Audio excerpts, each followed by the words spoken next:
Rousey. Trade on anything. I knew it. I thought something is different about my man. It's Blue Chew. Blue Chew. Blue Chew. Blue Chew. Blue Chew. Blue Chew. Blue Chew. Blue Chew. Done it again. Darla loves your clothes, so you fluff this heap in the dryer every day for her. New Love Made Fresh from Blue Buffalo lets you show Darla that same love at mealtime. So you can make her meals, tumbling fresh stew in with classic Blue Buffalo for superior nutrition. It's the natural ingredients you trust. Served fresh by you. The way Darla loves it. New from Blue Buffalo. It's love made fresh. You'll shoot your eye out, kid. That's the best line in this movie. Nuh-uh. The best is one only true fans would get. I got it. I triple dog dare ya. He looks like a deranged Easter bunny. Excuse me? Not you, darling. The movie. You look like a deranged Easter bunny. I triple dog dare ya. Fragile. It must be Italian. Now, that's the best quote. 24 hours of a Christmas story starts Christmas Eve at 8. Part of all I watch for Christmas on TBS.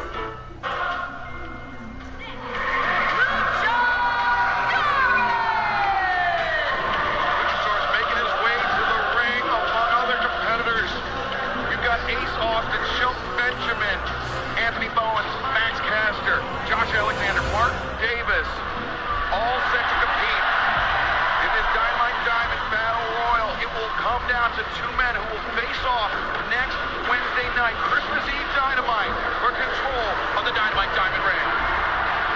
Up next, Brody King and Bandito. Well, former World Tag Team Champions, of course, Bandito, ROH World Champ, and we've also seen members of Wait a second. Jurassic Express. From behind, Oh, brother. Bishop Khan, Tomo Leona, and Ricochet in tow. The attack on behind on the former AEW World Tag Team Champions. The national champion, of course. Ricochet trying to get himself a world title shot. The match in Carnage in January. But the winner of the Dynamite Diamond ring next week will earn their shot at the AEW World Championship. And Ace Austin directly at Ricochet. We know now, Tony, that AEW World Championship match at World's End coming up in 10 days' time will be a four-way match with the inclusion of MJF. Yeah, that was absolutely incredible. The fans went ballistic when MJF came out. Now the question is, who's going to be the last man standing here? Take a look at these two big guys. Remember, this is a battle royal. You have to be thrown over the top rope with both feet touching the floor. But unlike other battle royals, this will come down to two men who will be in a singles match 1 week from tonight at Dynamite. We've got 4 referees, 1 on each side to make sure. Soros has took down Ricochet, and Shelton Benjamin took down Bandito, and now Josh Alexander, Mark Davis from the Don Callis family.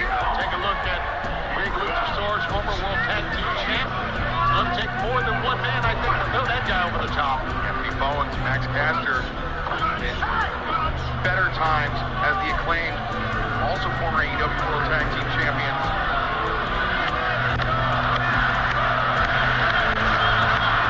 In the middle of a battle royal. He went under the bottom rope. So he's not eliminated. Those are no eliminations yet as Bishop Khan to the boot of Bowens. You got to admit that chant by Max Caster kind of caught on, didn't it? You throw back to the Acclaimed days.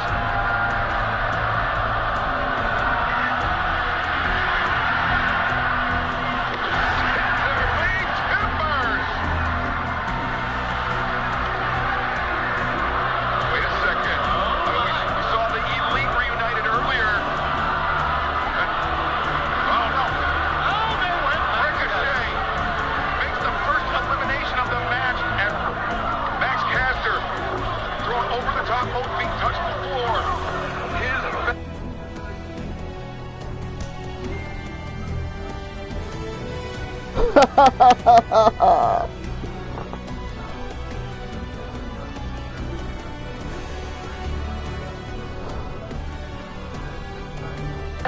ends right there. So much for the Death Wrestler alive. He'll get another shot maybe one day.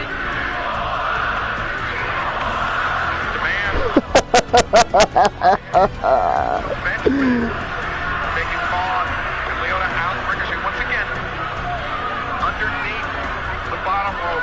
Benjamin in the middle rope. Ricochet ran behind our announce desk trying to get out of the range of Shelton Benjamin. Meanwhile, back in the ring, Ace Austin trying to take on two members of the Don Callis family. Ace Austin tries.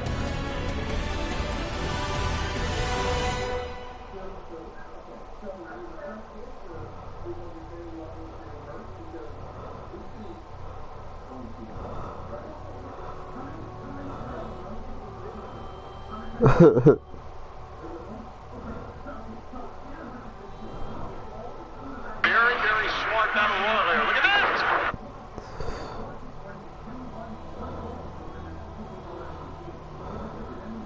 Bowens, next breaker. Get your gold ass up! By Bowens, and Bowens gonna send Ricochet out. Ricochet, though, hangs on to the top rope. Bowens trying to knock him to the floor. This could eliminate Ricochet. Davis, low bridge, and Bowens eliminated as the Dynamite Diamond Battle Royal continues.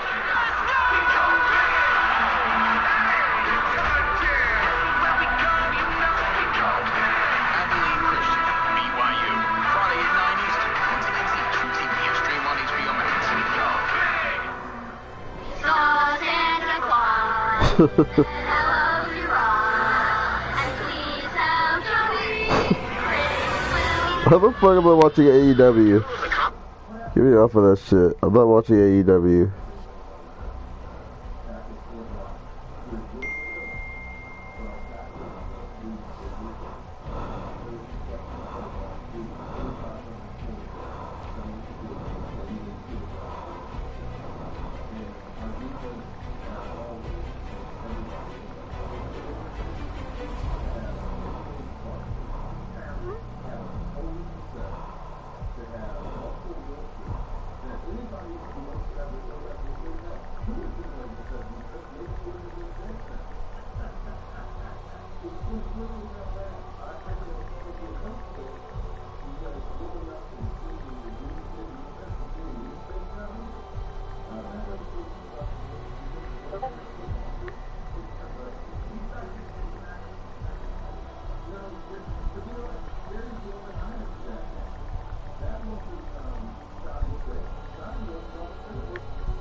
My body has no more hair.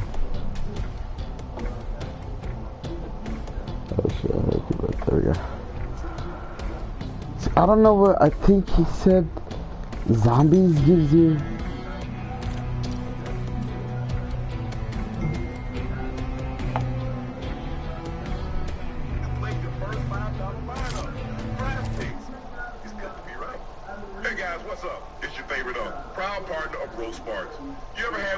Oh shit, Call of Duty Black Ops 7 Zombies. I need to download it. Now, in these moments, you can't be caught slipping. You gotta be ready to perform like it's the big game. You hear me? And that's where roast sparks come in. These bad boys dissolve right under your tongue, no worries. And here's the kicker. The dual-action formula stays active for up to 36 hours. Yeah. Now, you're not a wreck for 36 hours, but let's get this straight. When the moment strikes you again, you're ready to perform again. Oh shit, yeah. Ready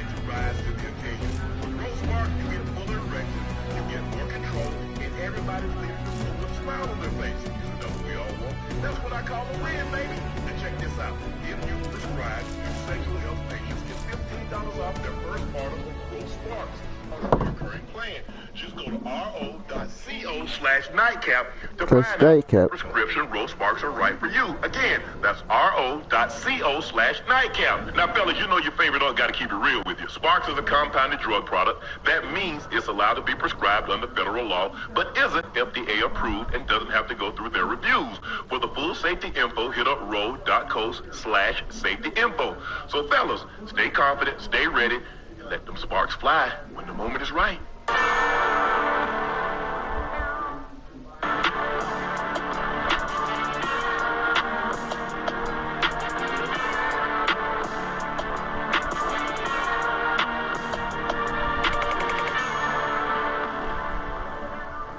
Hello, ladies and gentlemen, and thank you for joining us for another episode of Nightcap.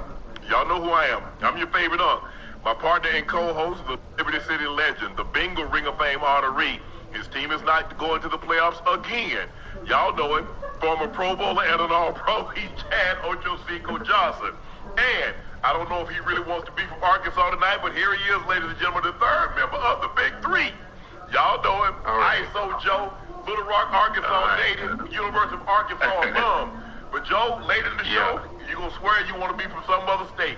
But don't worry about it. We'll let you know when we get to it. That is ISO Joe Johnson. Please make sure you hit that subscribe button. Please make sure you hit the like button. Do us a favor, go subscribe to the Nightcap podcast feed wherever you get your podcast from. Each and every one of us would like to thank you for your support and your continued support. And we're going to be the first to wish you a happy holidays, whether you celebrate Christmas, Hanukkah, Kwanzaa, whatever it is you celebrate. Let it be joyous, let it be prosperous, and let it be safe. Thank you very much. And those looking to purchase a bottle of Shea by La Portier, and you can't find it in a city or state near you, head over to LaPortierCognac.com to order yours. Look what we have, guys. This is the OG bottle, but now we have a 375. Same great taste, same great quality, just in a smaller size. And hey, maybe you don't want to drink the big bottle, but we got something, you know what? You and your boy, you got just one guy, you and your girl. I'm telling you now, be careful with this. If you and your girl, cause boy, it's something bad. And with them sparks, it won't be long. So just head over to LaPortier.com, order you a bottle of Shea by La Portier, whether you get the 750 or the 375. Same great quality, same great taste, just in a smaller size. Please drink responsibly and stay safe. Head over to my media company and follow it on all of its platforms. That's Shay Media and my clothing company, 84. 84 is spelled out, and that link is pinned in the chat. Joe, your quarterback, Joe Burrow, clarified his earlier comments about if he had fun playing football. This is what Joe Burrow had to say today. Is there any world in your mind where you're not the quarterback of the Bengals next year? I can't see that, no. Did Garrett thought about the possibility of not being the quarterback here during your career, or? You think about a lot of things. And when you look at quarterbacks over the course of their time, great ones, Peyton, Brady, you would kind of have to understand that you never know what this league will bring. What did you learn from watching how their careers unfolded? Yeah, a lot of crazy things happen every year. Micah Parsons got traded right before the season, I think this year. That is something I hadn't seen in a long time in the NFL, so crazy things can happen. Oh, Joe. Yeah, talk to me. You to talk to us. What's happening, baby? Tell me what you want to know. I mean, what do you make of Joe's comments? I'm not sure. Obviously, quarterbacks normally don't answer questions like that. Normally they don't. Most quarterbacks are very PC. They dance around the questions that are asked. Like politicians, like presidents, those that are trained to be able to answer questions but not really answer them directly. Most quarterbacks are very savvy at that, but he's trying to get a message across with some of the things that he's saying. He did it last week, and he did it again today. And obviously, he's doing it for a reason, and he's standing on business, whatever it is. Whatever message he's trying to get across is getting across to the right people. Yeah, because normally it's getting across to the right people. You said something very interesting. You said normally their guys are very PC. I've never heard Peyton smack dab in the prime of his career talking about strange things that happened and the possibility of him playing elsewhere. I never heard Tom say that. Me personally, Ocho, maybe you have, because you played after me. Maybe these new age quarterbacks have said that, but I've never heard a quarterback. Go ahead. Can I say something real quick? Hey, Joe? What's up? There's been no other quarterback in a position as great, as good as Joe Burrow is, that would come out and say anything like that. None of them would say that because they would have no reason to. They would have no reason to. So there's a reason why you've never heard a quarterback say it, whether it was your era, the era before us, or during our era, because quarterbacks that are that good, that are franchise-altering, changing quarterbacks, never feel like Joe feels right now. Now, we'll never know exactly what it is. Is he frustrated because of the injuries? Is he frustrated because the onus in us having to win is all on his shoulders because our defense isn't that good? We really don't know what it is. But this is the second time, Joe, this is the second time he says something in riddle format that you have to guess what he really means. I think the thing is, he said, hell, yeah, it might be the injuries, but hell, I keep getting hurt because of this sorry-ass offensive line. And even when I score 40 points, we still lose because our defense gives up 41. Now, I think the thing is, look, we have to go back to Peyton. I remember when they asked Jim Moore to talk about playoffs. Playoffs? We couldn't throw it. We throw an interception. Very upset with that. Everybody knew. You criticizing that guy, yeah, it's about to be over. Yeah, you're not going to be the coach next year, Coach Moore. And so normally, like I said, I mean, you say things, certain things, but like you said, Ocho, we haven't seen. Now look, there have been quarterbacks that had a dislike but never voiced that. Troy, him and Jimmy had a little thing tipped at the beginning, but because Jimmy Troy got hurt and they started Burline and they drafted Steve Walsh in the supplemental in the first round when you just took a quarterback number 1 overall, Ocho, and then you turn around and draft another quarterback in a supplemental draft. Troy didn't take kindly to that. But to hear Joe speak basically for the second time in a week and, the melancholiness, the somberness in his tone, he's very calculated. You can tell. Because a lot of times you don't see a lot of quarterbacks pause. Joe will actually pause and think before he actually says something. So he wants to make sure that, look, I want to be very calculated with what I say. He's looking up and he thinks about it. He's very slow. He's very deliberate. Nothing is haphazard, nothing is rushed, but he just wants you to know that, look, I'm not just saying something willy-nilly. I'm not just saying something arbitrarily. I've been thinking a lot about this. And normally guys start thinking about this Ocho later in their career. They're not thinking about this 5-6 years in their career. Not this early. What year, Joe got him, like 6? 7, 6, 7. 6, 7, something like that? But due to the look that he's had in the injuries, man, sometimes, Ocho, it may not be bad for Joe to get a new start somewhere. Hey, look what y'all facing every year, Ocho. Hey, Joe. Look, every year we sit on here listening to you holler about these things.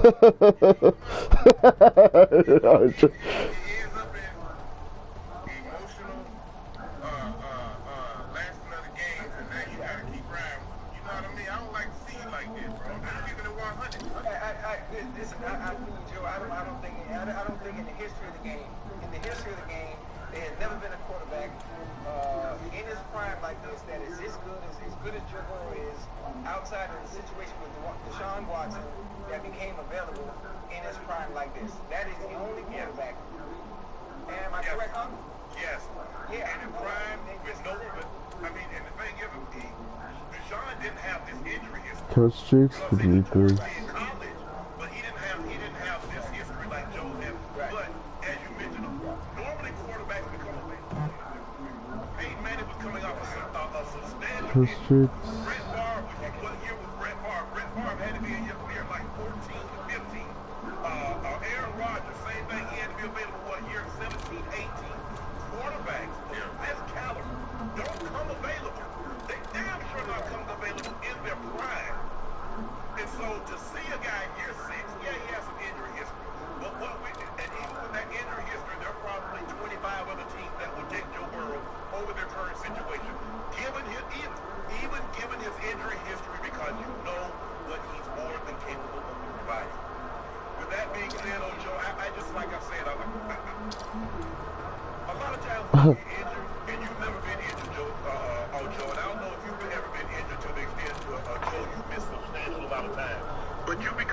reflective.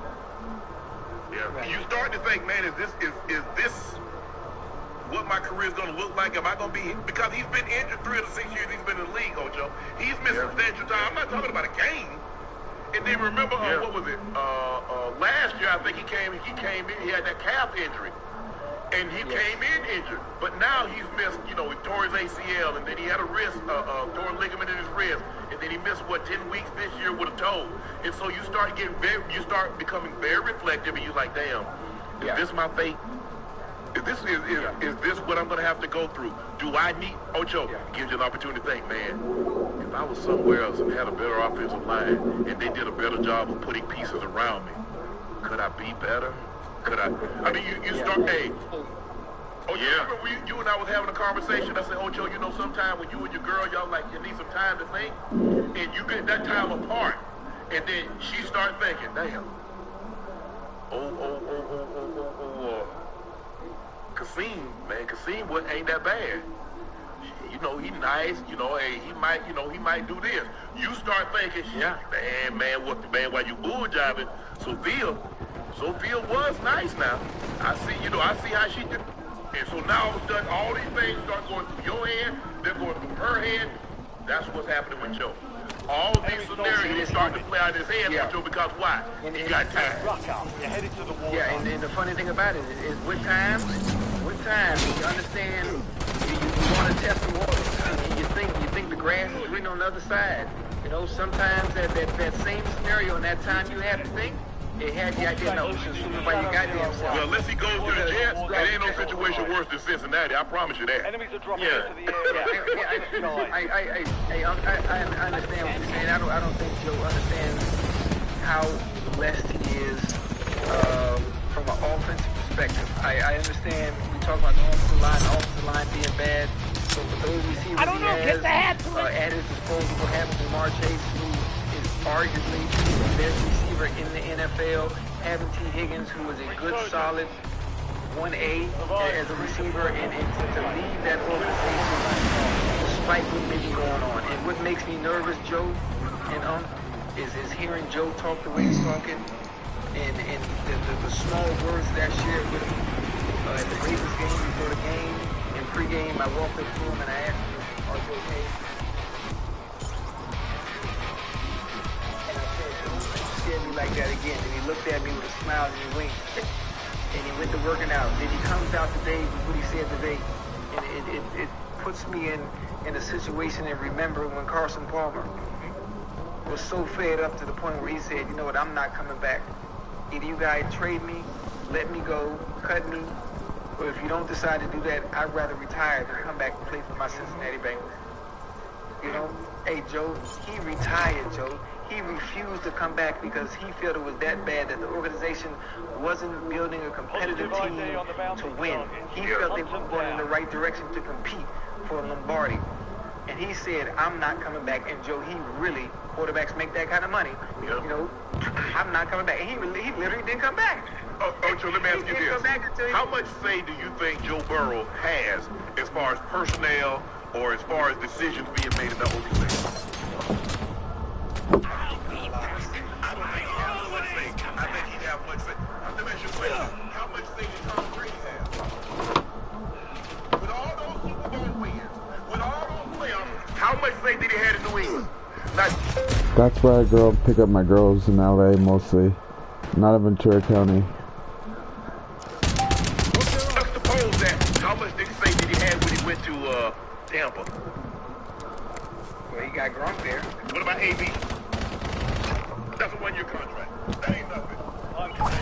That's what they can get out for this contract in a year. Bounty target marked. Kill them all. With no substantial penalty. The whole board gets money up front on doing the security.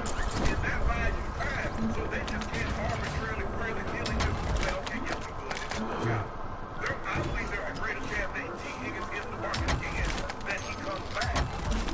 That's just me. When you go look at his contract, and you tell me, I guarantee you will find one other agent other than his own that says this is a good contract.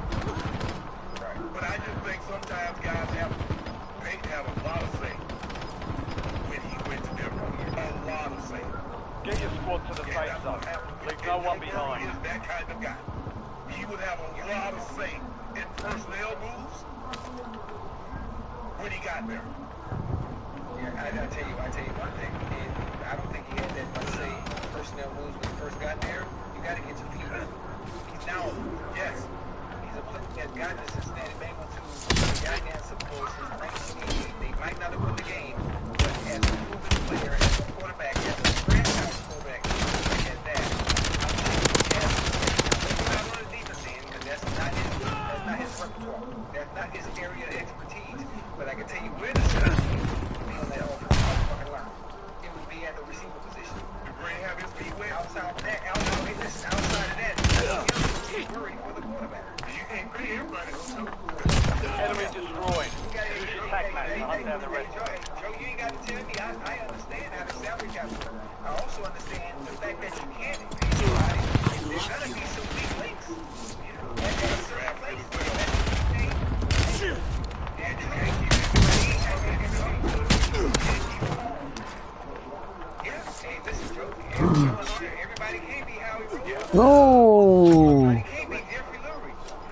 Like, they are No bounty target destroyed. Hell of a job. and drafting the right players. You've made it to the top 10. Early. Enemy dropping into the AO. They would always pay you so early. You're like, look at all this money. And then 1 year later, you're like, well, that was a terrible contract. And I got the contract for another 4 years. Look at it. It had to last. Then you was Darius Smith. They could have paid him. They had to let Tyree go. Marks remaining operating from that squad. Hunt them down. And let him go. You can't keep everybody. You're going to lose some people. And so you have to, and that's where you have to travel. It's not just fourth rounders. Your team is really made like the third or sixth round. Can I get some bargain guys? Some guys that's not going to cost me a whole lot of money, but they're going to be able to fill in a place. And that's what I said earlier. Those guys were able to play. But you start having injuries, and the injuries just pile up and pile up. And I think the thing is when you're winning, it masks a lot of things because a lot of times this season, You've got a loadout drop inbound.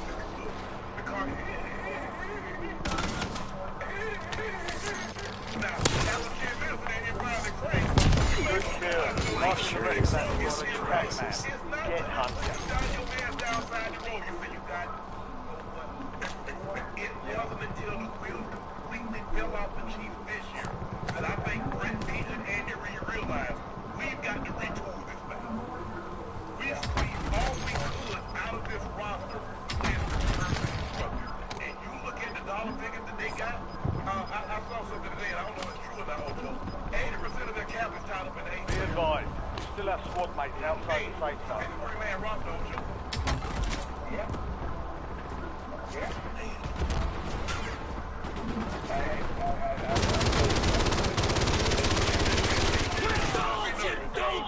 Every other team, I tell you what, every other team here is going to go. Hey, you know, Mark it down. Marking the rest of you them. see it here, it's starting to Wait a minute now.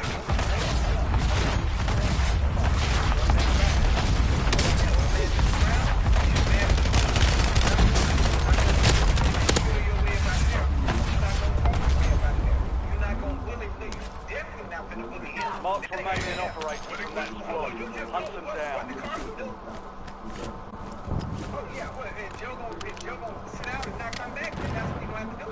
You ain't finna bully that man upstairs. Enemy soldier incoming.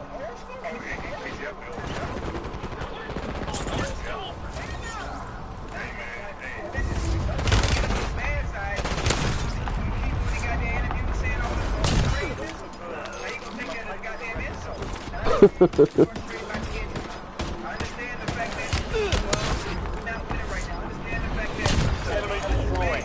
Use your tac man to hunt down the rest of them.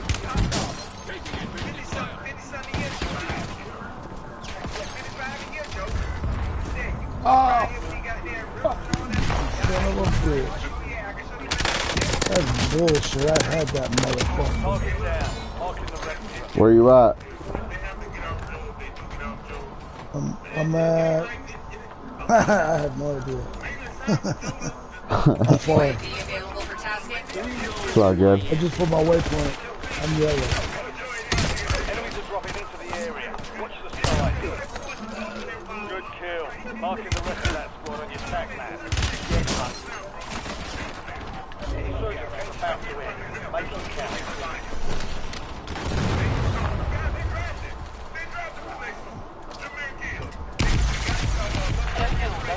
Are you on Xbox? Yeah.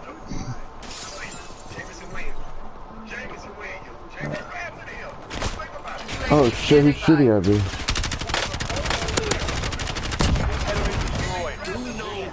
Hunt down the rest of them. Do know who I am. Your squad's in the safe zone.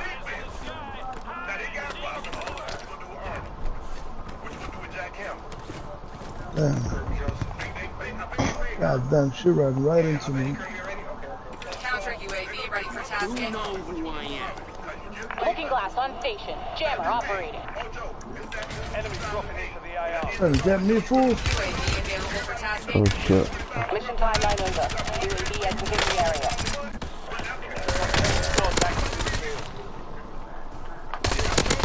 Sucker. Get hunted.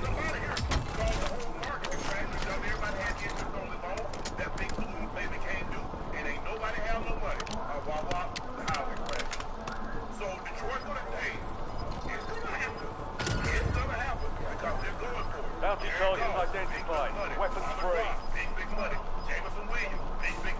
Be advised, resurgence will no longer active. Oh, he's on ECM terminated. Counter UAV returning to base. Oh, he landed on the roof.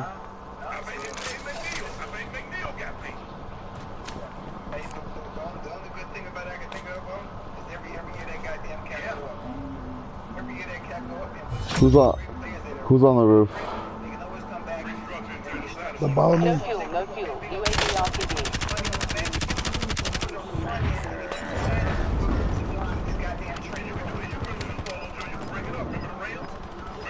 Okay, got him. Enemies are dropping into the area. Watch the sky.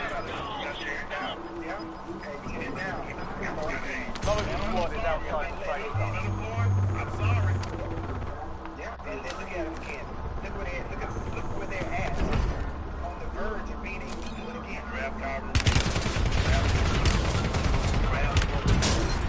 That double team me, part.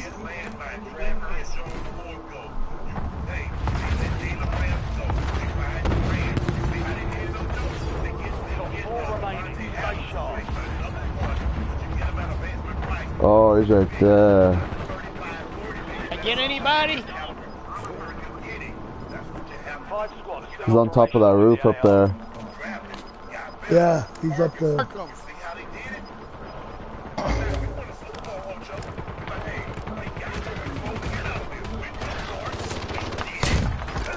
You're in the top three. Don't let up now.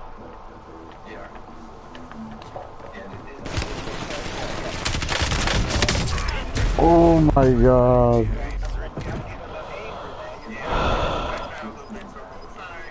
Got your back, don't worry.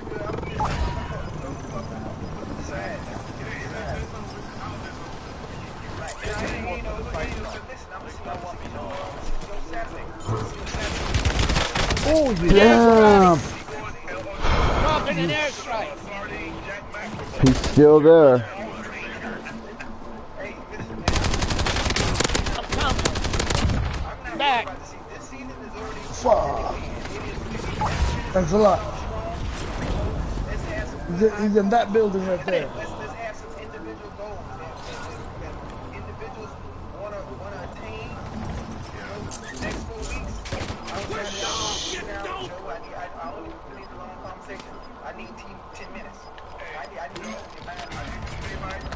I hear him. He's on me. Oh, I'm down. God damn it.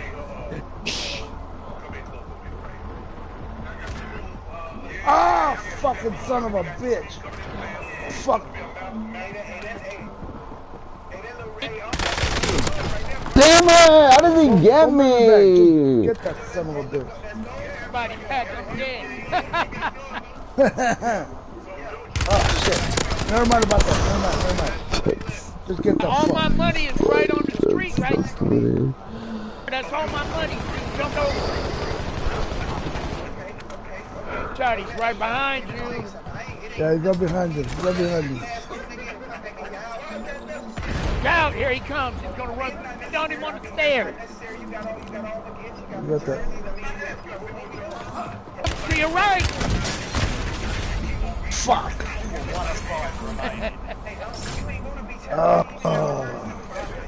Not bad. One left. Oh, it was that fucking idiot that got me. You son of a bitch.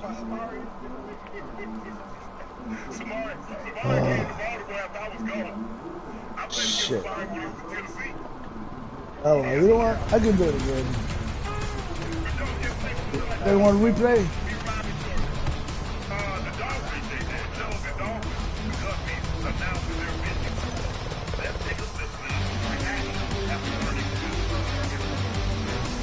Fuck out of here, I'm gonna put out the garbage ass. Not even calling no UAVs, nothing. Shut the fuck up, get the fuck out of here. I would say the biggest thing, and it's being honest with myself as well, has been my performance. I haven't been performing up to the level and the capabilities that I have in the past. Hey man, I'm mad for two of Fucking trash, bro. You know, we've heard rumblings about Tua's performance, his injury history, the concussions for a very long time. For a very long time. But Joe and he had to the level that we needed him to perform at to be able to compete in the AFC East. Let alone man, he's 0-6 in 40 degree or less weather. But yeah, the Dolphins always suck when it comes to inclement weather. Always. Yeah, but he just hasn't been good this year. Ever since Tyreek Hill went down. You think about them offensively and what they looked like last year. It was last year, right? They missed the playoff last year. It was 2 years ago. 2 years ago. Hey, Joe, they was ranked second, third in goddamn offense in the NFL, Joe. Yeah. Just 2 years ago. And obviously, last year, really with injuries, concussions, it set not just him back, it set the Dolphins back in general. Now, they're going in the direction of having Quinn Ewers start. Quinn Ewers. Sorry. But listen, I saw him at Texas. He was okay. Is he going to be such a drastic difference for the Dolphins? I don't think so. Is he the answer for the future? I don't think so. I think we're still going to be in the same place we are before quarterback that we're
I know. I had my text ready to send you.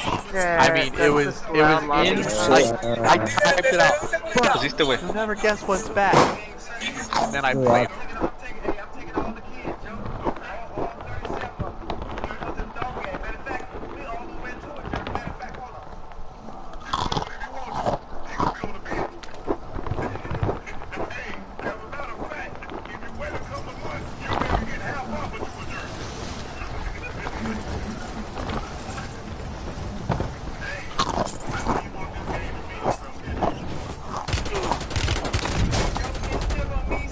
Joe.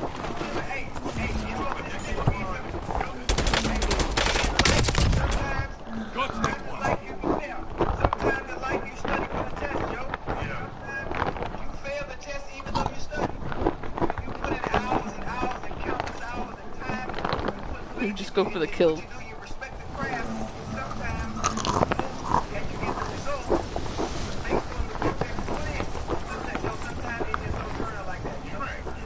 All stations, we are green to go. Stand by for deployment. But it's tiny and promenade. This game sucks ass, man. This game sucks ass.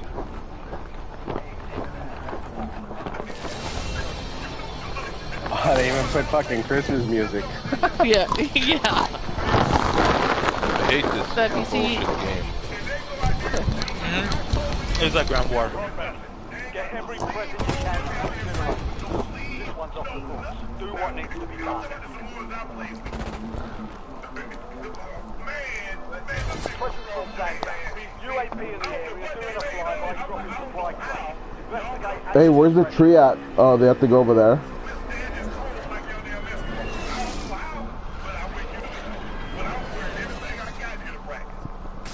Who do we have to protect?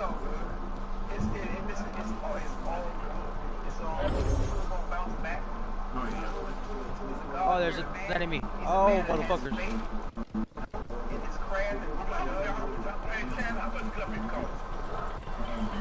If we just we camp, have to protect the Christmas trees. if we just camp at the tree, we could get them. I'm just gonna camp at the Christmas tree.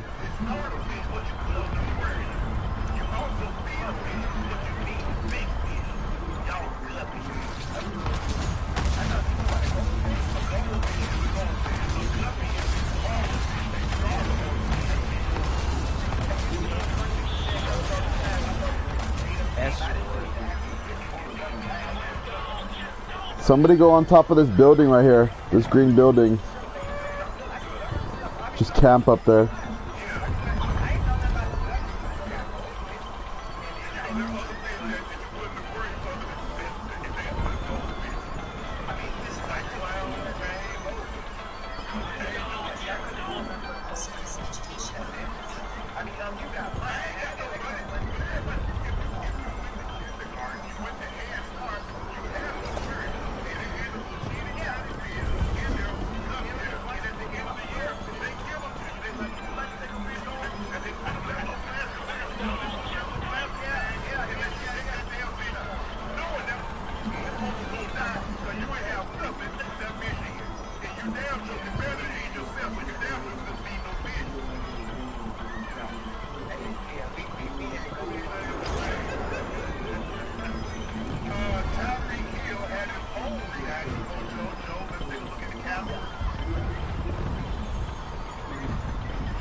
Got my one kill.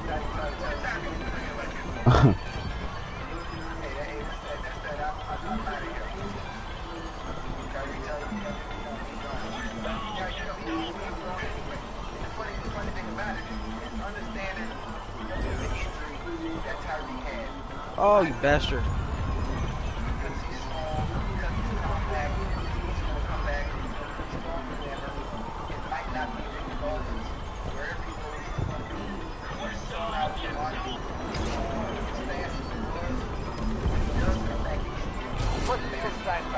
UAP in the area doing a flyby, dropping supply crate.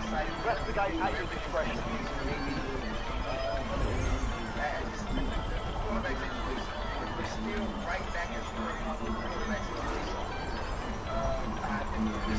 Yo, I think somebody's coming. I see a skull. Come to the tree.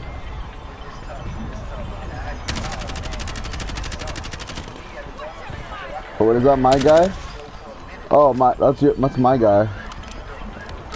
I'm going the wrong way, I see. Oh, that is. Escort.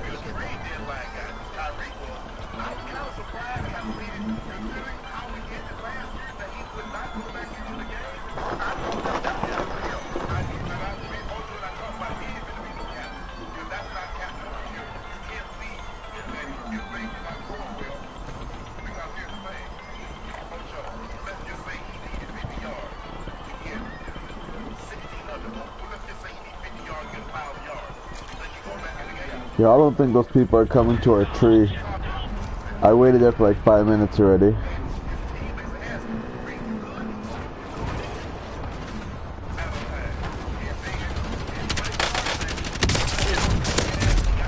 Wow, that's crazy.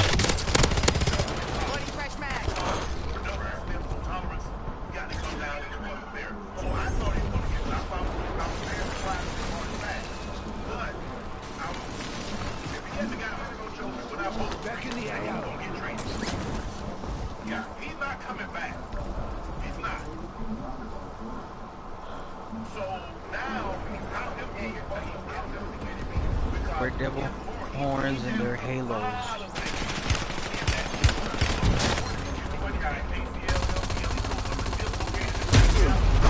Wow.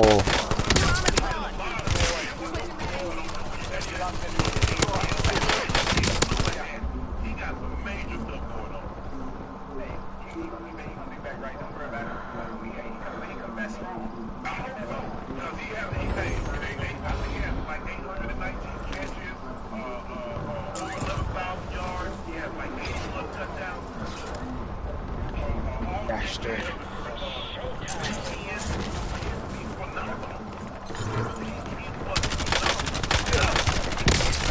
Come on! How is my aiming so horrible?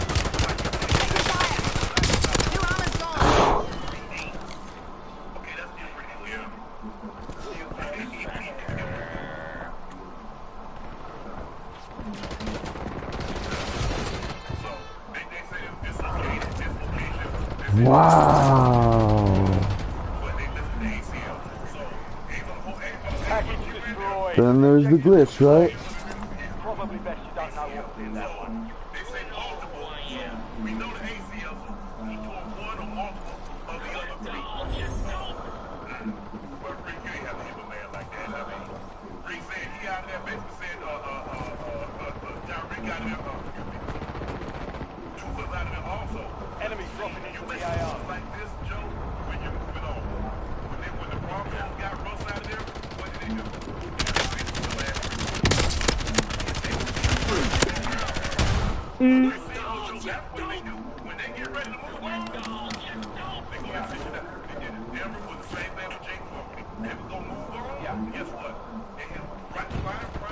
Package destroyed. This serves on the somehow. I'm sure they moved on without It is glitchy.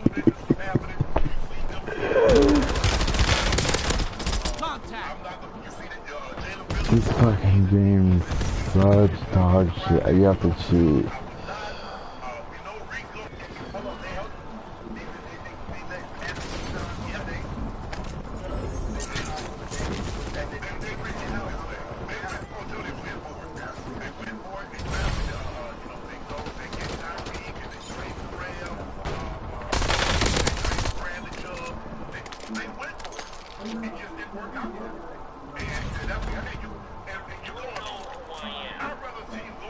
enemy soldier incoming.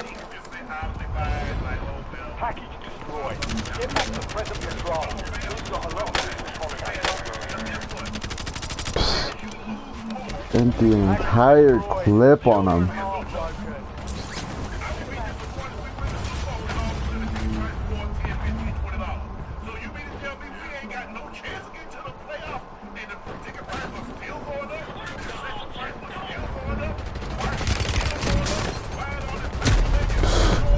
I didn't even see.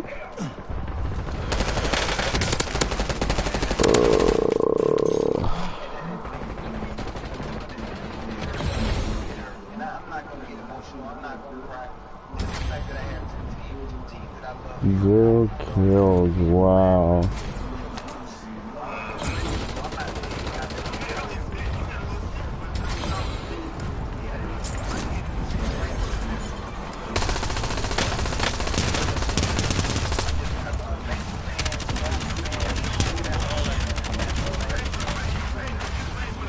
Question from Sandy. UAP in the area, doing a flyby, dropping supply crate. Investigate at your discretion.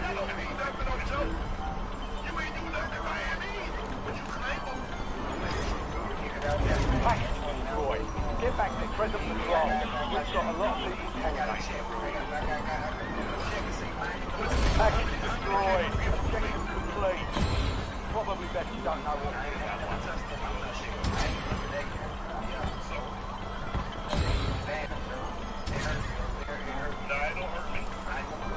You know what it feels like, huh? You know what it feels like? I ain't saying nothing. The feeling I got right now is more disappointment. I'm not mad. I'm disappointed because I should have known better. You hear me? I gotta stop thinking man. You know what I'm talking about? Yeah. So there's a young lady, you know, let me tell you a little more. I don't really, hey, Joe, I don't really know story time type. I'm just share the story so far. I was on one half. I didn't see it happen. Enemies are dropping into the area. Watch the skies. She was one that I wasn't going to get serious about. I needed to understand.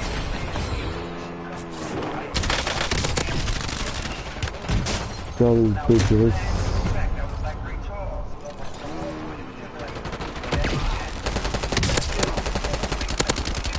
No forgiveness.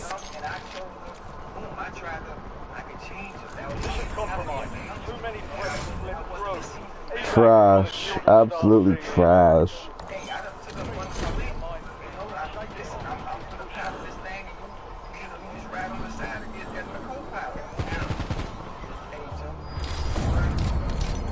You guys suck.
What up?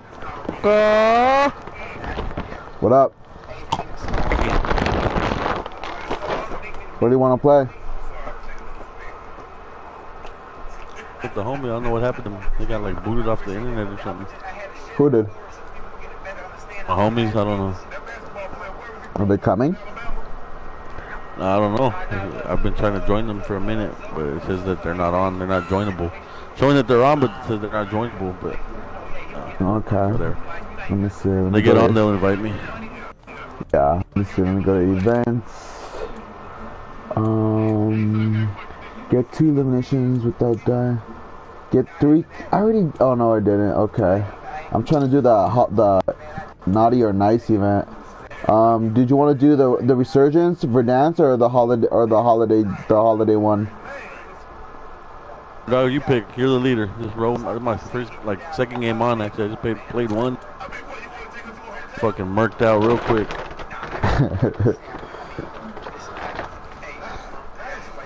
You just woke up? From work. Oh. Yeah, I've been on for about maybe... Oh, it says 56 minutes. I've been streaming for 56 minutes.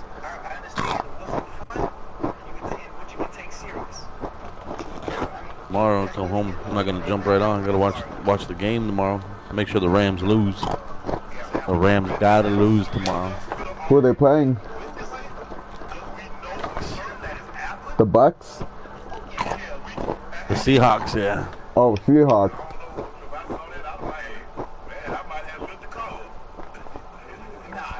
Yeah, I'm a Packer fan. I'm a Niner fan.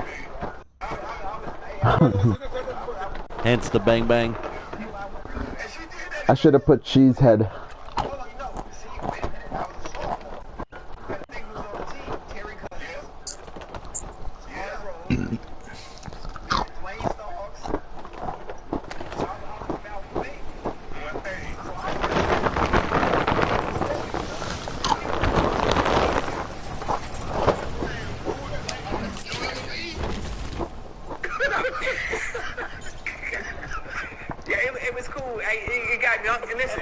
In life, this happens. The big fish, sometimes the big fish, the big fish, yeah, they got you now. Yeah, they. I mean, hey. Hey, you're a 49er fan? Yes, sir. It says, we beat you last year on November 24th, 10-38. Yeah. Absolutely. Everything. I don't care how. But we beat y'all. We beat y'all in the snow in your hometown in playoffs. Like what? 2 years ago. Let me see. People think, oh, big man, take little bang. Man, I done seen situations do it, they ain't got no bang. Hey, you know why? Hey, the one ain't got no bang got a whole lot of time. Oh, 2022. Well, don't make this no service. Yeah, 2 years ago or 3 years ago. What is this, bruh?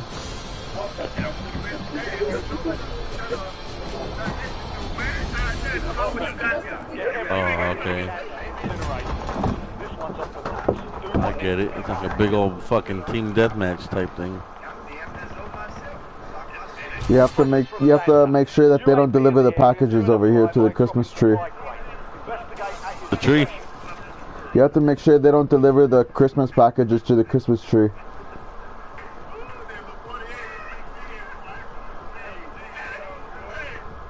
Snipe these fools out right now.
Package destroyed. Well done.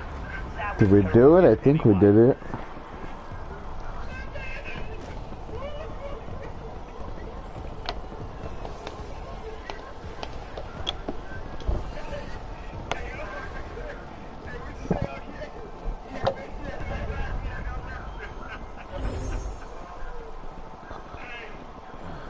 Shooting at me. He's trying to snipe me though.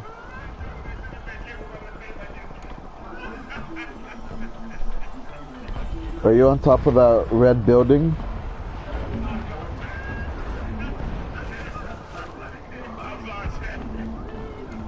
Oh, that's my teammate. Package destroyed.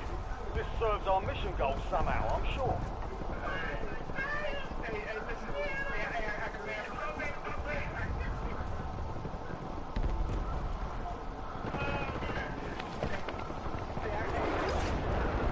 Where are these fellas?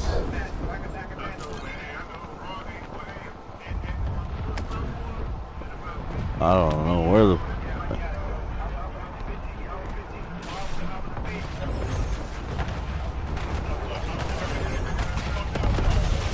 Enemy soldier incoming.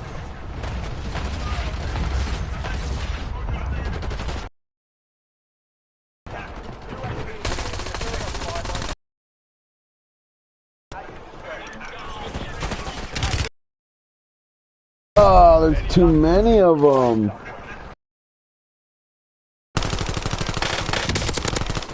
Got shot from behind.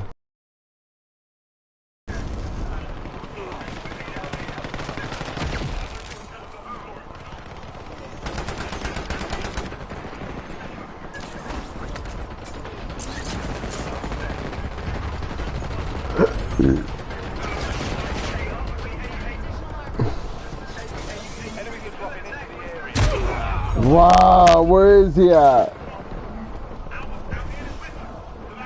He is just sniping.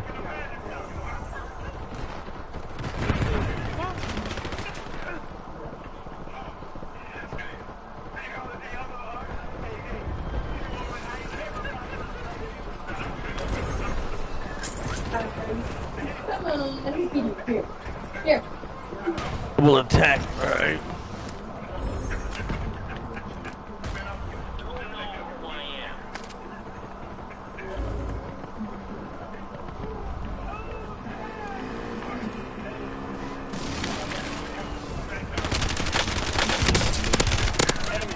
Bitch.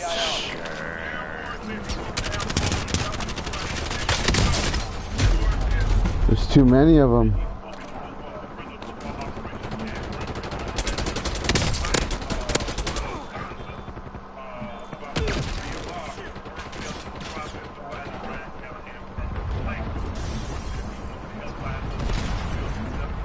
There ain't no way, dog.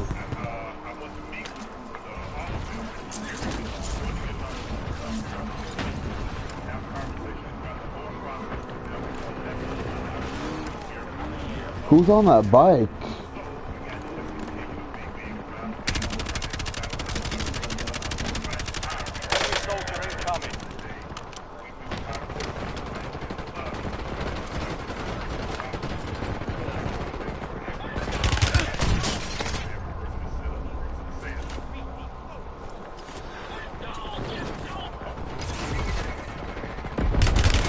Wow. Yeah, they're just landing in. I can't do anything. It's alright.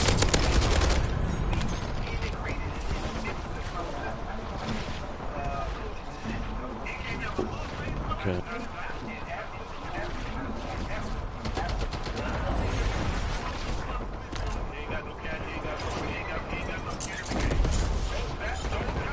Enemies are dropping into the area. Watch your side. Presence from Santa. UAP in the area, doing a flyby, dropping supply train. Investigate at your discretion.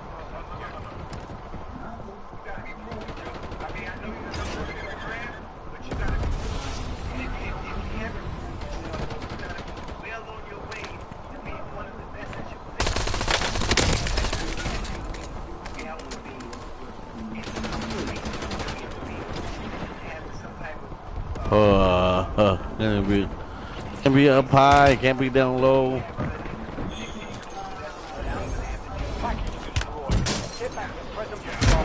I can't, they're just everywhere.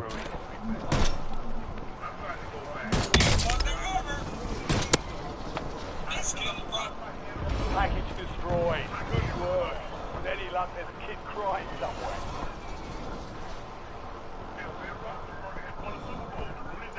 Enemy dropping into the AR.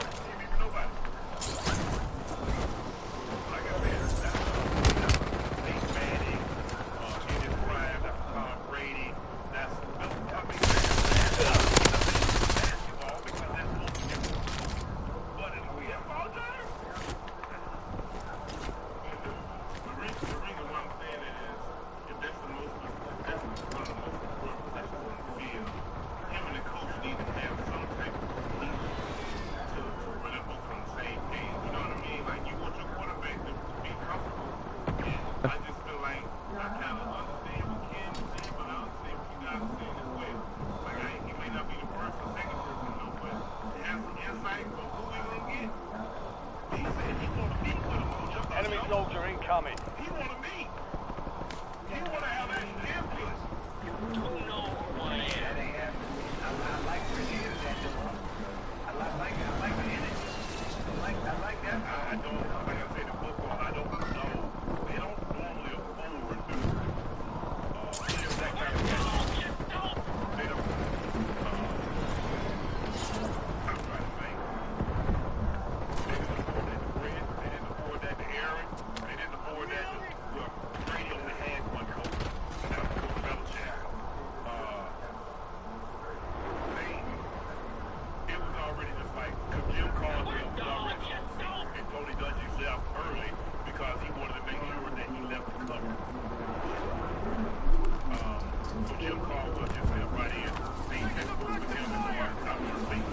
Enemies are dropping into the area. Watch the skies.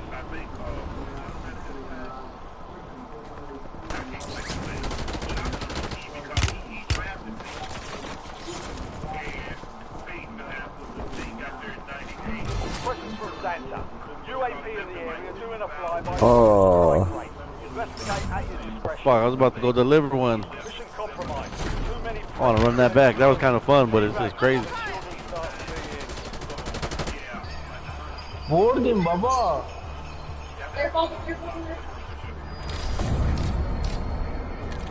Back. Fuck it.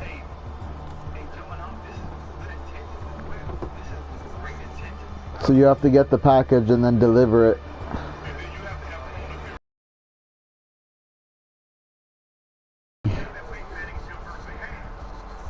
Where's my boy E40?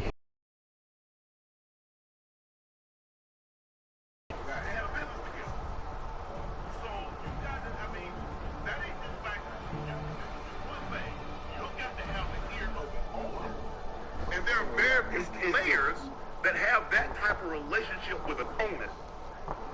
Yeah. Yeah, that's true. So He goes, yeah, that's true. that's asking an awful lot for like I said, a first to say. A lot. Yes. A lot. But we'll see. Maybe they'll give him that, Ocho. Puka Nakua may be soon hearing from the league office. Puka recently made critical comments about the NFL game officials during a live stream, saying the refs are the worst. These guys are lawyers. They want I don't know why the Rams were complaining about that shit. They bailed them out against the Lions. They should have lost that shit. Really?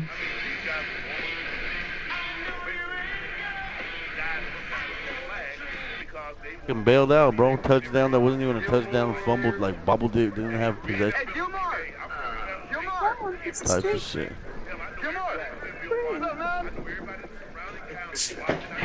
Cool.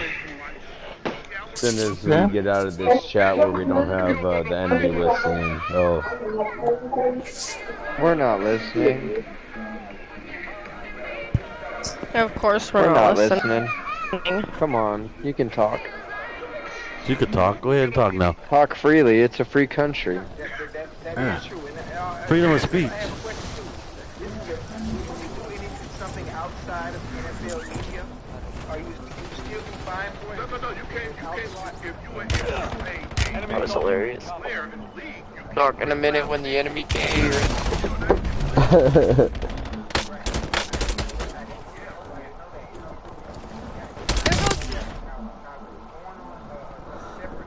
Can you hear me still? Yeah. Okay. Enemy dropping into the AO.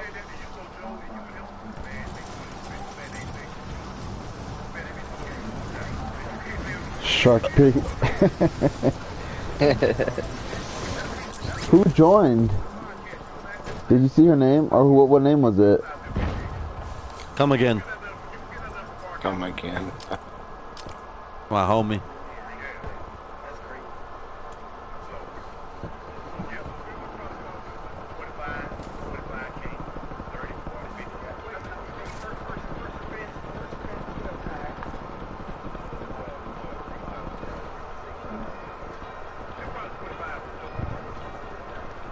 All stations green light. We're deploying to the war zone.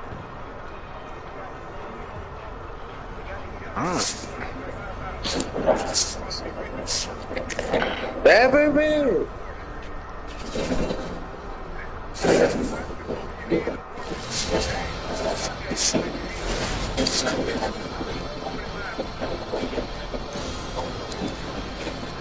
Codman, get present where they need to go. Codman, get present anywhere they need to go. They all picked the brakes. I know my nice objectives.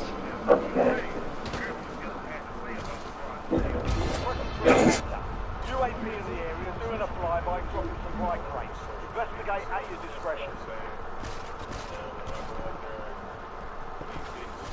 Ho ho ho, motherfucker.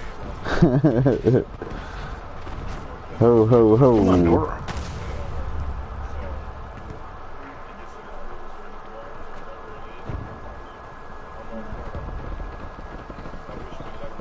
Enemy soldier incoming. Gosh dang it. How did I not see that dude?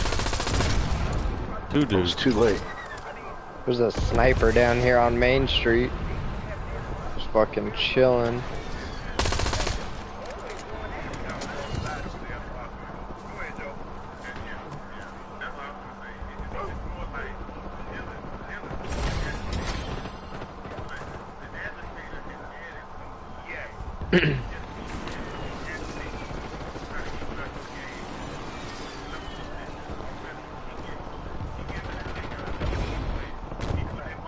Damn, they're up 2. Help me, Tom Cruise. Oprah Winfrey. God! Freaking guns sucks.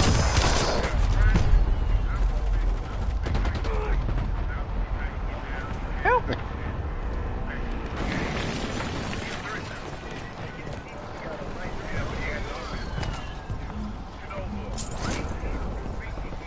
God damn it. I got my prison, got fucked up.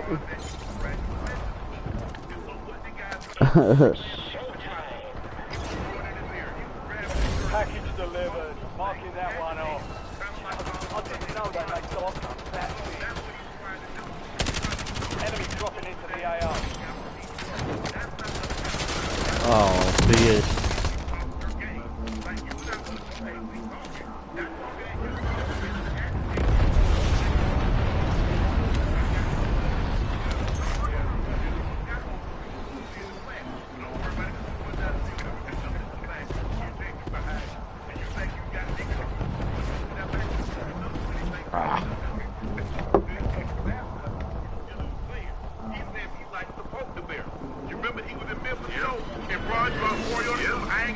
A whole bunch on that promenade side. I had one like that when I was a kid.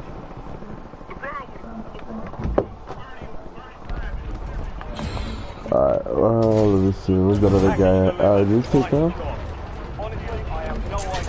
Help, Tom Cruise! Oh shit.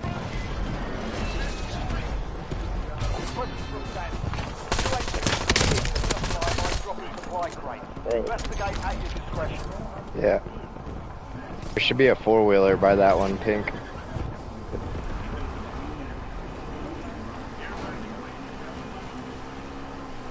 Oh, they got the gift though. Fuck. And they got 2 of them over here. Not for long, motherfuckers. Is the gift that blue thing that lights up? Yeah. So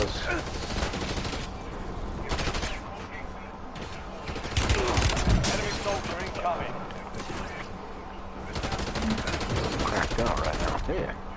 And we're tied 5-5. Who is shooting at me?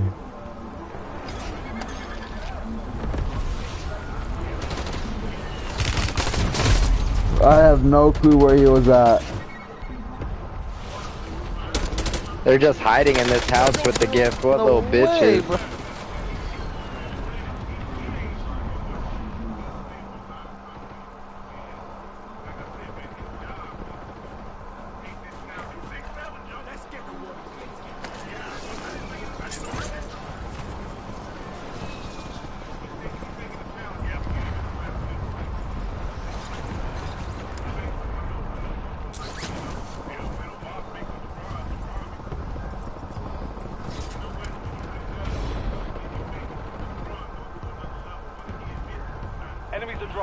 the area. Watch the skies.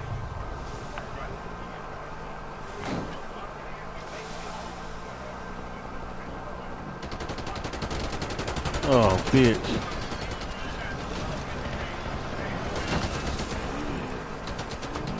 Ow. I'm over here.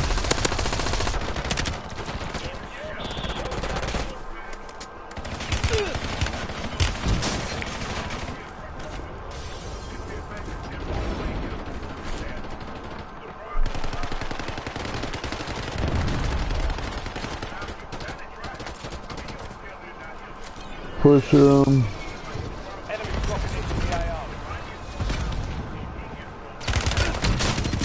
I suck, bro. It's that same dude.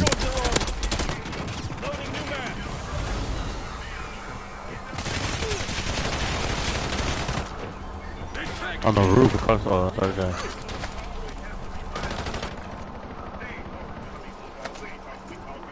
Presence from Santa. UAP in the area, doing a flyby, dropping supply crates. Investigate at your discretion.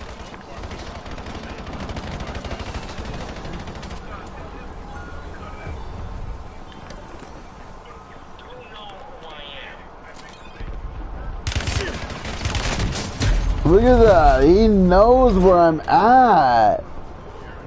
Don't go, dude. Damn, you guys lag switching like fuck up in that house. Those two dudes by that furnace were lag switching as soon as I entered that house. That's how they win. That was ass.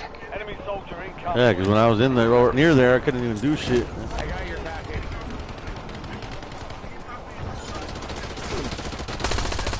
Bro, who is shooting?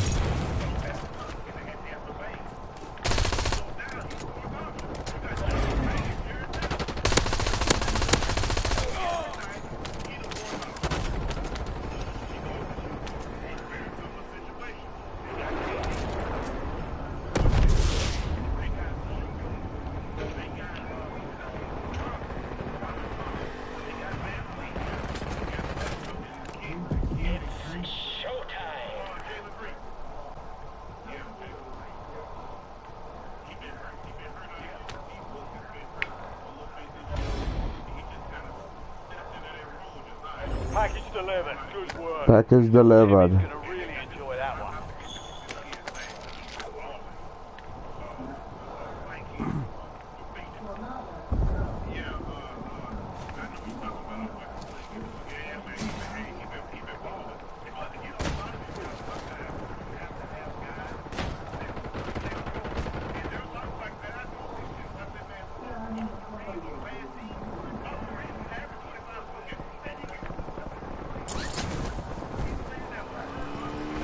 Damn.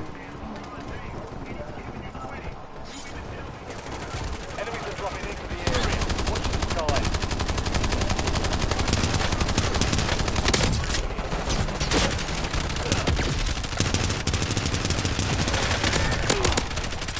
Fuck.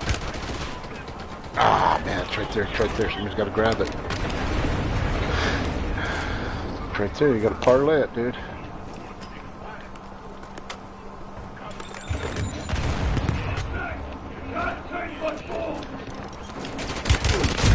Damn, I am just lagging. I'm there watching that tree where he dropped it. There's so many people. Shit, that was intense.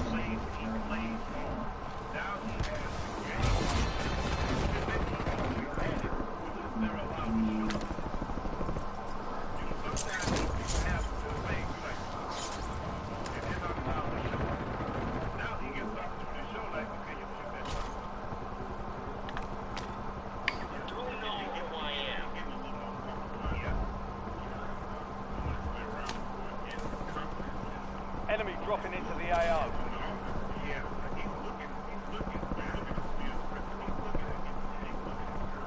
What the hell? That body just flied.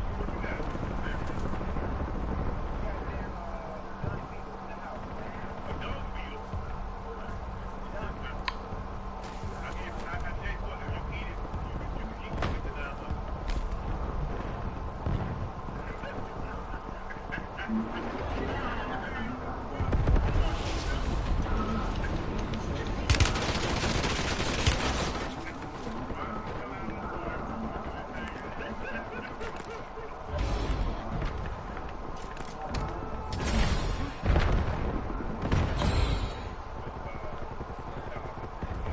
soldier incoming. Guys is up here on the roof.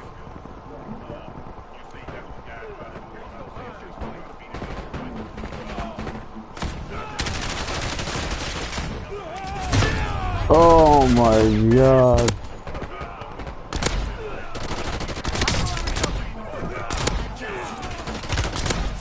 Wow, that guy got like 4 people.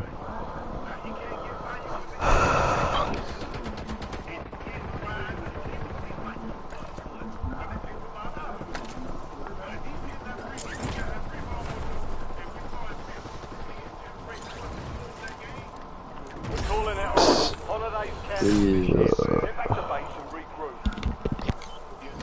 Park that sign.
Oh my god.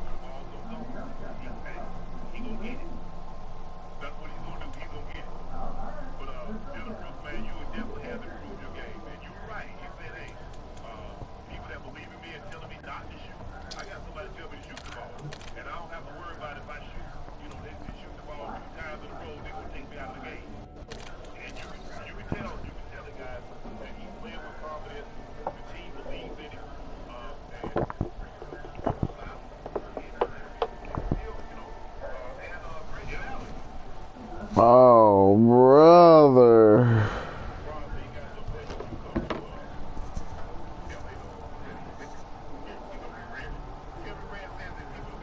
Shit, almost ain't. I need you to come down, bro, so I won't be able to get you, bro. Nah, bro. Oh my god. Do yours?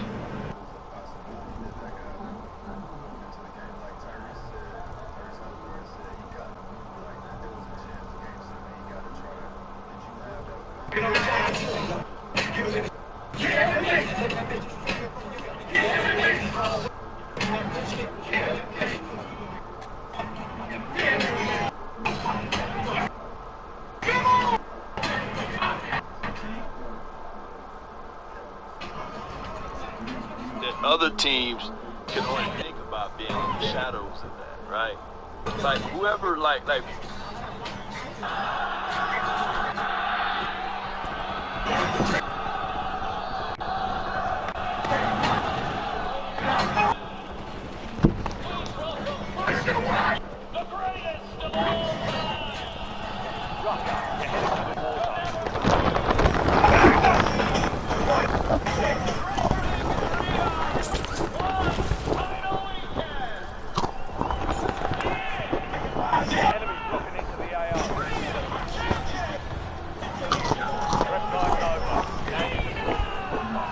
Can't shoot louder? I don't want to lie.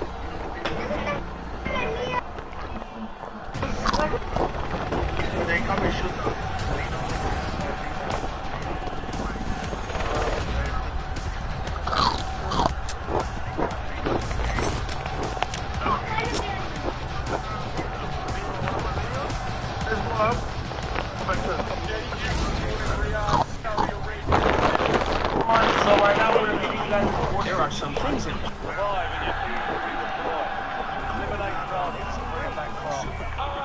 first task, try to create this gesture with your fingers. Yeah, that strange one. Do it.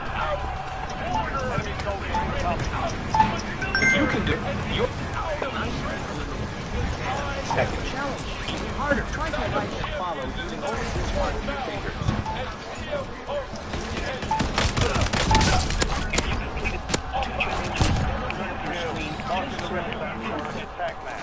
Get hunted.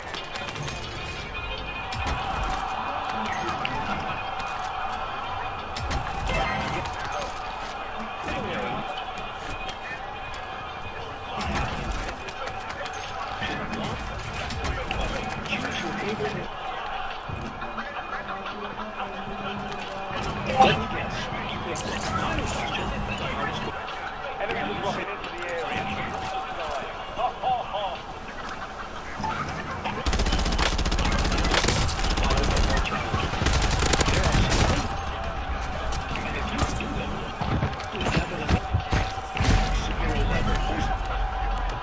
This gesture with your... That's strange. Do it.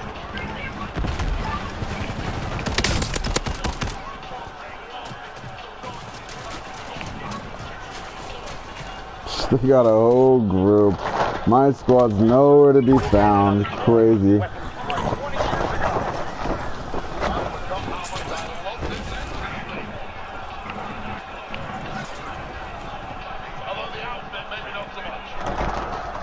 Everybody spread out.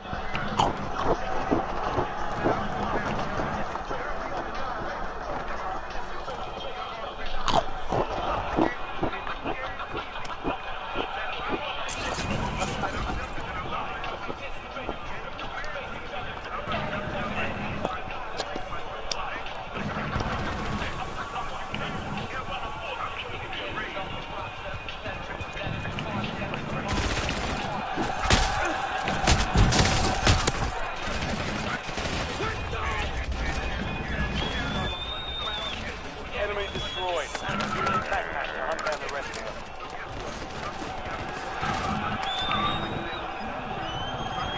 Enemies dropping into the AR. Intelligence squad is outside the site. Mark the remaining operators from that squad. Hunt them down. This is basic tokenomics.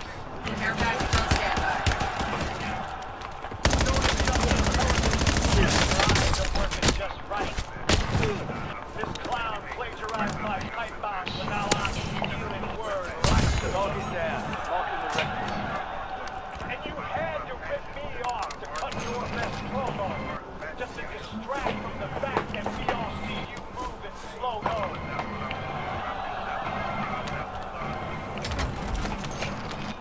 Remember when he used to rap? Yeah.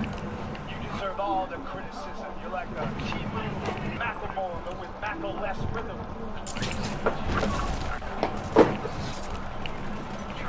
And he said I'm a problem. He called me a player hater. Let's be honest. John Cena's very more talented than the Undertaker. I love that from his man. That's why he's the champion. Where's my team at? Nowhere to be freaking found. Absolutely trash teammates.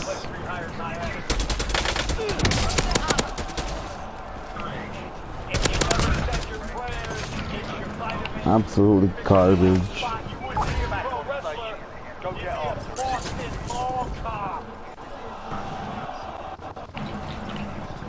Hey, he gets good movie roles that much back.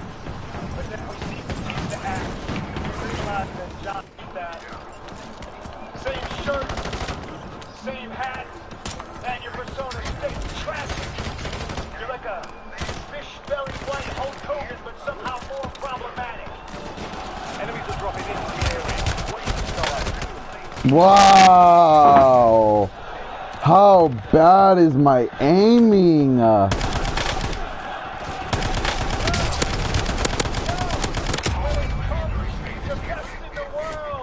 Change your sensitivity, bro.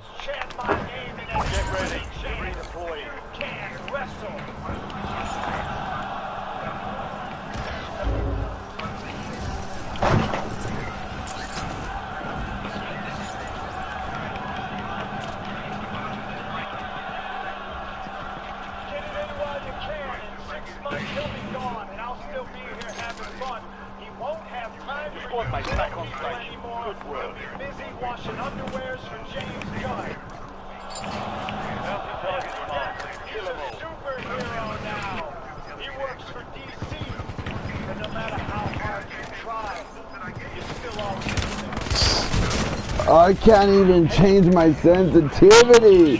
Where's my team at? God, you guys suck.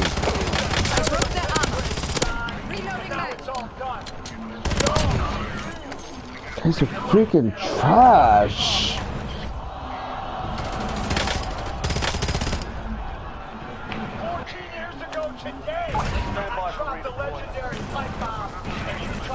Freaking dumbasses are too scared to talk on the mic.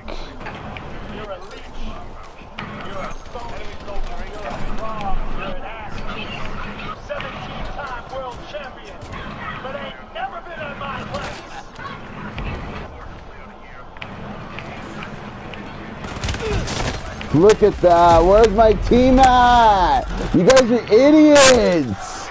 God, you guys are idiots.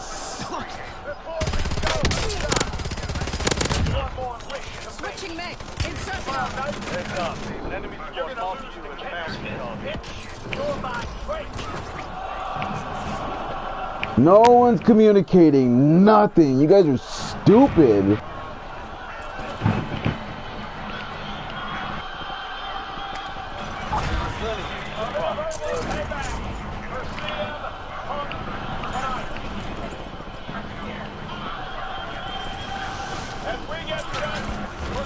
Playing with retards.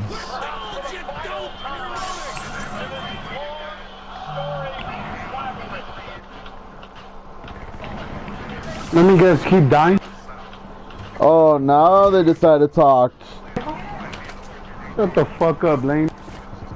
Well, it's called duos. It's called duos. It's called. It's supposed to be with the microphone. Yeah, learn how to play. It's called duos with the microphone with the multiplayer. Dumbass.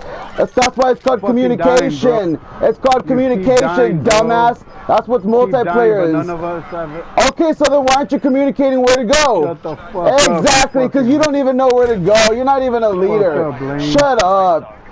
You're not even a leader. Shut up. All you're doing is complaining.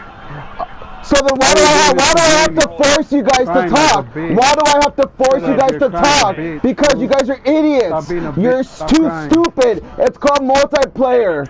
Idiots. That's what the microphone is for. It's supposed to be for teamwork. Idiots. Learn how to play the damn game. It's called teamwork. It's called freaking teamwork, you idiot. You're a dumbass. It's called teamwork. Clearly you don't know anything about teamwork, you dumbass. Bro, you're a dumbass and you know nothing about teamwork. Suck, bro. You're a dumbass. You're a dumbass. Then get up. Then go play solos. Go play solos. Go play solos then. Go to solos. Nobody wants you here in multiplayer. Go to freaking solos. Nobody wants you here. Go to freaking solos. We don't want you here. Go to solos. We don't want you here. Get out of here. You fucking suck. We don't want you here. Get out of here. Go to solos. Get out of here. Get out of here. You're just a waste of space. That's all you are. You're just a waste of space. You're just a waste of space. That's all you are. You're just a waste of space. Oh, you said that. You got nothing else to say. You got nothing else to say. So now you're saying stupid stuff. Idiot. Yeah, go to solos. Go to solos. Oh, look at me. I don't know how to play the game, so I'm just going to go into multiplayer and not talk because I'm too scared. Idiot. Dumbass. suck, bro. Oh, that's why I decided to kill you, stupid dumbass. Shut the fuck up. It's like that's probably your first fucking kill. Yeah, because oh, you think I really care? I'm trying to get the team together. I don't really care about the kills, you idiot. I'm trying to get the team together. Unlike you, you're a dumbass. You don't care about the team. You're stupid. You're an idiot. You know nothing about teamwork. You're an idiot. Look at you, you're down. Look at you, you're down. Look at you, you're down. I'm up. What are you talking about? The wrong person. I'm up and getting killed, bro. You're dying in KD. Yeah, I have to freaking force you dumbasses to talk because you don't know how to play multiplayer. If you don't like it, then go play solos. Go play solos. God, it's idiots like you that just waste the damn game. It's called multiplayer, you idiot. Then what's the point of playing multiplayer if you're not going to talk? How are you supposed to communicate with your team? How are you supposed to communicate with your team? Look at you, you're down. You suck. Look at you, you're down. You suck. Exactly. Oh, but I'm the best in the world, huh? Look at me. I'm the best in the world. Shut up. You suck. Where's your KD at? How many? I don't really care because I'm not a tryhard. You think I care about my KD? I'm not a tryhard. That's how I know you're a sweaty ass player. You suck. Look at you. You don't even care about your team. All you care about is yourself. You're a sweaty ass player. You're a sweaty ass player that just cares about yourself. Look at you. And you look at you. You're getting mad because you know. Look at you. You're getting mad. You know you care about yourself. Yeah, exactly. Look at me. Look at me. I only care about myself. Look at me. I don't care about my team because I only care about myself. Look at me. Yeah, go play solos then, you idiot. You're just a waste of space. Suck, bro. Hey, you're still in the game? You suck. Oh, look who's the last one standing. Fucking suck. Yeah, look who's the last one standing. Who's the last one standing? Who's the last? Hey, it's called being smart, not stupid. It's called being smart, not stupid, idiot. Something you're stupid. You don't know anything about. Who's the last one?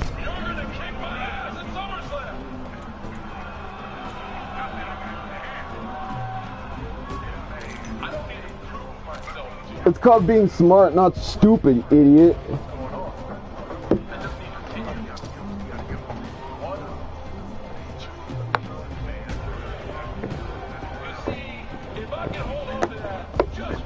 Then go play solos. Get out of here.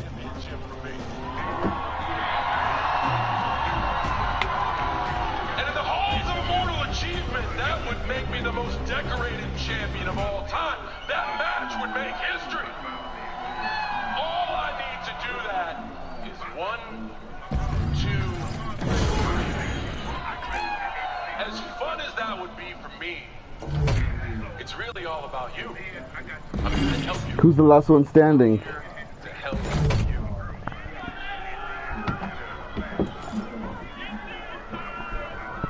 That's how good he is. He's here to help me.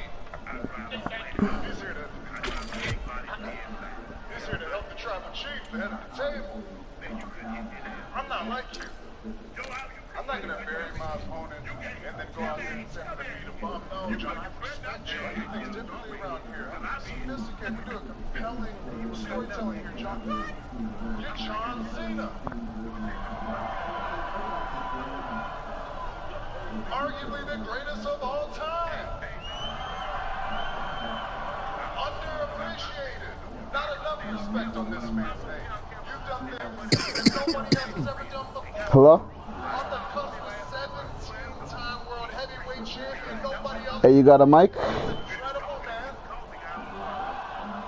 You're the best. Hey, Tonfa kid. You might take every slot. I'm just proud to say that I could beat John Cena. That's how good you are. You're even good enough to juggle Hollywood and WWE at the same time. I mean, for goodness sake, we don't have enough time on SmackDown to promote all your movies. Enemy dropping into the AO. We're headed to the war zone. Get geared up and stand by.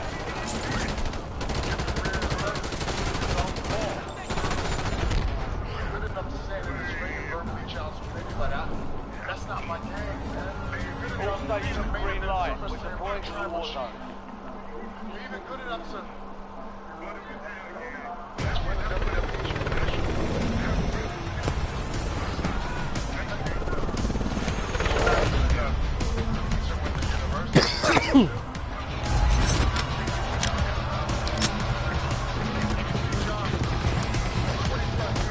call for nobody. So. Hey, can you hear me?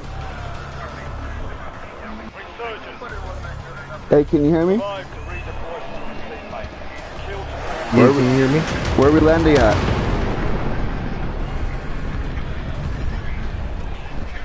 Where are we landing? Wherever. You could drop at bioweapons. Alright. Okay, drop the bioweapons.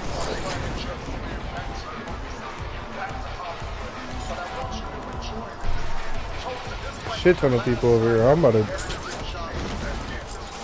right here.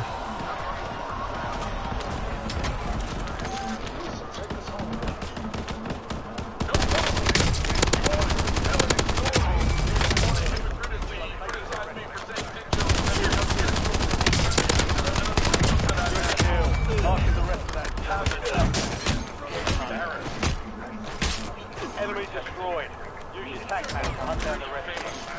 Giant bars of soap you got for teeth. You've been protected, Roman. You've been protected by the Shield. Hell, you almost ruined Seth Rollins. You ran Dean Ambrose out of WWE. You've had 10 whole years, 5 WrestleMania main events, all Heyman in your corner, 2 lackeys to do your dirty work, the protection of the system, and it still isn't working. You need to be embarrassed. You people want a compelling story at SummerSlam, right? You people want to be at the edge of your seat, wanting to know what's going to happen. You are right about so much. SummerSlam will be compelling.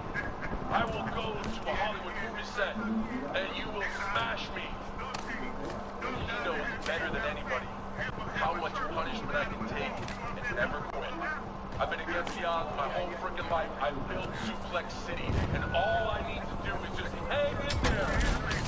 1, 2, 3. And you're the biggest failure in WWE history.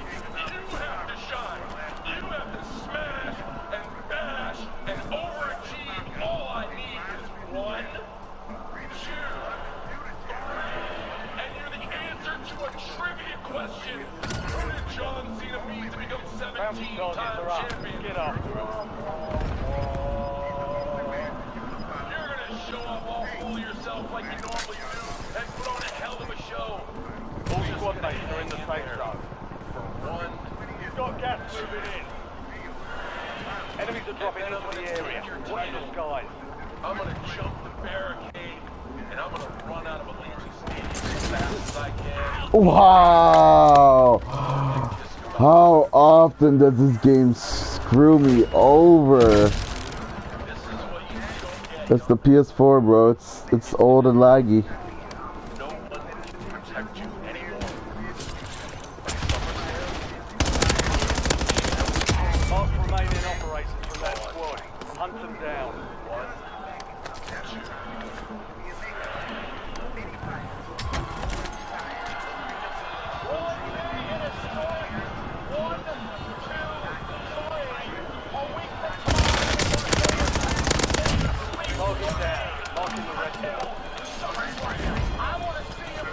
Primary objective complete. All targets eliminated. WWE superstars just said to each other, we're downright disrespectful. They're headed to table Your objective simple. Eliminate all bounty targets. Slow that drop. Headed your way.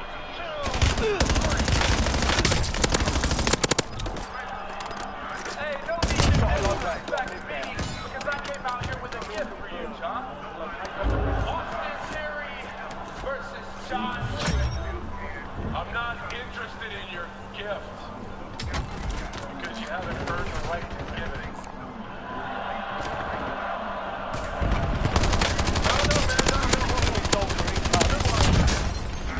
And I've been listening to you. Marking the rest of that. Drop him. Just like every single person in here, we don't care about you. Reloading. Why? We don't care about you because we don't believe you.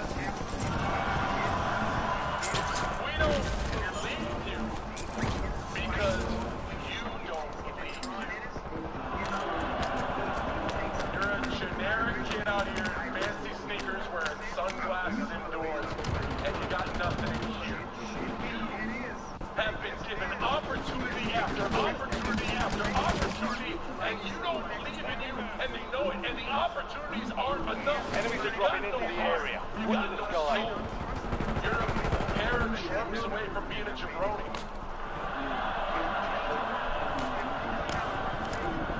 In theory, you should be great. In theory, Enemy destroyed. Use your tac map to hunt down the rest of them. in theory, everyone here should be here to see you.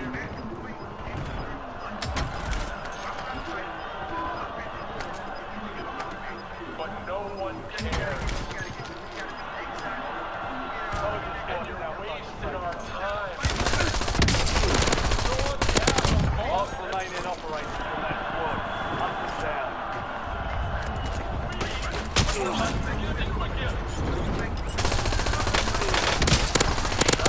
Target down. Marking the rest. Turn around. Get out of the ring. And we will let you walk out of here in one piece.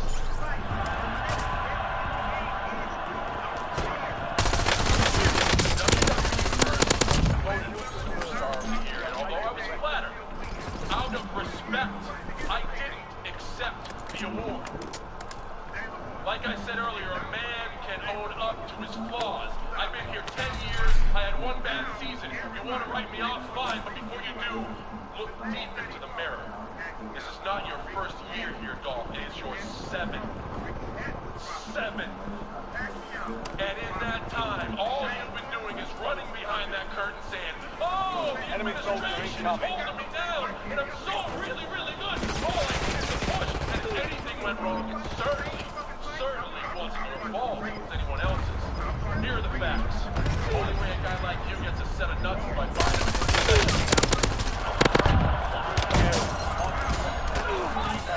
They're everywhere. Can't do anything. Ziggler's story goes like this.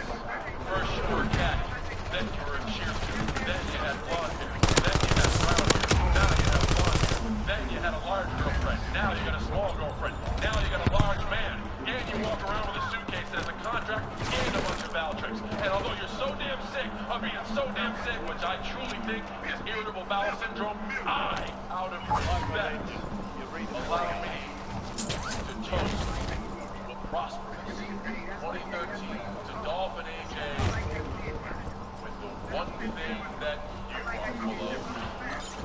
Get ready. Oh my god.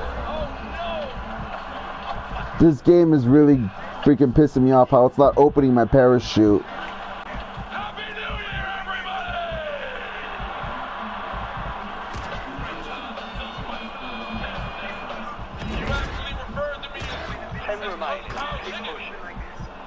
Compound chicken. Only The Rock can refer to me as compound chicken. It's genius. It's absolutely brilliant. Because every single Chinese restaurant you go to is always there. It's perfect, Rock. And this is perfect Rock. The Rock comes out, does his shit, holds the millions of the reinforcements like only The Rock. Thank you. But you're right, I am that guy. I'm the guy who runs you down. You're not here. Your squad mate ID a high value target. Lock and load. As usual, just like everything else, you're only half right. Because I'm the guy that runs you down when you are here.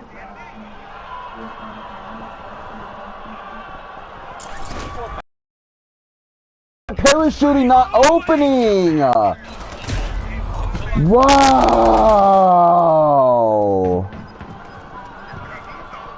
It stops halfway. Dude, this freaking lag is just killing me. This PlayStation 4 is just messing up my gameplay.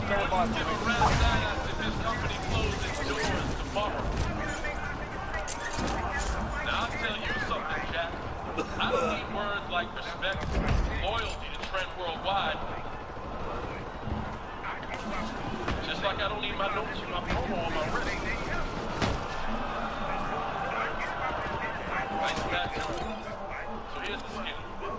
April 1st. 21st, when the millions see John Cena versus The Rock, John Cena is going to be eyeing up Dwayne Johnson. I don't like Dwayne Johnson. You probably Get to the safe zone.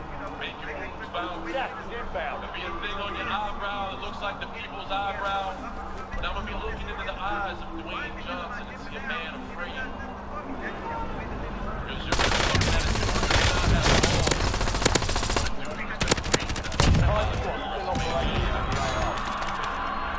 You're in the top three. Don't let up now.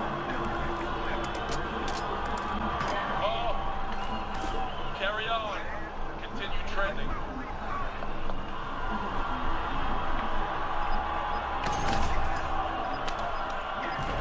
Watch it.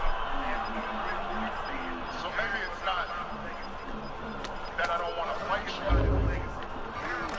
Maybe I just don't need to. You don't need to fight. You are the highest office. Roman Reigns. You are the big dog. Everybody back there knows it. Everybody out here still kind of trying to figure it out. Because when they look at you, they see what I see. A cheap-ass, corporately created John Cena bootleg.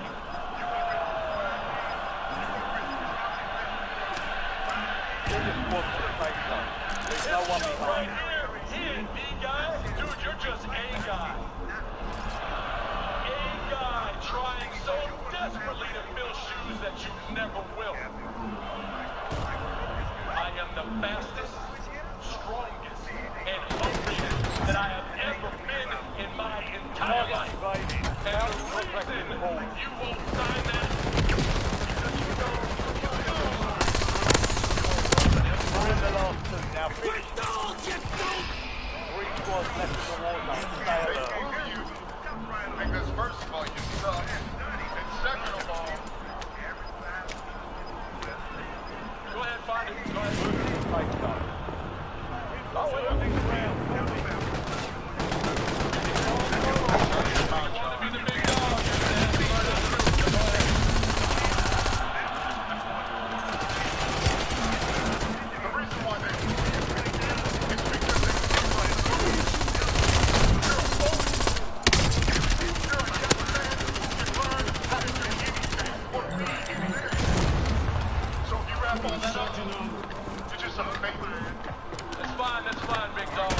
Dude, it's not letting me! There's so much shit! There's so much shit right there on the floor, it's not letting me! God, this game is so gay! There's like 1,000 things on the fucking floor and it's not letting me revive them! God!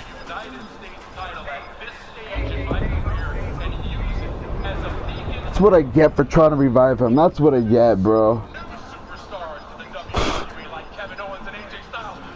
No one has a freaking microphone either.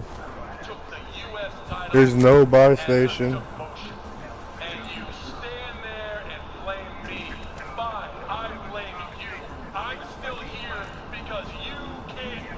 It's hard to hear with your show playing. Shit.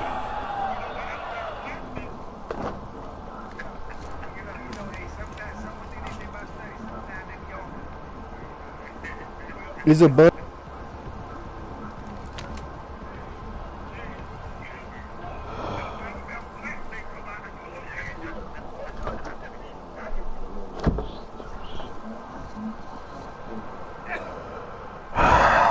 Why did I revive you? Reinforcing armor.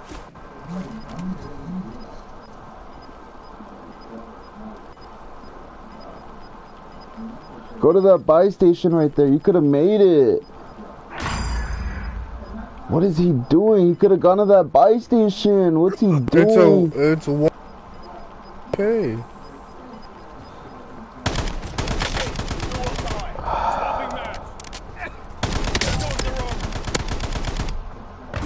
All stations, no enemy movement detected at this time.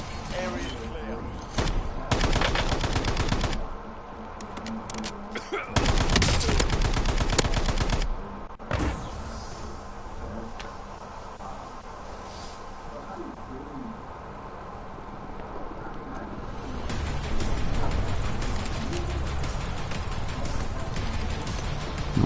these guys again. I'm not playing with them. None of these guys have a microphone. No communication, nothing.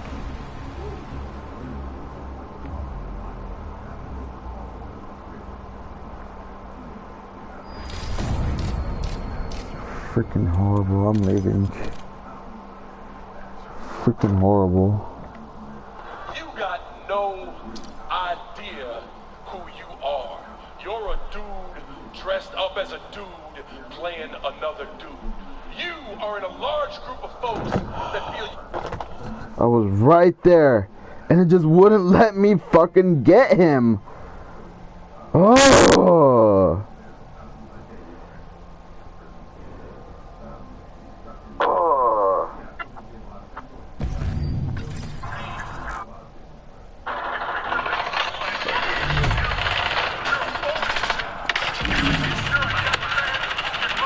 Look at all that shit on the fucking floor. Look at all that.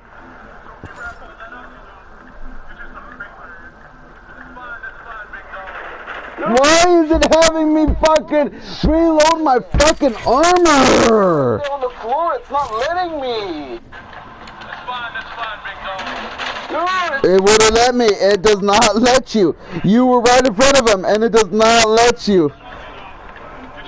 Look at that. Look at that. It's not letting you. Dude, it's not letting me. It does not. This game is so fucked up. This game is so fucked up. The settings and everything. Look at this. It won't let you. Look at that. It's not letting you. It's not letting me. There's so much shit. It's not letting you. The game is fucked up. The game is fucked up. The game is so fucking poorly made.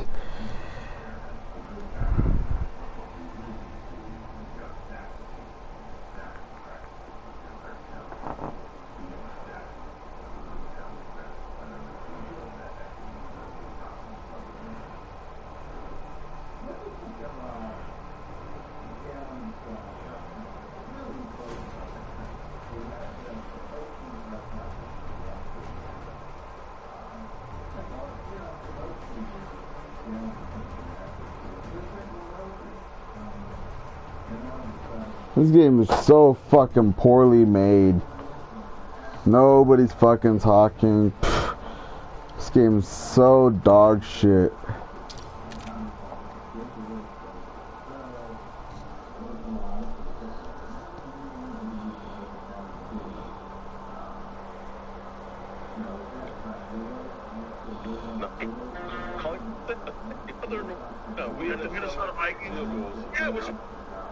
I can help you out. Get on those bars.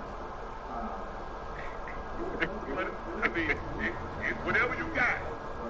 You reach your full potential. Isn't that what it's about? Yep. Now, I ain't gonna say it's gonna be like Pierre.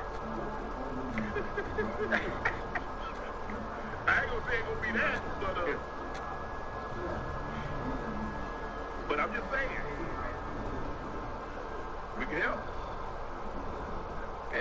If prescribed, sexual health patients get $15 off their first order of Rose Bar on a recurring plan. Connect with the provider at ro.co/. Prescription Rose Bar right for you. There it is right there on your face. You see it right there. Tell them where we can help. That's all I'm saying. We can help.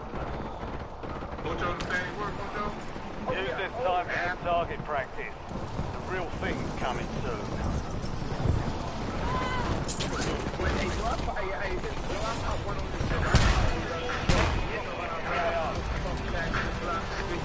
Playtime's over. Stand by for deployment.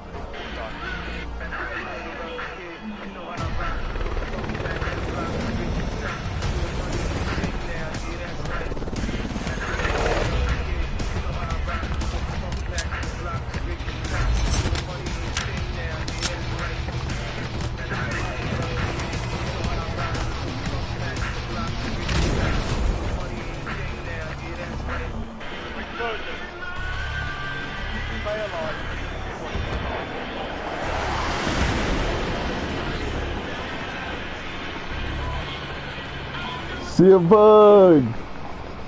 See a foot. Okay, good catch.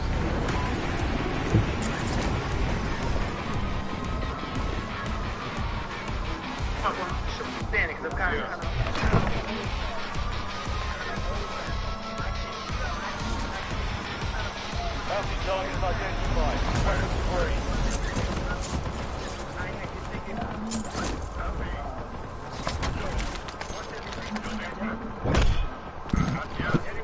An enemy squad is hunting you.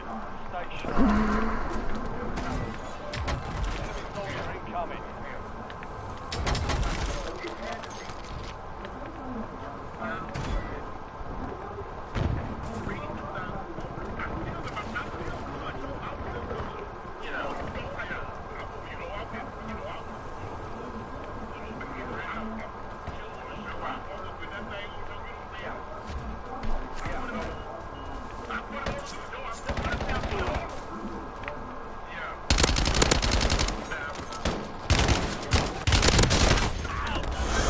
There's always another person right there, right?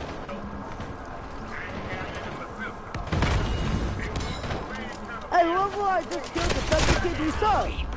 Give me some more of that.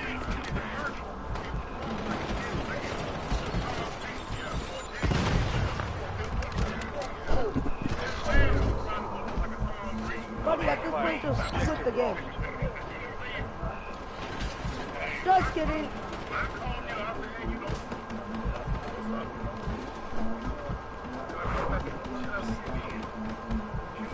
Squad mate is redeployed. Well done. Hey, watch out. There was an evil Chucky on the list. And he's very scary. He's gonna try to kill us. Destroyed. Hey, and like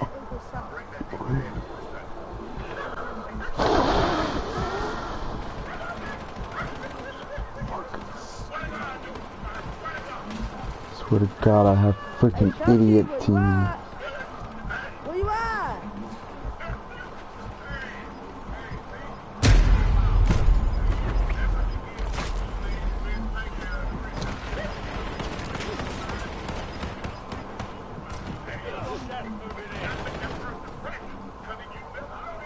What is that guy doing camping? Why do I get placed with idiot teammates?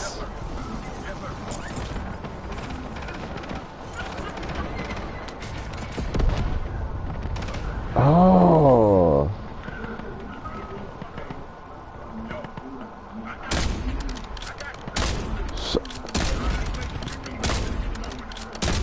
Wow. There's no point if you can get in them. This fucking game is such dog shit.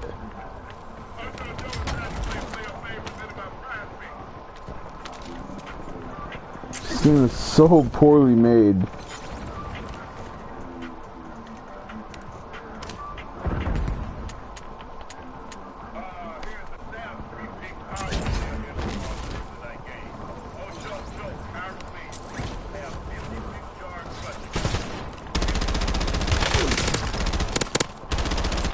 Enemy destroyed. Use your tac map to hunt down the rest of them.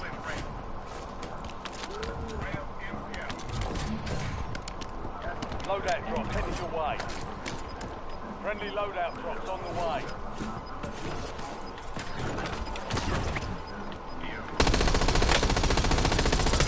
Wow!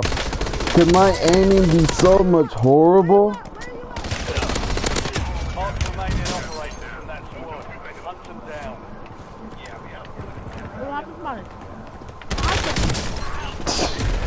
Wow! Where's my teammates? You guys suck! God!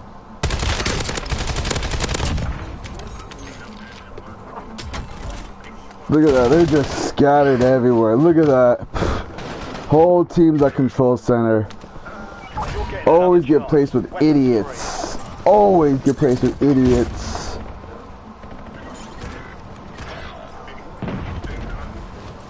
Stupid people that I get placed with. Absolutely stupid people.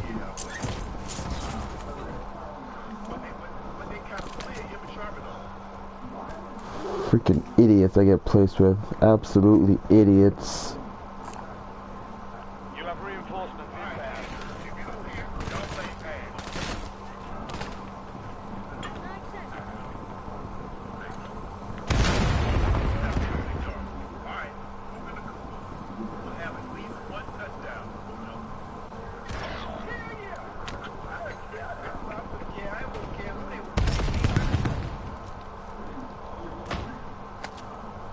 Freaking stupid people that I'm placed with.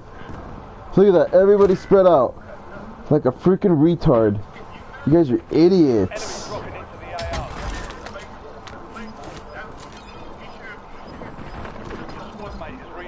Swear to God, I'm playing with retards. Absolutely freaking retards. Your squad made it to the safe zone. Gas is moving. You guys are idiots. You're in the top 10. Keep knocking them down.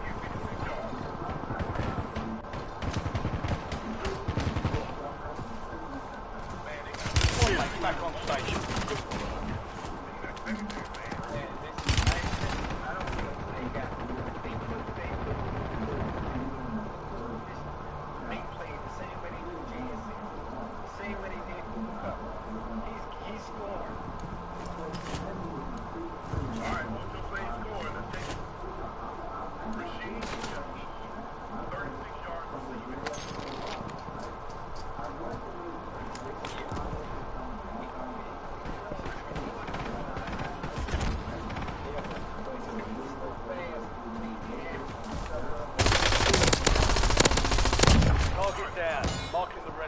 Get in there!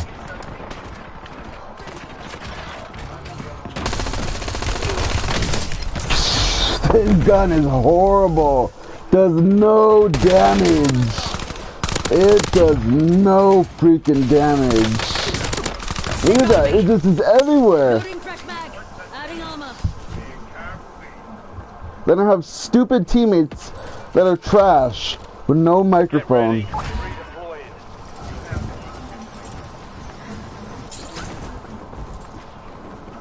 Absolutely idiots I have.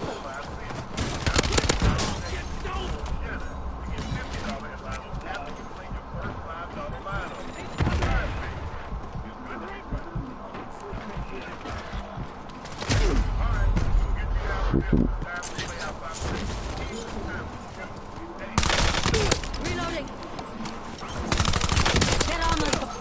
This team sucks, I swear to God they do. Watch your six.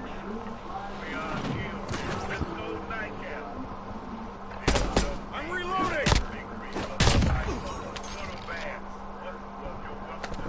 We're returning you to the front. Earn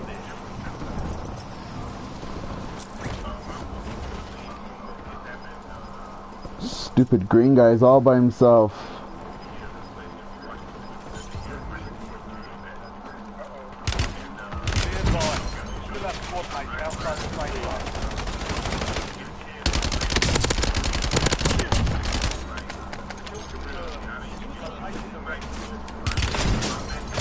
Wow.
Active in the field.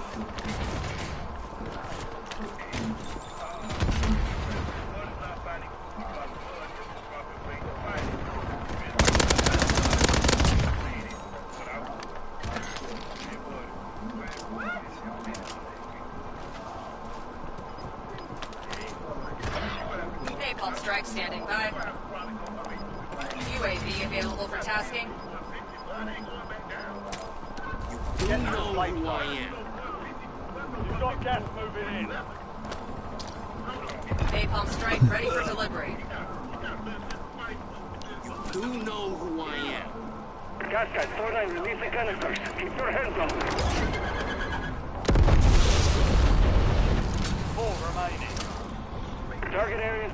CAD-CAM 490 conflicting. Mission timeline over. UAV exiting the area. Enemy dropping in.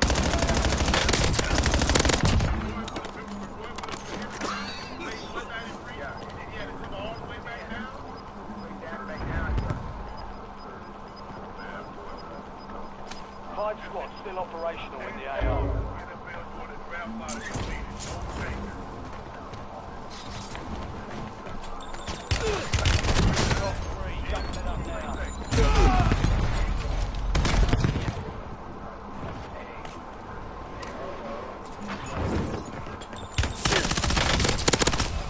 Right. Fuck you, asshole.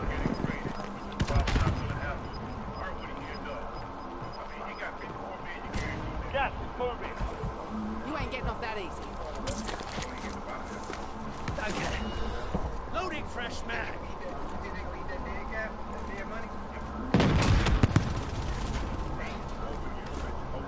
Listing immediate redeployment.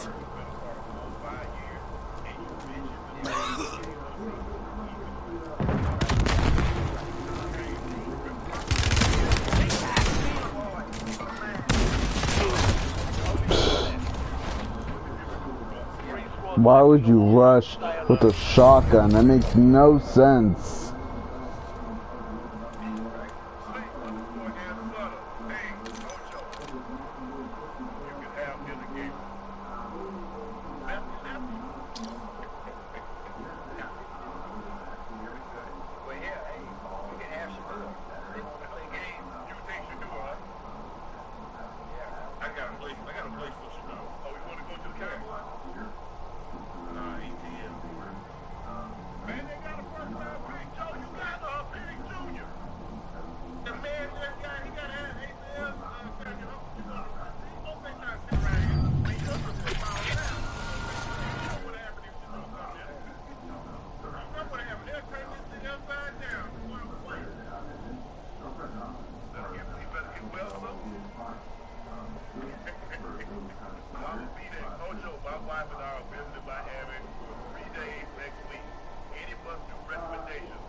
Last year and what they've done in the past and Lane and he's going to the Hall of Fame and all that and say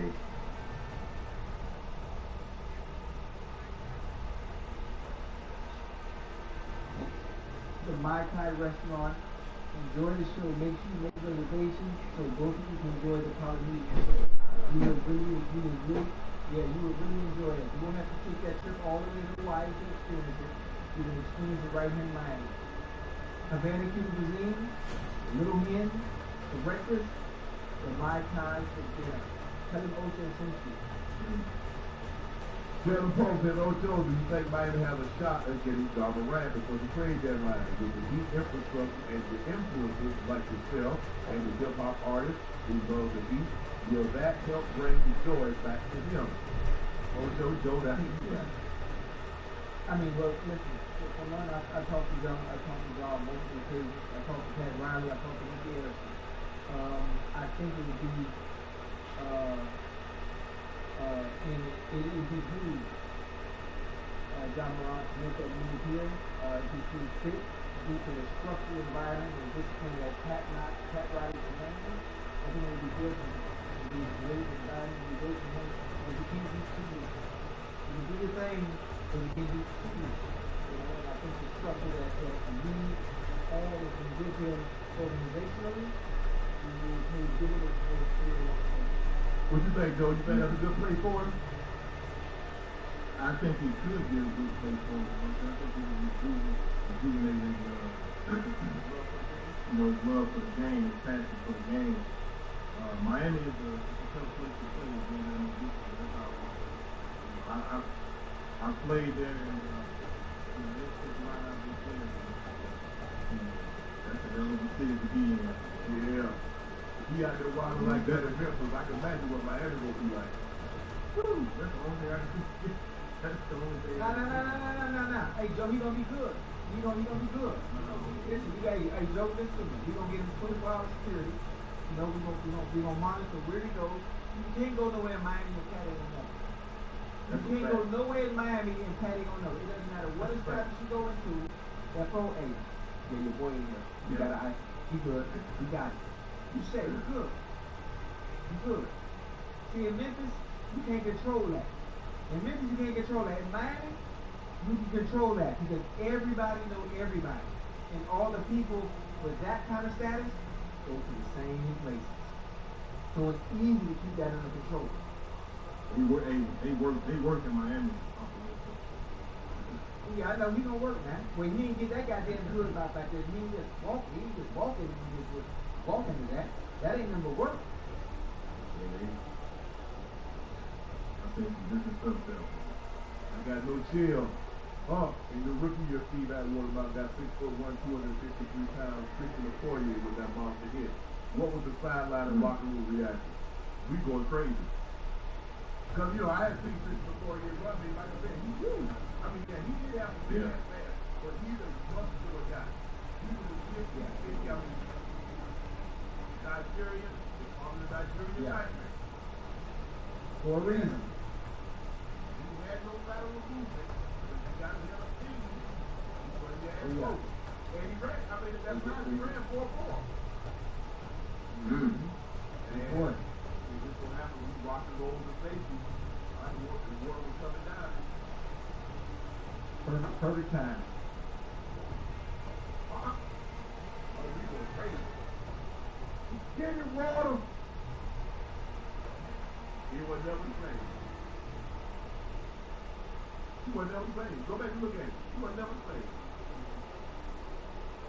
Yeah, that's like a boxer. When the boxer gets knocked out for the first time, you're a little timid next time you get out there in that ring. The same thing as a running back. That's why what you said, once you get one, you're more susceptible to get another. Especially Hell, break 98. Niggas in style tonight, Ocho. Out here built like Warzone. They fell on bed. I turned 38 today. I feel like I'm anxious. All of I want for my birthday is my quarterback Dart to stay healthy. The GM gone. I like Mike Thomas to be like Giant. Ocho is up to wish me a happy birthday. Jason, you've been a supporter of ours for a very long time, so each one of us, Joe, Ocho, and myself would like to wish you a happy birthday. Dart is going to have to stay healthy. Think about it, Ocho. He's been evaluated for concussion about 5 times. That's not good. In 1 year. What's up, Joe? You got a long little fit. He's speaking content. No, you can't do that. Yeah, you is. He's speaking content. You got to check that out. Boy, Joe, I played all of you. You get down. Get out of bounds. What? What? I got one from Brian Russell and I got one from Ray. That was it. So I played the record. So I played talking trash, yipping and yapping. So I made a business decision. I ain't got no time to play. I ain't trying to get no extra yards. I ain't getting no. Fans, New Jersey says, good evening, good riddance tour. 2023 was the fan season. That was it. Thanks for tour should have earned it all down for Burrow. But you know what? When it comes down to it, guess what, Ocho? Yeah. You got Brian Flores was right. Oh, yeah. Brian Flores was right. The owner got to be different. He wanted Tua. Flores wanted Justin Herbert. Think about how different this team would look. Justin Herbert. You'll never know. I mean, unless you play Madden, you can put Herbert on Madden. Lab 20 Casey, ISO, do you think Kobe's 2007, the 2010 run is overlooked? Usually people try to diminish because he had Shaq, but failed to mention he wasn't two without the top 75 player, which was back-to-back. Also, recently ISO here said, okay, you got cheated. You think 2007 2010 Joe was overlooked? I think it is kind of overlooked in his career. I mean, but the ones who know, it's kept his legacy. But man, when he did have that, I need to go back to 01, under Ocho. Throughout that playoff run, that was, obviously going into my rookie year. So I spent a lot of time in LA. That's probably one of the most famous Agent Orange Teller. Kobe had the same agent, Christian Brady had the same agent. So I spent a lot of time in LA watching him, man, he was averaging like 33, 10, and 8. Like his numbers was almost equivalent to Shaq's numbers back then. Right. Yeah, when he wasn't playing with Shaq and he finally got into the league team, I think that does go a little underlooked because he was he performed at a high level, man. He was a beauty to watch then.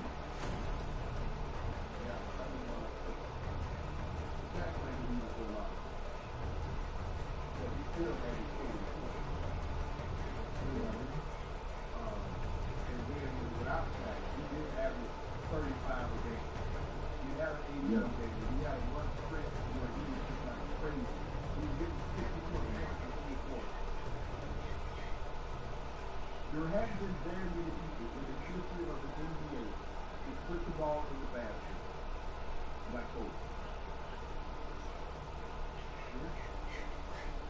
Somebody works like him. So he's gonna have work. Give him credit. Yeah, he's smart. Yeah, he's gonna take shots. He's gonna take a bad shot. He's gonna make bad shots too. There was not a shot that he didn't think he could make. He's gonna take that shot at any time in the game. So if you're willing to be the hero, you got to be okay with it. Yeah. Yeah, we don't care. One way we don't care.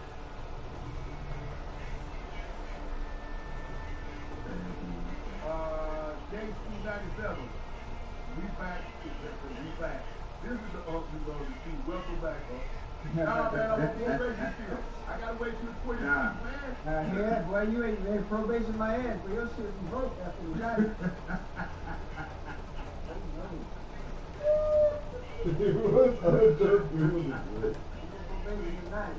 Biology would have told me eating hoo-ha would grow hair on your face. Where find his beard at? And some boy trying to make all Joe's love advice. I ain't saying it, but I'm just saying. I heard that too. I heard you do a little bit of that. Joe, look, hold on, Joe. Joe, I see some on the side of yours, Joe. What? And you know my spot. You trying to make a spot. Yeah. Okay. I can see that joint come all the way down to your neck. It will. It does. I gotta get it cleaned up. I'm gonna get it cleaned up tomorrow. Nah, you should. Let's go. Nah, man. Let this whole pepper ride, man. I gotta get all saying. I don't know. I might just have the goatee. I might just do a goatee. What you think about the goatee on okay. Nah, get the full beard, because I remember I told you I'm going to get the beard too. I'm going to get the unit. You want to get a beard. You want to get a beard so bad, Joe. I'm going to get a unit, because I want mine to be full. For me to get full, it takes too long. I got somebody who do that down here in Atlanta, man. They get right. I'm talking about the beard, though. The beard unit. Hey, you right. Yeah. Bro, I'm going to do it like... Yeah. Matter of fact, you know what I'm going to do it? When we do the adventure stuff, I'm gonna have a beard. I'm gonna have the beard in. No, I mean people like, man, I ain't know you, bro. I shave every day, so that's why I didn't have it in half face beard. I just shave every day. This is Saturday to be 2 weeks though. This is basically 2 weeks. So I gotta go to the 7th. I gotta go to the 7th of January. That'll be a month. Oh man. You be good. That thing gonna be full of feel and everything. Feel all the way out. I mean, it's taking, I'm like, I wake up like, damn. My sister don't know yet. My mom don't know. My daughter, Kayla saw it. She's like, Dad, that looks good. I like that. Man, my grandma look great. My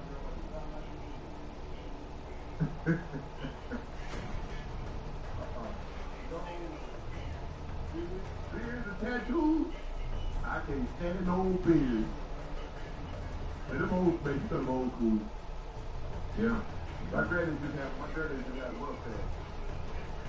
But I'm gonna give it, you know, like I said, I'm gonna give it a January 7th and see how it is. And then if I like it, I will keep it a little while. I don't think this is something that I'm gonna take to the, you know, years. You know what I'm saying? Yeah. I just want to see what it looks like. I just didn't know. I didn't know I had this much Grado. That's for damn sure. One about shit. I'm like, damn. Look at that.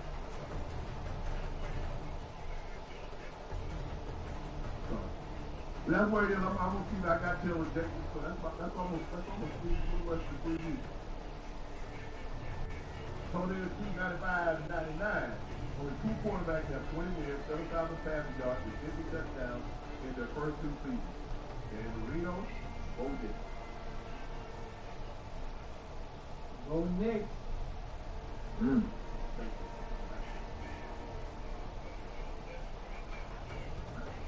Caspan, what's up, Ocho? Message from Atlanta, Georgia. Where does Julio Jones rank among the guys, you guys, all-time receivers? What made him so special? Size, speed, route running. For a guy that size, for him to be able to sit down and get in and out of those breaks, is something special. Oh yeah. Run the whole route tree. Short routes, take him to the house. Intermediate routes, take him to the house. Deep balls, take him to the house. And Ocho, remember now, he dealt with injuries early in his career a lot. Yeah. And then he started to deal with hamstring injuries. Remember he had that foot injury? Because he had like a 250-something yard game. He had a 300-yard game. Man, he was at the top. He was at the top of his game. He was at the top of his game. He was something special to watch. And I think the thing is, I wish he had finished his career in Atlanta. Because once he started bouncing around, he wasn't the same. Because you know, once you bounce around, you're not gonna be able to do the same. Nope.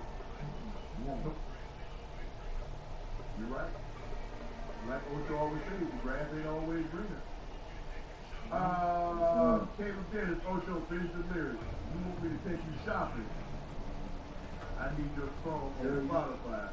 Love y'all nightcap. You want me to take you shopping? Girl, you tripping.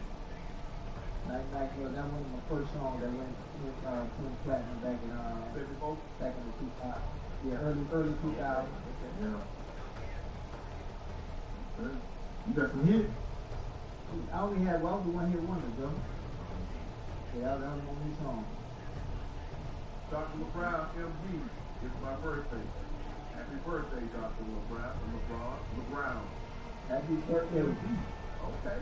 Happy birthday. Hope you're doing something fun. You know, got 9 months late. Going out, like, you know. Kevin Kyle said, salute, fellas. Ocho, ISO. When y'all bringing the show to Indianapolis, y'all got love out here. Also, Ocho, when was your welcome to the league moment?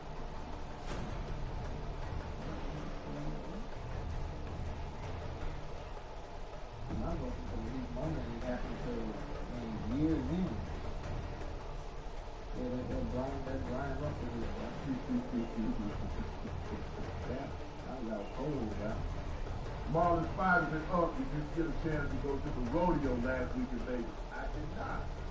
You know what I should have been? I didn't want to go to the pools up close to first. I was, you know, I grew up in the country, so Mr. Sammy Kirkland, he had cattle. He had, Youngster County. He had Freddie Berkeley, which was red with white face out. Mr. Sandy had, I think he had Charlie.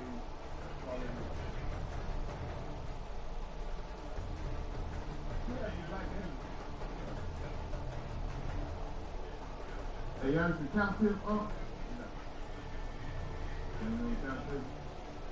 Nick, I'm not, my grandfather had, he had like, they were, he's in between Mr. Sandy and Mr. Ronnie Ron. They had cattle. So, my grandfather had pigs. Cattle a lot easier. I mean, cattle a lot easier. They can eat more, but pigs, they constantly live with the way to get the hell out of the pig. This joke is just, you like, we have hot wire, which is electric machine. Yeah. I got to go ahead in the morning to see my sister and running home. I felt bad for her. So when all got out, right for their care. They was food, they was nothing. This is all that I feel bad. They grind and feed, they ate. Morning is great, man. I sure wish Ocho would have got some of that. He sure get this. All that other seriousness with that freeness. Hey, I would have been joking back then too. Hey, listen. Hey, mom and grandma tried to whoop that out of me. I'm still the same. Hey, once again, you was in Everybody got back in you once you got grown and got on your own. You right there. J-Dub Akron, what's up? I left Ohio to get some sun in Vegas. It's just as cold in Vegas as it is in Ohio. Everybody there is live. Yeah, it's cold now. At night now, you got to realize it's the desert. It burns your ass up in the day, it freezes your ass at night. I mean, so you might get a 60-degree, shift drop. Because it could easily be 80 and all of a sudden it be down in, 20-30. It gets cold at night here, especially this time of year.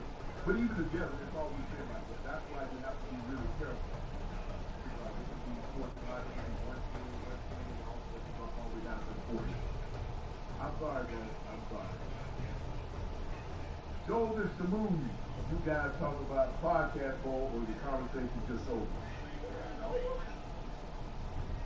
Man, them boys don't want no smoke, man. Them boys don't want no smoke.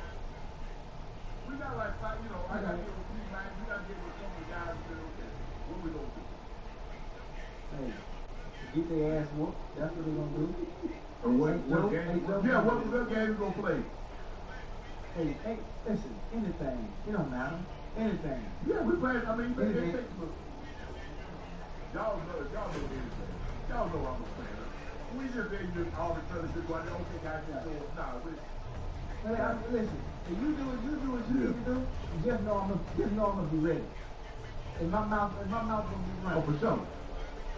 So yeah, if we bowling, guess what? We walking to the line together. There ain't no just sit down and be quiet. So that bowling that y'all see on TV, that ain't gonna work like that. In the ninja bowl. Everything we do is real. So y'all already know how it is. Card, whatever, talking is a must. Spades, dominoes, everything. Absolutely. So that concludes this episode of Nightcap. Joining us, y'all know who I am. I'm your favorite artist. That's my partner and co-host. Liberty City Home. Singles Ring of Fame on the Logo and Logo. That's Chad O'Joe Johnson. And the third member of the Big Three that joins us every Wednesday night, University of alum, University of Little Rock, Arkansas native, 7-time NBA All-Star from Atlanta Hawks, ISO Joe Johnson. Thank you, Joe, for joining us tonight, man. Appreciate it. Thank y'all. Please make sure you hit that subscribe button. Please make sure you hit the like button if you do us a favor. Go subscribe to the Nightcap Podcast feed wherever you get your podcast from. We would like to personally thank each and every one of you for your support and your continued support. Because all this, what you see behind myself, what you see hanging on Ocho's wall, and what Joe is about to receive in the mail in a couple of days, is all because of you. None of this is possible without you. The love and respect and the adulation that you receive with the top ranking of YouTube television, We cannot thank you enough. So again, thank you for your support and your continued support. Those looking to purchase the bottle of Shea Bottle 48, remember, we have it in the 750, and also now we have it in the 375. Head over to the48cognac.com. If you cannot find it in a state or city near you, it is a premium VSOP. Best tasting premium VSOP cognac on the market. But don't take my word for it. Try it for yourself. Compare it against others, and I'm sure you'll see it's a VSOP, but it actually drinks like an SO. Best tasting, smoothest VSOP on the market. Please drink responsibly and stay safe. Check out my media company page on all of its platforms. That's JJ Media. And my clothing company, 84 with 84B spelled out. That link is in the chat. Again, thank you guys for joining us. Tonight, we're back, Ocho and I back tomorrow night after the Seattle Rams game.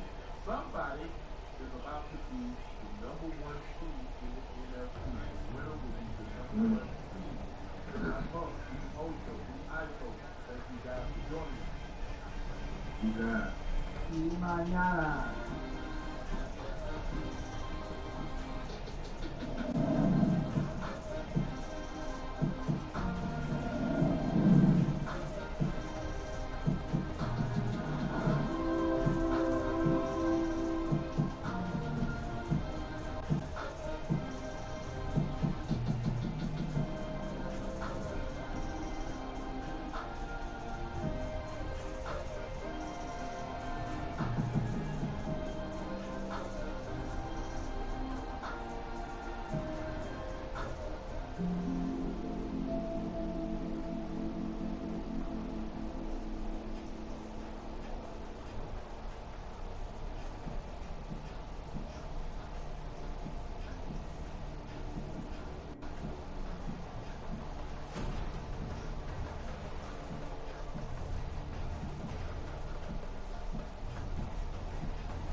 And my clothing company, 84 with 84B. And please make sure you hit the y'all know who I am. I'm your favorite author. That's my partner and co-host. Liberty City's own. Single Ring of Fame author, former co-host and all-pro. Got Chad Oldham and Coach Johnson.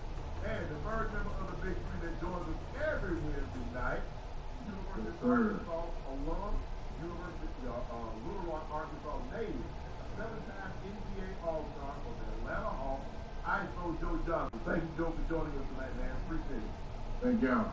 Yes, please make sure you hit that subscribe button. Please make sure you hit the like button and do us a favor. Go subscribe to the Nightcap Podcast feed wherever you get your podcast from. We would like to personally thank each and every one of you for your support and your continued support. Because all this, what you see behind myself, what you see hanging on Ocho's wall, and what Joe is about to receive in the mail in a couple of days, is all because of you. None of this is possible without you. The love and respect and the adulation that we receive.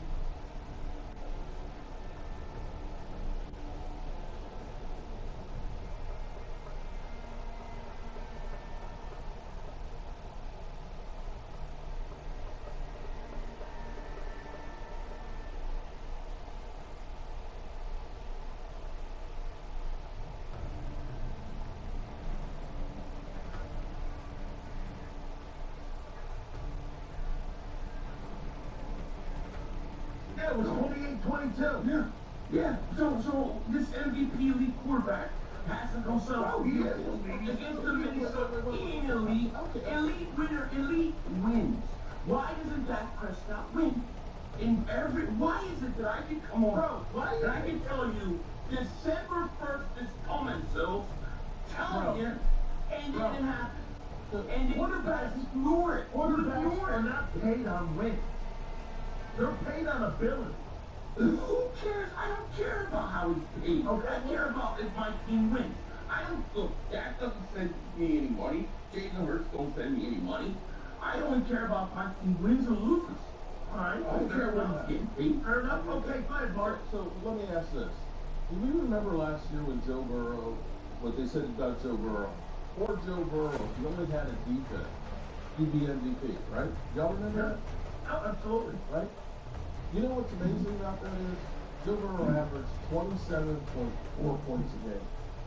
You know how bad his defense was? 25.5 points a game. And so we said, if Joe Burrow just had a little defense. So let's compare that awful defense of Cincinnati's that gave up 25.5 points a game. We're giving up 30 fucking points. And let me remind you here, if Jalen Hurts had that defense, you'd have 3 fucking wins. You got 3 games where he scored more than 30 points. You would have 3 wins. Thank you, Mark. Thank you, Liberty. How can you look at Joe Burrow and say, poor Joe Burrow, if he only had a defense, and my defense is giving up 4.5 points more a game? I got like 2 minutes. Wait a minute. Wait a minute. Billy, are you suggesting you think that offense has played up to its ability this year in any game, shape, or form this year? Except for the New York Giants #2 and the Raider game. Name me another game that team... Who are we talking about? The Eagles? Joe Burrow? I'm talking about the Eagles. I'm talking about your offense. I think we played... No. Right. But that has nothing to do with Dak Prescott not being an elite quarterback. And I want to thank Mark for making my point. He just proved my point with his example. Because what he says about... No, you just proved my point. Bro. We have gone against Minnesota, the Bears, the Lions, and who did I forget? And Green Bay. He fucking averaged giving up 38 points a game. 38 points a game. 34, 34, 40, and 44 points. How you proved my point. I want to thank you. If that's supported, you know what? You proved my point. You proved my point about that and what he is. Because what you just said, and what your big chief complaint about Hurts always is Hurts had the team around him. Hurts has guys around him. And okay, great. But listen, okay, then you say Dak Prescott, he doesn't have those guys, right? And that's why he doesn't. Defense, he doesn't. Right. Okay. So that basically what you're saying is that can't be elite because Dak Prescott needs the same help that Jalen Hurts has to have. Jalen Hurts has to have help to win. Well, Dak Prescott does too. How about the 30 seconds? Let me tell you something, Mark. We're talking about a guy's 10-year, 11-year career. Not talking about 1 year. I'm talking about 10 years. Not 1 year. My guy has been to 2 Super Bowls. And your guy does not win in pressure. And you get so worried about his defense. Well, why don't you look at your quarterback receivers in the Did you not have the best offensive line in football? Are you trying to say I got the best offensive line in football? You're missing my point. It's not confusing. No. What I'm saying is that your chief complaint about Jalen Hurts is that he has everybody around him.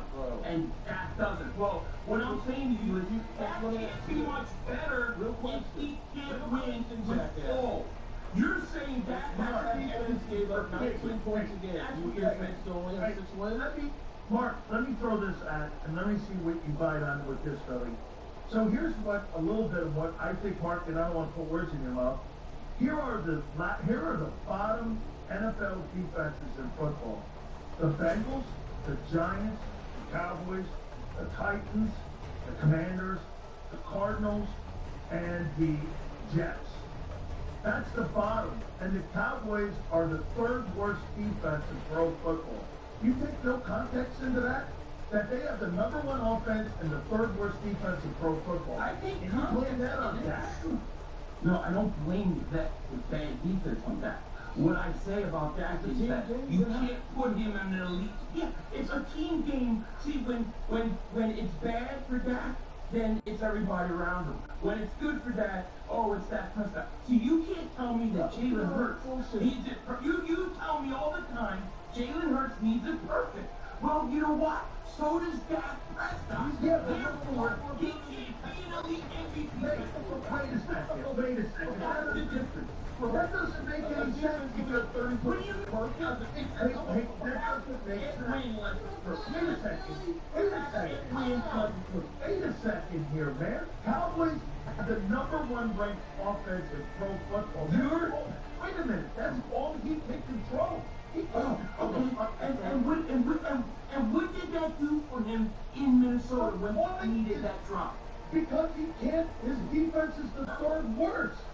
Okay, so that's why he settled. So he settled for red zone field goals because Dak Prescott. Well, they're averaging 400 yards because of the defense. They're averaging 400 yards total offense. I give you their defense is good and their team is great. But you guys put it all on them and you don't hold this quarterback to the same standard that you hold Jalen Hurts. That's the truth. I went back and I watched Julio after the day after. You wouldn't win a single game against the NFC North if our defense was. You don't know that. You don't know that. My guy beat Green Bay. My guy beat those teams. Hey, Marty, your guy did shit. The Eagles have beaten every team in that division except Not if they were giving up. Not with our defense, they wouldn't. You really think that they would win with our defense? No, well, I tell you what, my quarterback went out so for 3 red zone field goals against Minnesota. You're talking about Minnesota. And we're also talking over the fact of a career, not just 1 year. I went back and I watched my man Sills. And I watched him the day after the Raiders played Dallas and he won. Boy, the glaze Dak. Oh, man, Dak was so impressive against the Raiders. And then when it comes to the Eagles, oh, no, I didn't see nothing there. See, you don't hold Jalen Hurts to the same standard. Here's the difference. Here's the difference, though. I don't really think the Cowboys were a Super Bowl contending team. I think they got better. Right.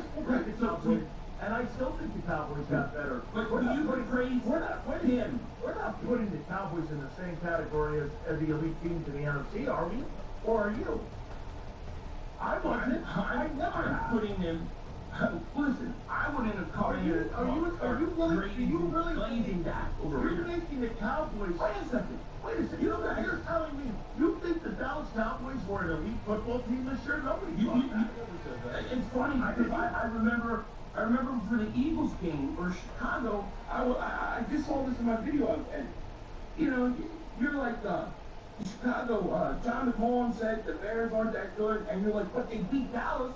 They beat Dallas. So you must have thought Dallas was something. You guys all thought that they were gonna come back and beat the Eagles. I'm pretty much about Chicago. I'm not. I'm still not sold because of quarterback. All I'm saying is, wait a minute, let me you ask hold back. Do you think Joe Burrow is a great quarterback? Yes or no? I think he's a very good quarterback. Do you think Jalen Hurts is better than Joe Burrow? In terms of what?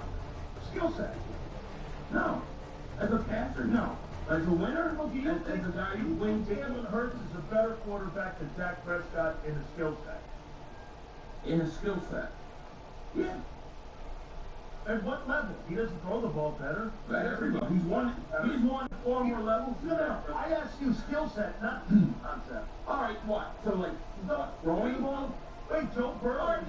Okay, Burrow. Dak has better arm. Don't you agree? Dak Prescott and Joe Burrow are probably the same guy. They basically have the same numbers. Who's the same guy? Dak Prescott. And how dare you guys put him up there with Joe Burrow? Joe Burrow is taking his team to Joe Burrow took his team to the Super Bowl when Dak didn't sniff it. That's fair. Okay, so then Trent Dilfer is on the same level as Jalen Hurts because this team won the Super Bowl, right? Whoa. How many times did Dilfer go to the Super Bowl? How many times did they go to the Super Bowl? They won one. Okay, so Jalen Hurts has been two. Look at all the quarterbacks in history who have been to 2 Super Bowls. Jim Plunkett went to 2, won both of them, and is a Super Bowl MVP. Do you consider him elite? He's a little before my time. Okay, well, I'm going to give you an honest answer. I'm going to give you an honest answer. How about Eli Manning? Huh? Eli? Yeah, I think Eli Manning is a whole famer, to actually be honest with you. Because I think what Eli Manning did, Eli Manning took twice, went on. I think they beat your 1 seed choking Cowboys, but they won playoff games on the road, and then they won 2 Super Bowls. One of them beating a team that was undefeated all year. I think Eli Manning is a clutch quarterback. Clutch. Does he have the numbers of his brother? No. But he wins. I'll tell you what, to your point there, brother, you know, he's an awful, streaky guy when he gets to the playoffs, man. He's got a better win percentage than his brother does. All right, Mark, let's start with you. What happened in Minnesota? Minnesota, same thing that always happens. Tackles can't block. They're good in the middle, but our tackles can't do diddly-poo. There was some questionable play calling, too. Clearly 500 point there, settling for field goals. Maybe they should have gone for a 4th down. And our defense, as always, makes everybody look like fucking Joe Montana. To have J.J. McCarthy, who's terrible, to have Jacoby Brissett, to have Russell Wilson, that anybody who wants to have their quarterback look good, hell, Tua should play against that defense. Maybe he wouldn't have been benched now. It's just literally that bad. It hurts me because growing up and seeing the doomsday defense and seeing these sticks out here, Matt Eberflus is about the worst defensive coordinator in football. He's not getting any backing from Jerry, I'll tell you that. No, right now. but you know what? Jerry's the one that hired the jackass. That wasn't Shotty's pick. Shotty wanted Robert Saleh. Yeah, Robert Saleh. Yeah, and that's who he wanted, but the Joneses had already interviewed Eberflus before they even decided on Shotty. So this is another case. This is another case. You think Red Zone, Mark? Do you think Red Zone has been an issue this year? It's been somewhat, yes, definitely. But it still goes back to, when we reflect on this season, I don't ever remember saying that we were better than the Eagles. I don't remember saying that we were going to the Super Bowl. I said, with the new coach, with us getting rid of Micah Parsons, that if we get 9 or 10 wins, that it's actually a good season. That they've cleared off some cap space, they've gone ahead into a new direction, and that's where Two draft picks. Two draft picks. Now, we've got a lot of shit that we still have to fix. And our tackles are 2 of them right now on that offense. And if you can get that done, get 2 legitimate tackles, that offense, you can already see, is the #1 offense in football. No, you guys have gotten better. But that You guys defense, totally have gotten better. you can't expect to win if that defense is that bad. No, you maybe need a new offensive coordinator. All right, Billy, what'd you take out of the Raider game? I think it's time to get ready to go fishing in Cancun for the Dallas Cowboys as the season's over. What did I take out of it? I simply took that the Eagles showed heart, that they weren't quitting like we've seen a couple years ago. They fixed some things, and they got hopefully a little bit of a first step into building some momentum. Momentum. That's what I took out of it. So you took momentum out of it. Okay. Yeah, no, okay, I got it. Well, and to be honest, I didn't know. After 2 years ago, they played the Arizona team with 3 wins. They came in and beat us. That team had quit. I wanted to see this team respond and how they looked responding. And so I took that out of it. I think Saquon Barkley's toast to you. No. Well, how many games is it going to take you to sit there before you start to realize? It'll take me a whole nother year. Another year, okay. It'll take me a He's whole going to nother rush for 935 yards less than What's he got right now? What's he got right now? I think he's got 950, if I'm not mistaken. Let me take a look at that. So the guy's been struggling all year. He's still almost at 1,000 yards. Remember, you need is 60 yards a game. Do you consider that? Yeah, well, 60 yards a game I don't, but when you combine the body of work, we gotta look at that too. One season of 60 yards, no, I would not. Well, that's what he's averaging, around 67 yards. I know, but that's coming off after having maybe one of the greatest, Yeah. years. So, Okay. No. So right now, my problem is not, he's on pace for 1,100 yards right now. My problem is this with him, 3.9 yards per carry. Last year he was almost at 6, right? Mm-hmm. So you're putting more of it on the O-lineman. And you think if Jurgens, Steen, and Landon's injuries this year, on why that production has fallen off? Yeah, because, and I mean, I don't know, that's why I think it takes a whole nother year. Okay. But, when I look at him, I look at a guy, I'm like, he's still got explosion, he's still explosive. I feel like maybe he's in a situation where, you had such a great year, everything was like a big 40, 50-yard run, you're struggling, you start pressing, you start dancing too much, and, those kind of things. To me, if you want to talk about the key to the rest of the year and the playoffs, they got to get that run game going. That's the key to them making some noise. Absolutely. Hey, Mark, what happened to George Pickens in this game against the Minnesota Vikings? It's not just the Minnesota Vikings. It's actually been the last 2 weeks. He's kind of killed off. I think teams are doubling him down, and which is why you're seeing Ryan Fennoy and CeeDee Lamb kind of get into it, getting much better games. And I think teams are trying to fluster him more than they had been. After he had been going crazy in some of those games, he's got more attention and it's been harder and harder to him. Maybe he's just, I don't know, maybe Pickens just, don't want to be in Dallas. Well, maybe he's just not happy. Maybe he's not happy with that. He might not. You know what it could be though? Listen too, Mark. You know what? To his He might want to go to New England. How about this, Mark? You know what? Hey, they're not going to pay him $36 million. No. Okay? They're not, and what, get this, you think, so, hey, Philly, what you're saying is you think he's making business decisions right now, where he don't want to get knocked out right now? I do. Absolutely. You think he's making business decisions right now where he doesn't want to get hurt? You just saw guys right now like Carson, you saw Mahomes. That's a good point, Philly. You think he's making business decisions?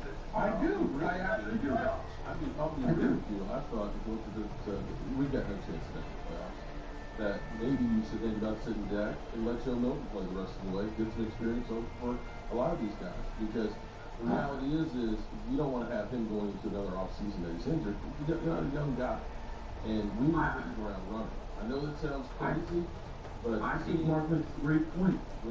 Seeing Pat Mahomes not going to be ready to start the season. Mike Parsons is not going to be ready to start the season. I think you should think about sitting back too, because you definitely don't want to hurt his trade value. Because this is the year you unload that. They're going to unload that this fall. I'm not arguing. I think that's in play. I think that's in play for this team. They got multiple picks. They're getting some young guys. Why not unload on him? Because really next year is like, if you don't do something next year, it's going to be very hard. You're going to get to a point when you're doing that. Let me ask you this here, Philly. Do you do you play Lane Johnson? Do you play Jalen Carter? Or do you sit them for the playoffs and get them healthy? Because again, I would probably play them. You tell me if I'm wrong. I think you play them in the first Commander game, and then you see what happens tomorrow night. Because if the Rams win, there's no shot at home field at all whatsoever. They'd have to lose the majority of their games at the end of the year for them to lose home field advantage. And the other team that's in line for home field is Seattle too. So both of those teams, after tomorrow, will have what, 3 games remaining? 2 games remaining? You're not going to win home field. So with the remaining 2, do you play Buffalo, or do you do this, Philly? Do you rest these guys? I think you play. I mean, let me ask you: if you rested Jalen Carter and you got to the playoffs, right, and then you put him back in the wild card, are you getting a guy who's on limited snaps, who's not fully in playable shape? Because I think being in shape at the right time, what's the point of having him be 50% of what he is. So I'd probably play him. I would play him and Lane. And, you know, once I lock that 3 seed up, I wouldn't. But I'm hoping that they still can get that 2 seed. I mean, they're, you know, Green Bay and Chicago, they got to play each other. There's some tough games. I don't even know who to root for tomorrow. I mean, Seattle winning home field playoffs may not be the worst thing. But you don't have a tiebreaker. You don't have a tiebreaker over them. No, but I don't trust Arnold. It's like you could be a 2 seed, and Darnold's the 1 seed. They're Seahawks. I think they may get bounced early. They're gonna have, you know, Rams a 5th seed. They have to now travel. I don't even know who to root for tomorrow. Like, to be honest, if I'm not mistaken, I think the Bears and Green Bay play on Saturday after you guys play against the Commanders. Hey, Mark, how do you think Schottenheimer did this year with the offense and with the football team? How well do you think he coached this year? Well, here's what I really think, okay, is the problem for Schottenheimer is, I mean, he's done, I think, great with the offense, regardless of Philly 500 sets. We got a quarterback that already has 3,900 yards, 26 TDs, and 10 interceptions. That ain't bad. The problem for him has been because the Joneses, you're dealing with the Joneses, which is not like dealing with anybody else. He's got to let Matt Everpost basically hang himself. You can't go over there and go to Jerry and say, Jerry, this guy's a freaking goof, man. Get rid of him, because the Joneses were the ones that picked the guy. So he has to let him fail and just kind of step away from that situation. If they can get themselves a legitimate defensive coordinator, I still think they screwed the pooch years ago. I would have taken a shot on Al Harris, because Al Harris, what he's done with defensive backs. Yeah. I'm not sure that Diggs was an elite D-back or if it was the coaching of Al Harris. The same thing with Ron Bland. And he's got Nashawn Wright up there with the Bears falling like crazy too. He should have had an opportunity to be the defensive coordinator, but they've got to fix that. And we've got 2 number 1 picks next year. We'll have some cap room. We'll see what the Cowboys actually do. Do you want Kevin Patullo back next year, Billy? I mean, at this point, no, but I don't know. Is switching to another coordinator the greatest thing either? I don't know. It would depend. I just think that you got to get Sirianni. Or does that even matter? I don't think it matters, because I think this is Sirianni's. I think this is his show. I think this is his offense that he wants to run. So I would like to see another offense. But I want to ask you on the defensive side of the football and with Jordan Davis. How do you look at his season this year? They still take him off the field on 3rd down. He's not a 3-down player. Now, he has had sacks. Okay? And he has. Yeah, and for an interior guy, he's not quite the nose. He is a 1 technique. He's not like Vita Vea. Vita Vea plays in a 34. You guys play more in a different type of front. But, I mean, how do you look at his season this year? I mean, I got to tell you, man, I think he had a Pro Bowl type season. Yeah, I think a Pro Bowl breakout performance for him. I think he's getting better. I think he's earning trust. And you know, his stats are definitely up from a year ago. He's impactful. I think he might have been one of the most consistent defensive players on this team all year long. You know, maybe, you know, minus that Chicago game, but I love Jordan Davis. I think Jordan Davis has been fantastic, and I think he's only going to get better. So you're going to pay $60 million between 2 D tackles, is that correct? Well, I don't know. Is he going to really are you going to get $30 million out of Jordan Davis? No, you're talking 25 for him. 25? Oh, you're talking 25? You don't think Ian Carter's going to command $35 million? No, I do. But I can't let Jordan Davis. I just think he's too valuable. Even from just a you know, type of player in the locker room that he is, I don't want to see him go. I don't know at the end of the day, money-wise, how that'll work out, but I would love to keep him. I would love to keep him both. Mark, where do you think Jerry Jones goes with the #1 lead on the football team right now? What would be, for you, if you are indeed keeping Prescott outside of the quarterback conversation, what's the one area of the football team that you think you need to improve? Because remember something, You've got the team that is in your division right now. That's one of the top teams in the NFL. And you've got to, first win your division, and that's beating Philly. So, I mean, wait a minute. What happened the last time we played Philly? Oh, you beat them. Oh, okay. Oh, okay. No, you did. Excuse me. You split this, sir. I apologize. I was going to say, we're actually 3-1. No. I apologize. We're actually 3-1 in our division. That's the only place we seem to be able to win is in the NFC East. That's wild. Useless Jack stat. Wait a minute. You have a better division record than the Eagles right now? Yeah, we only don't. Yeah, we're 3-1 in the division, which is crazy. Okay. I'm sorry. What's the Eagles? I believe they're 2-2, right? Oh my God. Yeah, but you think that's you're saying something? You think that doesn't really carry the weight of NFL, and that we have to be able to beat them. And I was like, we had beaten them, didn't we? So this is what you do. You sit there and you talk shit like that, and then you make excuses about your quarterback. And in fact, you couldn't beat Minnesota. You're gonna hold the Dak Prescott and the Cowboys to that. You know why you won? You know why you won? You want to know why you won that game? We choked it away. We've done it before. It didn't matter that it was Dallas, Arizona. It could have been USC. It could have been Georgia. It didn't matter. It was Dallas.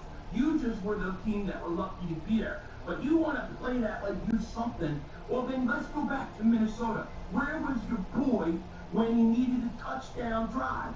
Here we go. He was choking, and now he's going to get ready to go fishing. And he chokes every year. I want to see Dak Prescott December. Let's look at his playoff record. Mark, because you're wrong and you won't. No, he's not wrong about the center. He's not wrong about it. He's wrong about his quarterback. Hey, Mark, what's the area of need you have to make this team more competitive? You've gotten better. If I'm the Cowboys, it's got to be edge rusher. It's also got to be left tackle. It's also got to be cornerback and linebacker. I mean, we've got so many spots that we need help on. Bro, you were right about Overzone. He's a good player. He is. But you know what? We were told that Matt Everpuss is the linebacker whisperer. That dude sucks. I'm sorry. He's just awful. And the fact that he doesn't understand that he does not have, he's got man-to-man guys. And you're trying to play zone. And it's killing the defense. They're completely lost out there. They're making every bum-ass quarterback look great. Good for you. Remember when it was Kellen Moore's fault back in all those playoff losses? And then he goes to Philly and wins the Super Bowl. What a joke. Everybody else's fault. If he was out here throwing, like 4 interceptions and an interception and a fumble in the same play, I'd say, yeah, you're right. But he's got 26 TDs and Mark, face it, the only way Dak would ever have a chance to win is if everything is perfect. Is if everything's perfect, right? He can't win if there's any flaws to his team at all because he's not an elite quarterback. And history proves that. I don't know how you say that when the guy's he's only got, wait a minute, let me ask you this. Myles Garrett's got the number 2 ranked defense in pro football. He can't control what they do on offense. He's an elite defensive football player. Yeah, but you're looking at it. The only thing he has control of is one side of the ball. He doesn't have control of the offensive side of the ball. I mean, if they had Dak Prescott in Cleveland, they'd be winning football games left and right. In a weak AFC, they'd be winning because Burrow's injured, all of the stuff that happened.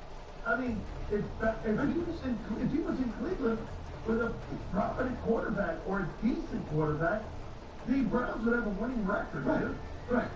So that means everything's perfect. In order to how about these? Yeah, that's right. Okay. So your defense in football. Okay, but you're putting it in 1 year. I'm talking about career. There's a difference. So they're talking about career.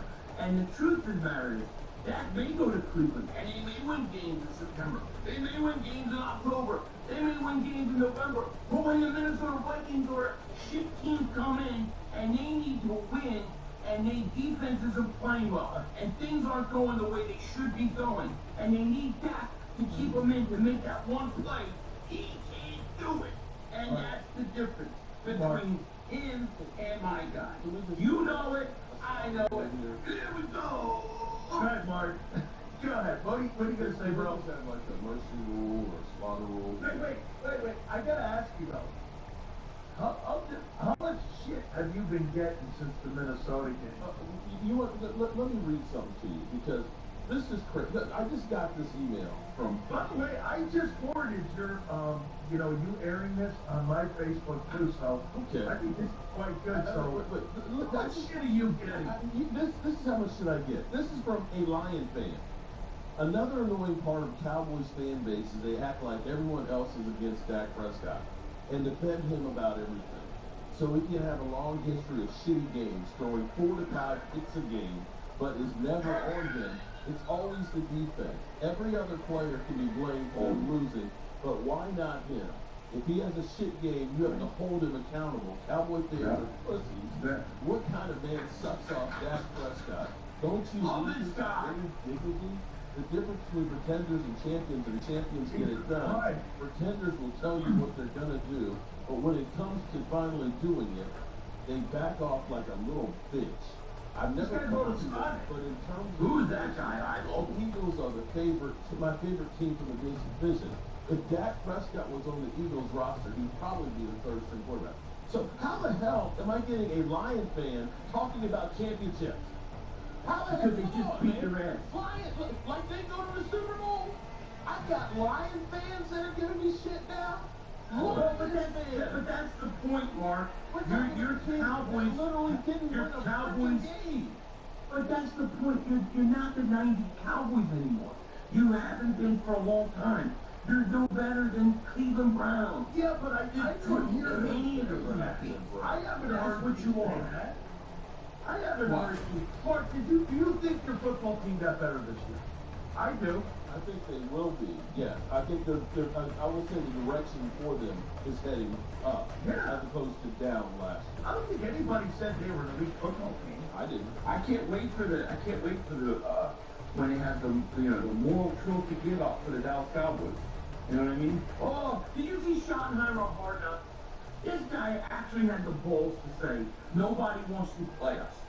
Everybody wants to play you. Everybody. Because we know what you do. Minnesota came in, he did. I swear he said it. He did. He did. Well, yes, he did. He said it. He said it on Hard Knocks. It was while I was sleeping because Hard Knocks is not watching. Oh, he said it. Hard Knocks was a great Hey, you want to hear something that stupid-ass Sirianni did? So he goes over to Jalen Hurts and he goes like this, "Hey, Jalen, make sure you tell him about the contest." I'm like, come on, bro.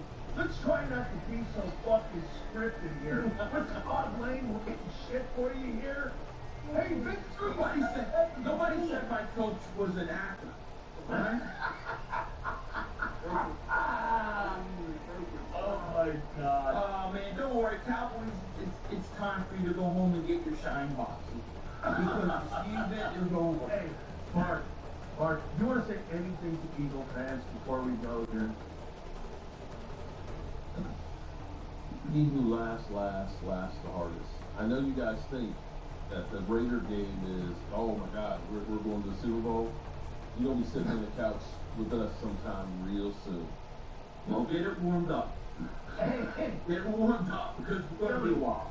You want to say anything to Cowboy fans and Cowboy Nation? Yeah, I do. I told you so. I told you. Oh my December 1st comes. As sure as the sun will rise, the Cowboys will choke. And here's the funny thing. Next week they'll play like the Chargers and they'll win and everybody will go, "Oh, see that, we're back." No, there was no pressure on your quarterback. He has no pressure now. Because when the pressure's there, that's when he does this. Okay? That's why he's good in September and October, because there's no pressure. As soon as there's pressure, as soon as he needs to beat J.J. McCarthy and he needs to go in and score a touchdown and keep a game close, he can't do it. You know, that's why he's not in the league with us, Mark. That gives everything. Hey, I want to tell you something, Mark. I moved Joe Theismann today for you fucking guys. Let me just say that. I moved Joe Theismann for me. You didn't do it for me. You didn't do me any favors by having me on here. No. Hey, well listen, man. Stars have a line, huh, Mark? Stars are aligned now. Oh, let me go. Okay, now. Oh, no. You're sending it in, Philly. Now you're coming off the top row bottom, man. Stars align. Hey. Time to Cancun. Make sure you... Stars are up in the sky. Fabulous, Mark. By the way, my aunt loves you, Mark Holmes. They all love you, Mark, because I'm double walking that ass. Hey, Mark, I love you, man. Thank you very much. Philly 500, you're the champ. You got a big one coming. Well, you don't really have a big one coming up, but you got a game that you could win. How about this one? Last one here for you. You will now win back-to-back NFC East championships for the first time since what, 04? Yeah. Yeah, man. It's a break and a curse, and the great Dak Prescott with his great NFC East record could never do it. Imagine that. Having that kind of record against the division, and he couldn't get back-to-back championships. Sugar. All right. Say so. I'll see you guys. Thank you very much. Hey! Hey, Mark, Philly 500, thank you. I gotta give Xander, hold on, I gotta give Xander a thumbnail. There you go. There you go, thumbnail picture. Mark, thank you very much, guys. I appreciate you guys, man. Peace. Oh, jeez. All right. Oh, shit. Coaching staff holding back Hurts. He's a dual threat quarterback, and not used to right. Dual threat quarterbacks like Hurts should be lighting it up. Dual threat. Oh, poor Mark, man. I give him a lot of love, though, dude. I do. He came in, he saw it, and he took it like a man. Gonna take it like a man. It's like the Godfather. Yeah. Good for him. All right, let me do some business here. All right. Get Big D up here. Morgan, the number one injury law firm in all of America. The number one injury law firm in America for one reason. And you know what that is? Because they win. All right. Hope you guys enjoyed that. That was but it's over with. So, yeah. I'm sitting here speaking to a brick wall when it comes to Philly 500. It's all good. Alrighty, good people, as always, I appreciate you guys, and we will see you all soon. Peace out. Sanity Moore. I gotta get out of here. I gotta get out of here. Down, get a hold of yourself. Please let me handle this. Calm down. Now get back to your seat. I'll take care of this. Calm down. Get off here. Doctor, you're not on the phone. Everything's going on, right?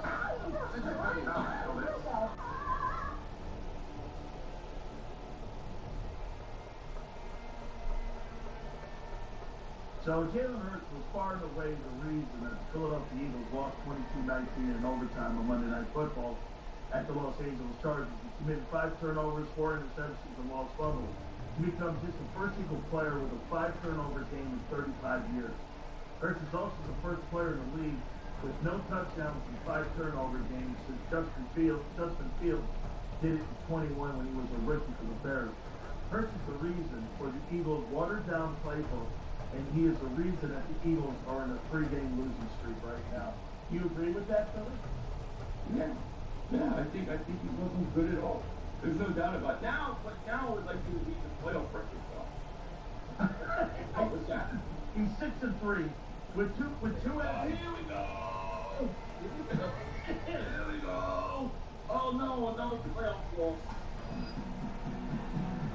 Without further ado, the man who is one of the top creators of all Dallas Cowboys content. A guy who creates for the Cowboys, not named Skip Bayless. He is, without a doubt, our friend, Mark Combs, and our friend, the reigning champion in the Super Bowl. He is one of the greatest content creators for the Philadelphia Eagles. He is our friend, Philly 500. Here are the guys. What up? What's happening? What's in the party, dude? Oh, this is my emotional support bunny. And Wait, what is that? And this is Vibe Bunny back here, too. Wait, what is that? Wait, let me see. Let me take a closer look. Let me take a closer look. Oh, funny. Oh, I couldn't see unless I had magic second-hand plasma. Because, Oh man, look at that. Hey, still. What is my name? I've got it. Mark has a funny. How did I know he was going to bring up funny? Because I know this guy. I'm 3 points ahead of him. There you I go. get funny. But you know what's funny? You're old enough to remember the old term, the rabbit died? Yeah. No, it's a lot. What's this beef I'm hearing about? There's no beef. You know what? Same old shit, different day. I came on to Philly Channel last night, and I just said, hello, how's everybody doing? And everybody's telling me, fuck you, Mark, get out of here. This is the Eagles therapy section, and you're not welcome. And I'm like, wait a minute. And then he goes through and does a video, and he kind of takes it out of context, like, I'm giving up. I'm like, no, believe me. No. I've been taking the shit here for 2 years. 2 years, and now all of a sudden he's crying. All you Eagle fans are crying. You're so mean to us. Oh, stop. So I'm gonna explain to you what's going on. Eating Okay. these sandwiches. By the way, Philly, you see his shirt? Eagles still suck. Yeah, I know. Have you ever seen a guy more happy to be 6'1"? Yeah, but you know what? We're in the rearview mirror. Let me ask you a question, Mark. Before I explain this still the truth of what happened, I want a question for you. Would you rather be 85 or 6'1"? Which one? I'd rather be 85. But I really like to go in the right direction. Right now, you're in 3-game victory. Oh, wait a second. You're in no position to talk about that. You're just, okay, you can't dismiss that you lost. But at least the week before, what did we do the week before? Who cares? I believe we beat Kansas City. What did we do the week before that there, Billy? Okay, so what did we do the first 4 weeks of the season, Mark? Oh, okay. I mean, you're gonna keep going back. You are as good as your last team, and you weren't very good, right? You weren't very good. Let me explain this. Thursday night. I want to hear what's going on between you. Yeah, I'm gonna tell you. Thursday night, Mark does, Dallas loses. Mark does a video saying, "Oh, the fans are too mean, not control." I don't know what the future of my channel is gonna be. I'll let you know in a few days, right? So everybody's starting to feel sorry for Mark. Oh, Mark, hang in there. So then yesterday, he goes on my channel, and he comes in, and I see him, and I tell him, I said, Mark, you gotta make a decision. It's either you're in, and like we're gonna go at it back and forth, or you're out. But you can't dish it out and then not take it. And then he goes and he makes a video, like on speak. And he makes a video saying that I kicked him out of my stream. And I said this was a safe space. I didn't say anything. Now apparently people in the chat were talking to him, but he did a video. But wait a second, he did a video knowing that it wasn't me, it was the other people in the chat. But he made it sound like on purpose, he misled his audience to make it sound like Philly 500 kicked him out. And that wasn't true. So I did a video back saying, no, I didn't have anything to do with it. This is what I said when he came in. And, he's being a baby and crying that people in the chat said something mean to him, but he blames me for it. I had nothing to do with whatever was said. But he should have done a video And he should have said, Wait. So he's coming. He's a baby. So, I smell something. You smell something? What's that? I smell pussy. I would take a look at yourself. Well, hold on. The last I checked, you can't smell through the microphone. This guy is the biggest fraud in the world. He's such a phony. He's such a phony. The guy cried. You were selling succotash, like some succotash or some rabbit. The guy's got it on subscriber only mode. Because he doesn't want people. No. Not scared of the troll. It's on subscriber mode. I smell it too now, Mark. Because of the damn box setter out there that keep putting NFL comma dot whatever shit and spamming the chat. So if you can't tell me that you can't subscribe for 20 minutes and then comment, come on, bro. But anyway, back to real quick. Back to Thursday. It was my 60th wife's birthday. And we actually went away with friends and family and stuff and had a big get together and all that. So I didn't live stream on Friday on her birthday. So I said, we're not going to be streaming tonight. He tried to make it sound like I was scared. Now, you've seen us get mollywopped. You've seen me get my teeth kicked in for 2 years. If there's somebody who's out here taking it, it has been me for damn sure. But so can you do me one favor? Sure. I was listening to you, of course, before the show here, and you were reading about what they said about Dak in the 5th spot. What did they say about Jalen Hurts at the 18th spot? Well, there's a new ranking out by CBS here on the quarterback rankings, and it goes from Matthew Stafford and Jalen Hurts. Dak Prescott, by the way, is 5th. Jalen Hurts on this new CBS poll came out, he's 18th. I haven't read it yet. So Jalen Hurts was far and away the reason that the Philadelphia Eagles lost 22-19 in overtime on Monday Night Football at the Los Angeles Chargers. He committed 5 turnovers, 4 interceptions, and lost fumbles. He becomes just the first Eagle player with a 5 turnover game in 35 years. Hurts is also the first player in the league with no touchdowns in 5 turnover games since Justin Fields did it in 21 when he was a rookie for the Bears. Hurts is the reason for the Eagles' watered-down playbook, and he is the reason that the Eagles are in a 3-game losing streak right now. Do you agree with that, Billy? Yeah. I think he wasn't good at all. There's no doubt about it. Now it's like you read the playoff record stuff. What was that? He's 6-3 with two. Here we go. Here we go. Oh no, another playoff loss. Wait a minute. What do you mean? Okay, well wait. So look, I am not, and I know you're not, and I don't know what Mark feels on this, but I'm not in that realm of benching Hurts. I think it's ridiculous of a comment to say. But you're now seeing headlines in Inquirer. The Eagles have a quarterback problem. There's people on IP and all over the Philadelphia market right now saying he's benching Jalen Hurts. I mean, 10 months ago, dude, the guy won the MVP award. Now he's 10 months later. You're talking about benching an MVP? Give me your takeaway on all the noise. Well, when you say benching, do you mean like for the starting the rest of the season, or do you mean in game? I don't even know what they mean. Yeah, like because I tell you what, it crossed my mind, and I brought this up the other day. Like, what if you go out against the Raiders and it's 9-6 at halftime? Yeah. And he's not moving the ball.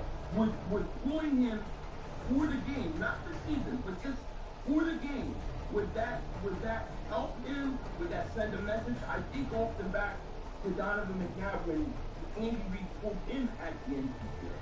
And then what happened was, he came out after that benching in game versus Ravens, and he went to the NFC Championship game. I'm not saying to do it or not, but it does cross my mind if he struggles. I wouldn't do it for the season, though. Yeah, I'm not. I mean, you take that kid out of that game, in my opinion. I think you're floating with the season. You might start sitting there thinking you're talking about 26. Mark, what do you make of that noise from the Cowboys fan perspective? That they're talking about benching Jalen Hurts now. I tell you what, when you're the only guy out there that ever had an interception and a fumble in a play, and that last interception, the guy reached back and made a great play, picking it up. but that pass was so far behind. And, you know, A.J. Brown's kind of getting a little bit of blame on his interceptions, but he's off all night. I don't know what's going on with Hurts. This is not the same guy that I saw last year. And you can maybe say that maybe it's the effect of Lane Johnson, because I think they're 15 and 27 without him. And maybe it's not the lack of the running game, but you have the running game there, and A.J. Brown is part of the equation. As crazy as it sounds, I think the formula they had, basically keeping A.J. Brown at bay and running the football and winning ugly was more of the winning formula. I don't know that Hurts is that guy to be, you know, to win it with his arms, so to speak. How about this year, Billy? What is the difference from a year ago? I mean, what's the difference that we see this year compared to a year ago to where, again, this is not one game. The offense has been hanging out between 25 and 28 the entire last 2 years. I'm talking mostly the passing game, obviously. What's been the difference to change some of the narrative? Listen, I'm with you. I'm not in that room. I think it's ridiculous to have that conversation. But why? How do we get here? I think it starts with the running. I think the inability to run the ball has been a problem all year. And now, because they can't run the ball, they started to try to throw more, right? I mean, he threw 40 times the last game. We've talked about this before. He needs to throw between 20 to 30 times a game, and you need to run the ball. Now, the one good thing I took out of this game was it looked like they started to run the ball halfway decent. I thought they went away from it too much in the second half. But there were promises, like there was some light there. But I think it starts with the offensive line and the lack of run game, then puts pressure on you having to throw the ball. And that's what we don't want to do, you know? What happened, Mark? Let's go back a week. What happened against the Lions in your opinion? I mean, the game looked close for a little bit, and all of a sudden, it just got out of hand there. I mean, if I'm not mistaken, what was it? It was actually, it really kind of was out of hand early, too, because it was 20-9 at halftime. They were better in the second half. They scored 22 points in the second half, but that fourth quarter, it's like the defense fell apart a little bit. Here's what I believe. You can call me crazy or whatever. They ended up having 4 games in 18 days. That is a lot of football to be played. And, you know, that game was, you actually, and here's what I'm going to say. You can laugh and make a joke, but when we were talking about the schedule coming out, and we said you're going to play the Eagles, Kansas City on Thursday, Thanksgiving, and then play the Lions, what did you think we were going to do in those games? Like, you're going to lose all 3 of them. That's what you guys said. We won 2 out of 3, we won 3 out of 4. That's not a bad road to hoe right there. And if they could come around and get a win in Minnesota, you look at it and say, okay, you won 4 and lost 4. In the NFL, that's pretty good.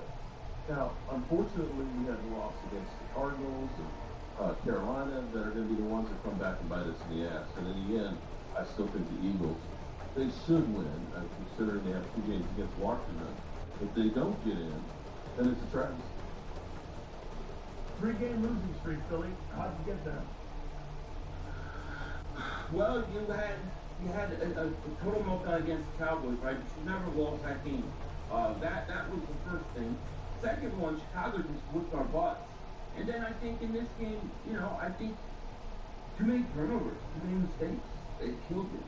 So, you know, it's by their own doing. We are our own worst enemy. Too many mistakes, too predictable in offense, unable to run the ball. And, you know, look, if you could just run the ball, Dallas would never have had a chance to come back. So, yeah, but I just think, Philly, if you stick with your boring approach, I think you beat the Chargers by 10. Mm-hmm. Yeah, You probably right. They tried to prove a point or something. But the thing is I don't mind letting her throw the ball a little more, but you don't have to go. Why do you have to go from 20 throws a game to 40? Why not somewhere around 27, 28? Yeah. And when you're running the ball effectively, you know, they were running on that left side. I mean, they were gashing them, and they just stopped. You know, to me, that was the. I think sometimes the Eagles, I think they listen. I heard Xander say, and I think he's right. I think they listen to outside noise too much. I do. So what's with the sex doll you have in your hand there, Mark? I mean, what is... Buddy? Okay, let me ask you something. Because see, you're from a different generation, okay? If you were in the locker room and your coaches brought in a giant blow-up bunny, I would stab it. What would your thought be? I would take a knife out and try to win games. I would stab it. An emotional bunny? Are you shitting me? You've lost it, bro. Maybe the blow-up bunny will help us get some good vibrations here for the game. Come on, bro. But dude, you know what's even worse than that? Mark went out and got a bunch of bunnies. Oh no, this is tough. Like, he went out and got a bunch of bunnies. Oh, like, dude, like we all know it's embarrassing. But Mark went and bought a bunch of them. Look at that. You know what else is stupid? A voodoo doll. A voodoo, the guy's got a voodoo doll. Hey, you and I bought glasses, and the Cowboys... I brought something to help your You do realize that those glasses have not... No. Oh, yeah, it did look good. Looked great last week, buddy. When it looked great last week, and Jackson went, what, 9 points on the board in the first half? 9 points? Couldn't keep the team in it. And yet, we're game and a half behind. Every time you need Dak to keep them in the game, so this is what he Why do you look so happy? You're in such a good place right now, Mark. Because it's over by Eagle fans. 6 and 1. Happy as 500. Listen, I mean, he doesn't even care that they're out. No, you have to understand. That's the two. You know what's actually crazy is that Sue brought up that Jalen Hurts is at 18. I believe that CBS poll had Dak Prescott at the beginning of the season at 17. So they flipped. To see them flip. To see you guys losing your mind and just like every time they see me, fuck you, Marco. I love it. I love it. Hey, Billy. He loves it. He don't even care that it's team. Oh no, but he don't even care. Buddy, He don't even care. That's what they want. The Cowboys are still rolling. At least he admitted that he would much rather be 8-5 than 6-1. So somewhere there's some logic in Mark. Somewhere deep in there's some logic. Yeah, I'm just glad that my season is over at this point. I didn't know they were going to Super Bowl. That's like irrelevant. 2 years. I mean, hey Philly, what about the drops of AJ? You concerned about that? Yeah. Well, I mean, I don't know. Concerned in like, do I think it's going to happen again? No, but when you call for the ball and you make the big deal that you make, you got to come up and make those catches, right? One of these interceptions went right to his hand. He should have had a touchdown. So I think AJ, he has to step up. He has to step up and make those catches. Whoa. You know what's funny is how you guys always talk about Dak Prescott's ball placement. Go back and look at the All-22 and look at where those balls in the past. I don't need to look at the All-22. He's having to reach for the sky and sort of Wait a second. I'm just saying that you can't put it all on AJ Brown. Some of that was we all know Hurts played crappy. We all know that. There's no doubt he played crappy. It was the worst game I've seen him play. But Clint, I'm sorry. I believe in the rule that if a receiver gets 2 hands on the ball, he better catch it. Whether it's high or low. Right? You think AJ's checked out though? No, I don't. I actually kind of like what I got from him post-game.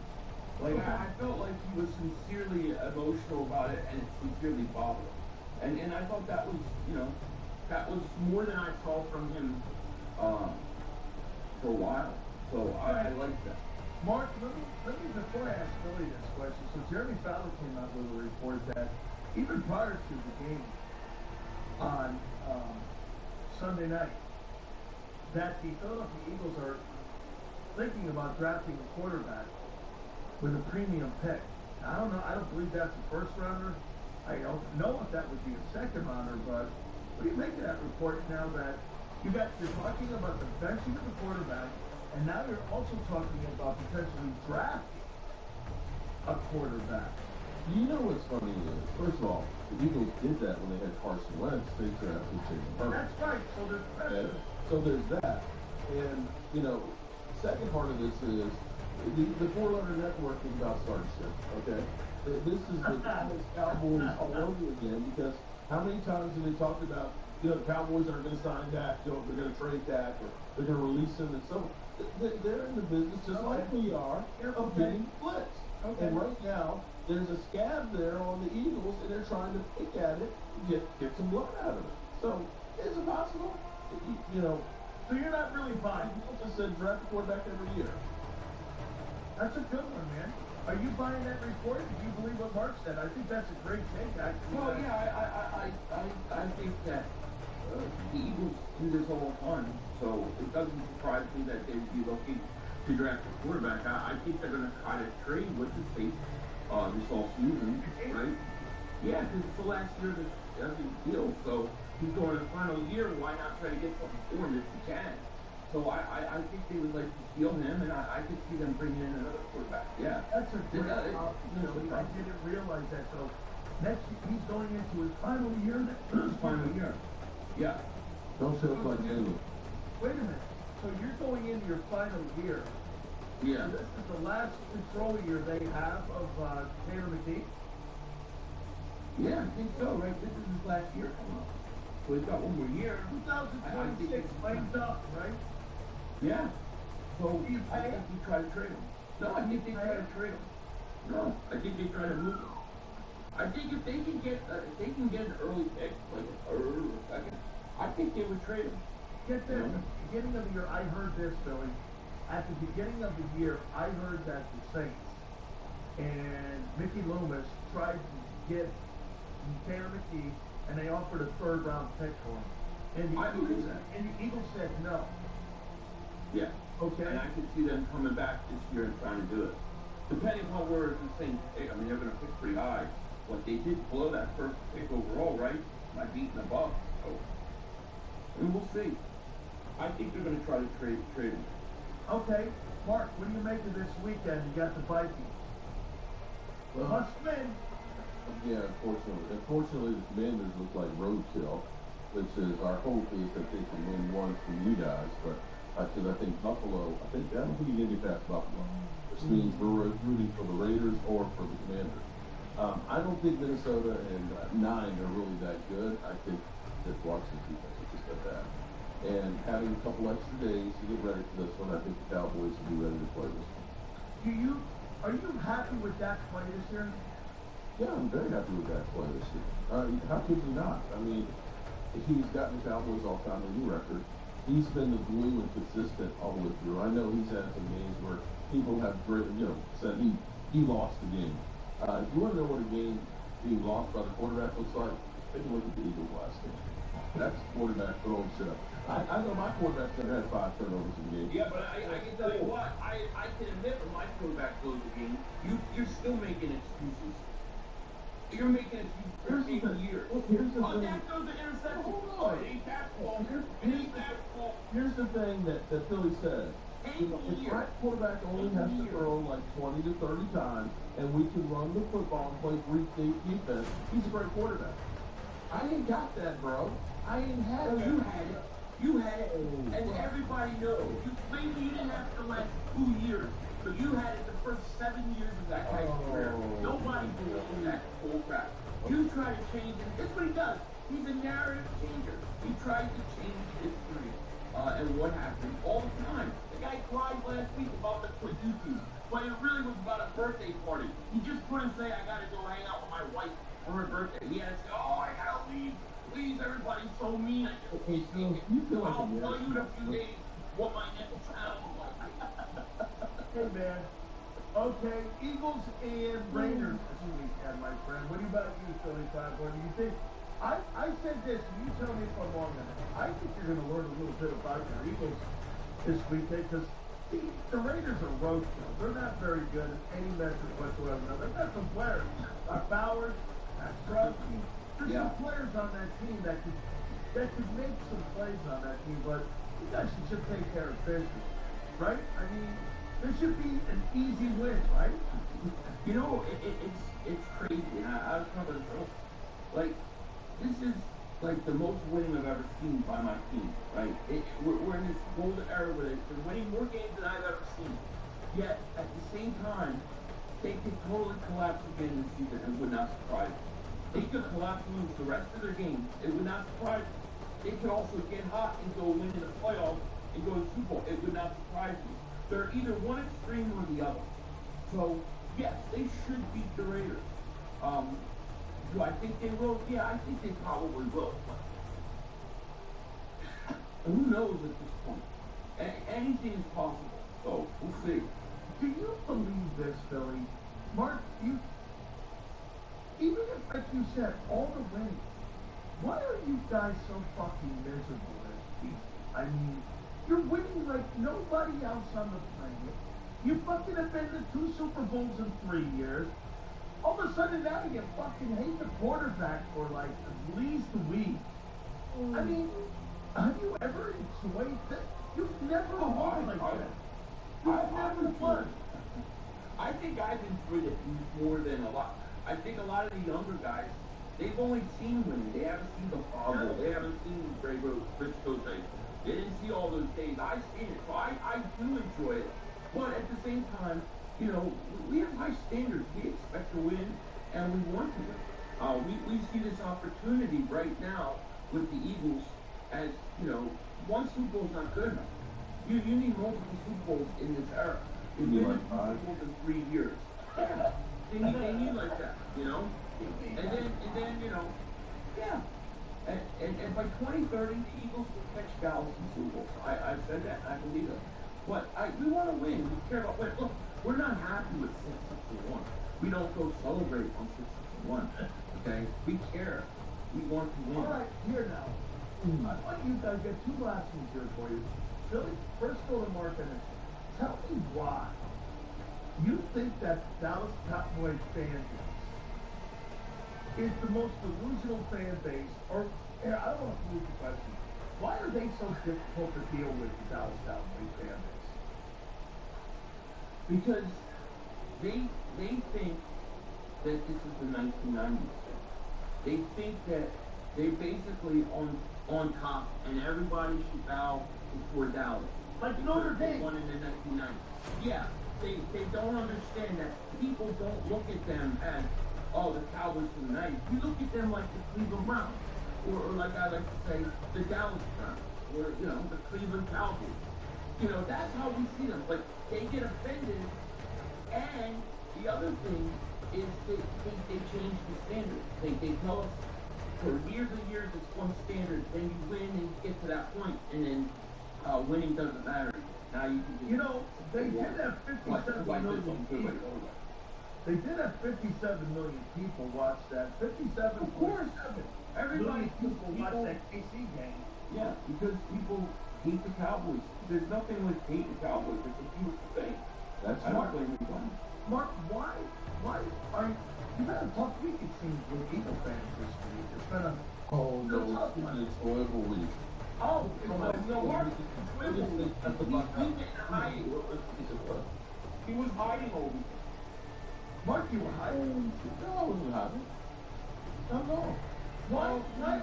What makes Eagle fans for you detestable? Oh my God! Here's detestable. No, I've got no hate for the Eagles. I love them coming around and giving me shit. But the thing is like my man right here, who has been talking about how Jalen Hurts is a better quarterback than, you know, basically Joe Montana all season long. I never said that. Oh my God. Joe Montana's the greatest quarterback of all time. See, this is what you do. You say Joe Montana, but you really mean Dak Prescott. But because you hold him to some bullshit standard, he's a better winner than Dak Prescott. Is he not a better winner than Dak Prescott? Come on. That is what I'm saying. Your guy just got to win. Right now, is Dak Prescott playing better football? Wait a minute. Yes, Dak is playing better football right now. Wait, Billy, can 2 things be true? That Jalen is on a team and he is a better winner than what Dak is with where he is. But could this also be fair? Dak's got more skill set as a quarterback in the NFL. And nobody's arguing that he is as a passer. Okay, that's not what I'm arguing. I've never argued that Dak doesn't have skills. What I argue is that Dak comes up small in big moments. The thing with Eagle fans is the double standard. They'll go through and tell you that the rings that we won before don't mean anything, but that they have the 3 world championships. They'll go through and they'll tell you that they're the greatest team of all time and we're a dynasty. Okay, that we're the greatest team of all time, we're a dynasty, and the rest of you guys, you know, are pleased. Making things up now. He's making it up. Nobody ever said that. What people have said is this. If you're going to sit there and cry and complain about 30 years ago winning a Super Bowl, then you might as well talk about the championships back in the day too. How far are we going to keep going back and talk about something relevant? Okay, I think within the next 5-10 years, if you haven't won a Super Bowl, you should shut up about it. Well, then how about this? How about this though, Joey? If they're not relevant, why do they pull 60 million viewers? Like, well, I'm not saying that because people hate the Cowboys and people love them. They got a lot of Notre Dame. They're like Notre Dame. Yeah. I mean, people love it. Well, let me ask you this question. People love them. Can I ask a question? If we are so irrelevant, then why is it that every time you're doing a live stream and the Cowboys aren't playing against you guys, it's always take that mark home, Cowboys still suck. And I'm seeing preview. If we are that bad and don't matter, then why is it that you're always on the top? You're always on your mind. Wait a second. We have a constant rivalry going back and forth. You literally keep me up on your stream. All streams. Every stream I stream the Eagles, you got me up the whole time. And you got me front and center. Why should I have to be paid for the streams on your channel? That's on you, Dak, for myself. As an intro. It's one of the great meltdowns of all time. I mean, it's one of the greatest meltdowns of all time. Why wouldn't I use it? You do it, I do it. Okay? How come is it that you have 5 championships and all the same? But all you talk about are the Eagles. It's okay for me all you talk about because I'm chasing you. You're up here for chasing it. We're chasing it. We're not working. So why does it look like see how he makes up things? He puts words that nobody else said. Well, then I'm going to phrase it this way. I don't want to put words in your mouth here, but why does it look like you're upset and this guy's on cloud nine? Well, I'm upset that we lost. I don't like you. So your standard is different than his right now. Yeah, look, we're on different levels, right? The Cowboys are just happy being 500, and you know maybe be relevant in December and talked about. I want to win championships. I wanted the 1 seed. I just watched us lose the 1 seed, lose the 2 seed, and now we got to get back and try to figure this thing out to keep the 3 seed. When it comes to football, and just football, when it comes to football with our Eagles, yeah, of course I'm upset at what's happening. Why would I want to be a guy like Mark who's happy about tie? He's more happy that the Eagles lose than the Cowboys win. Who would want to be that? Phil, I'm going to tell you one thing. Right? You better pray that the Cowboys don't somehow win this division. Because it's not going to be pretty. Billy, you think it's going to be pretty if they win? To me, it's going to be in one way. Look, I'd rather either win this division, go far in playoffs, or lose this thing and not get a new coach. If Dallas wins the division, you're not going to the playoffs. No. Well, that's what I'm saying. But you're going to fire the coach. I don't think he survived. Wow. Why wouldn't he survive? If you miss the playoffs, why would he survive that? That's 2 meltdowns in 3 years. That tells me that this guy can't stop anything goes bad, he's done. That's what it tells me. Yeah. So I mean I think that I don't think that's gonna happen, but if they were to miss the playoffs, yeah. All Mark does is have hope in something other teams have to do. Because it's better to be 8-5 than 6-1. And I get to worry about my team.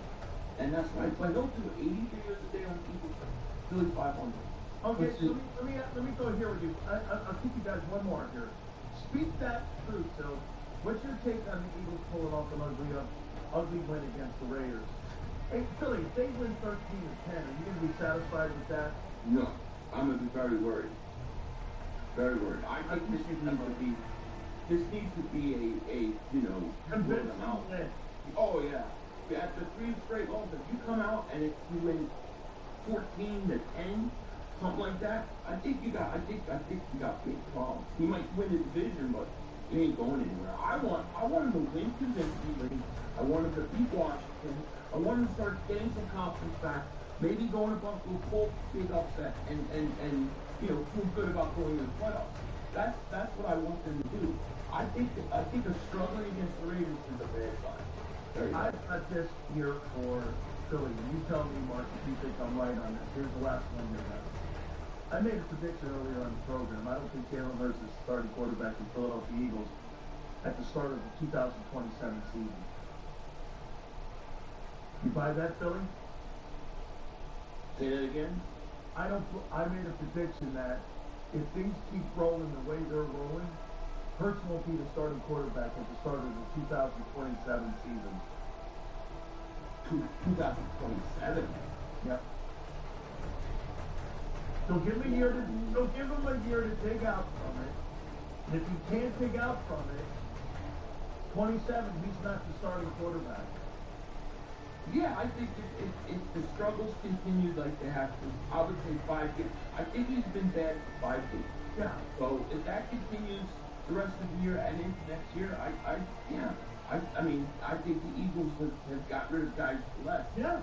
But yeah, I don't think. Get this, Xander looked it up. All the quarterbacks that Sheffield Raiders had, they've not lasted longer than 5 or 6 years. Yeah. Outside of McNabb. Okay? No quarterback is last. How about you, Mark? Last one for you now. When do you draft a quarterback? Well, you got Dak this year, next year, and... Well, you draft next year then? I think, not this year, I think you look at next year. Okay, this year, I think what it needs to be for this year is we're trying to go all in and win everything. You know, with those 2 number 1 picks. Unless there's just, it's a CD Lamb situation where somebody was falling in your lap that you're just not expecting. I don't see them taking that one. I think the Cowboys are feeling like we've got some really good pieces to work with. And, I know Eagle fans look and say the Cowboys season was a failure, but I feel like we're actually playing with house money. You have a young roster, get back guys like Overshow. 2 months in April. Yeah, right. 2 number 1s. You can have some cash if you want to next year. That you're actually, if I'm looking at the Cowboys, I'm saying their stock is rising right now. If I'm looking at the Eagles, I'm saying their stock is actually going down. I don't know how you're forecast. Mark, come back to reality.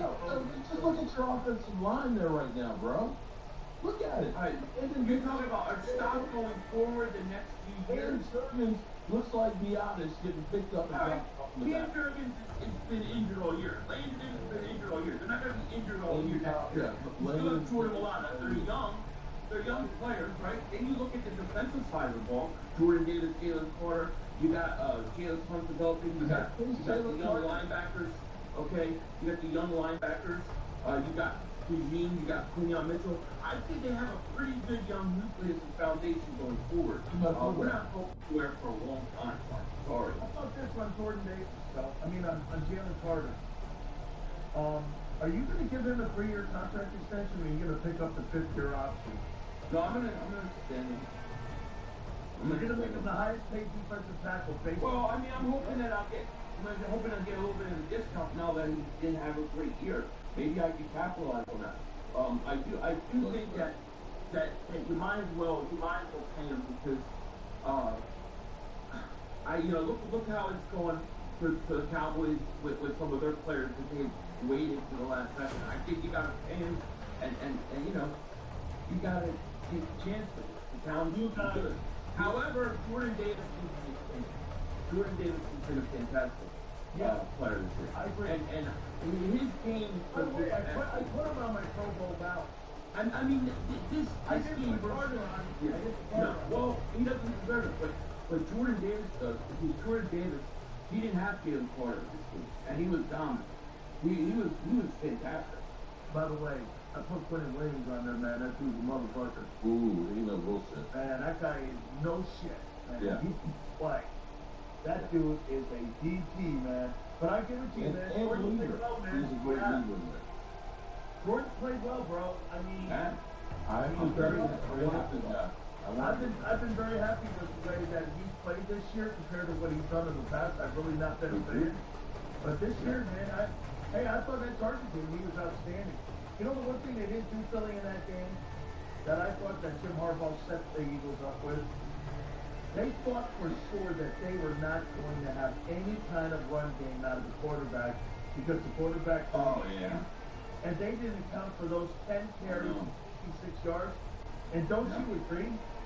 I mean, at the end of the day, man, that was really, plus the turnovers, was really the end of the football team. Still updating quarterback ratings. Rivers is ahead of third. Philip Rivers? No. Well, okay. You know, the thing with her struggling in that game is like, even as bad as it was with the turnovers, I swear to you, I had no doubt he was going to score a touchdown that day. I thought they were going to win. That's kind of what he does, right?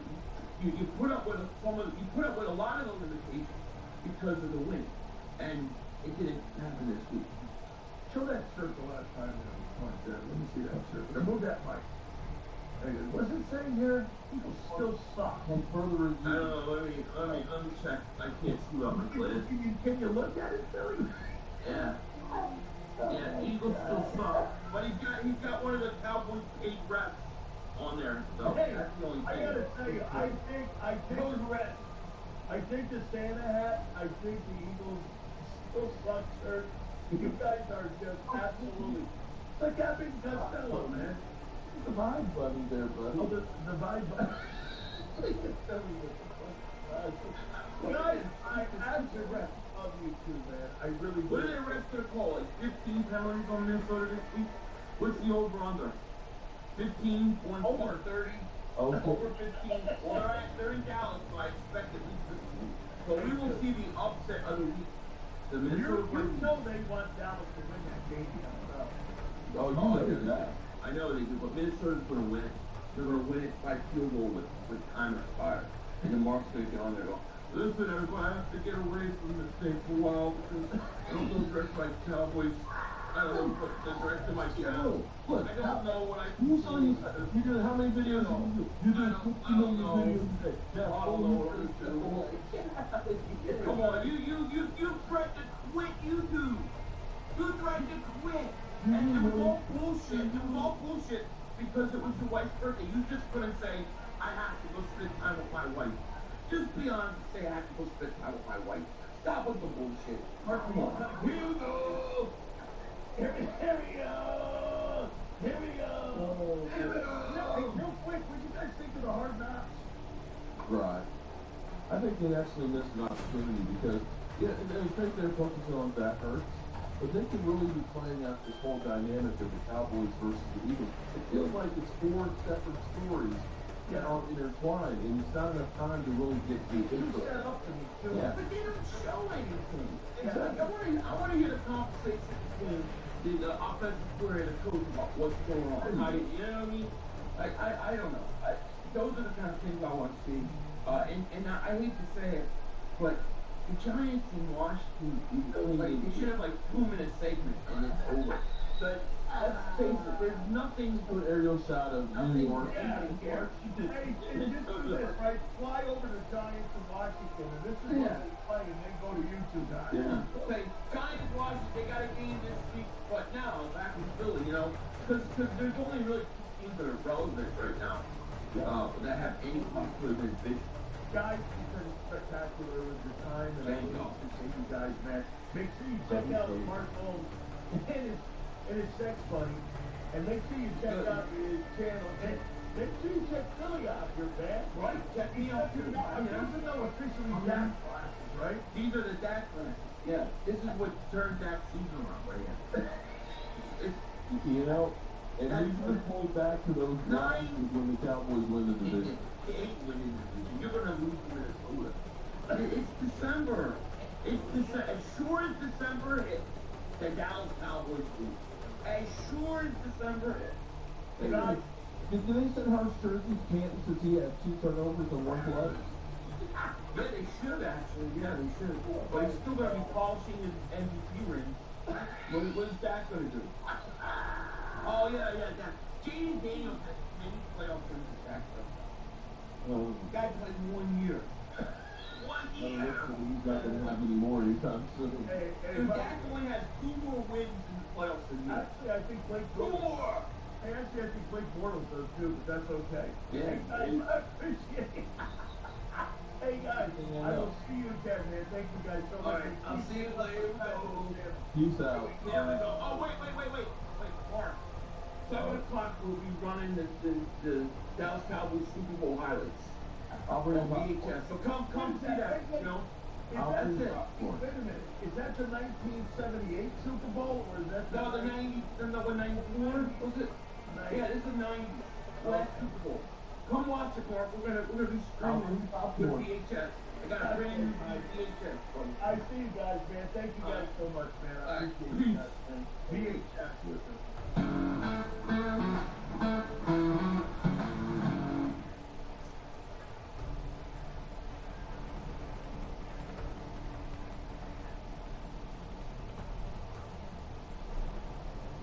I mean, Nick Sirianni, they make a nice play at the seam, great throw by Galen and AJ, and, Nick immediately says, play design.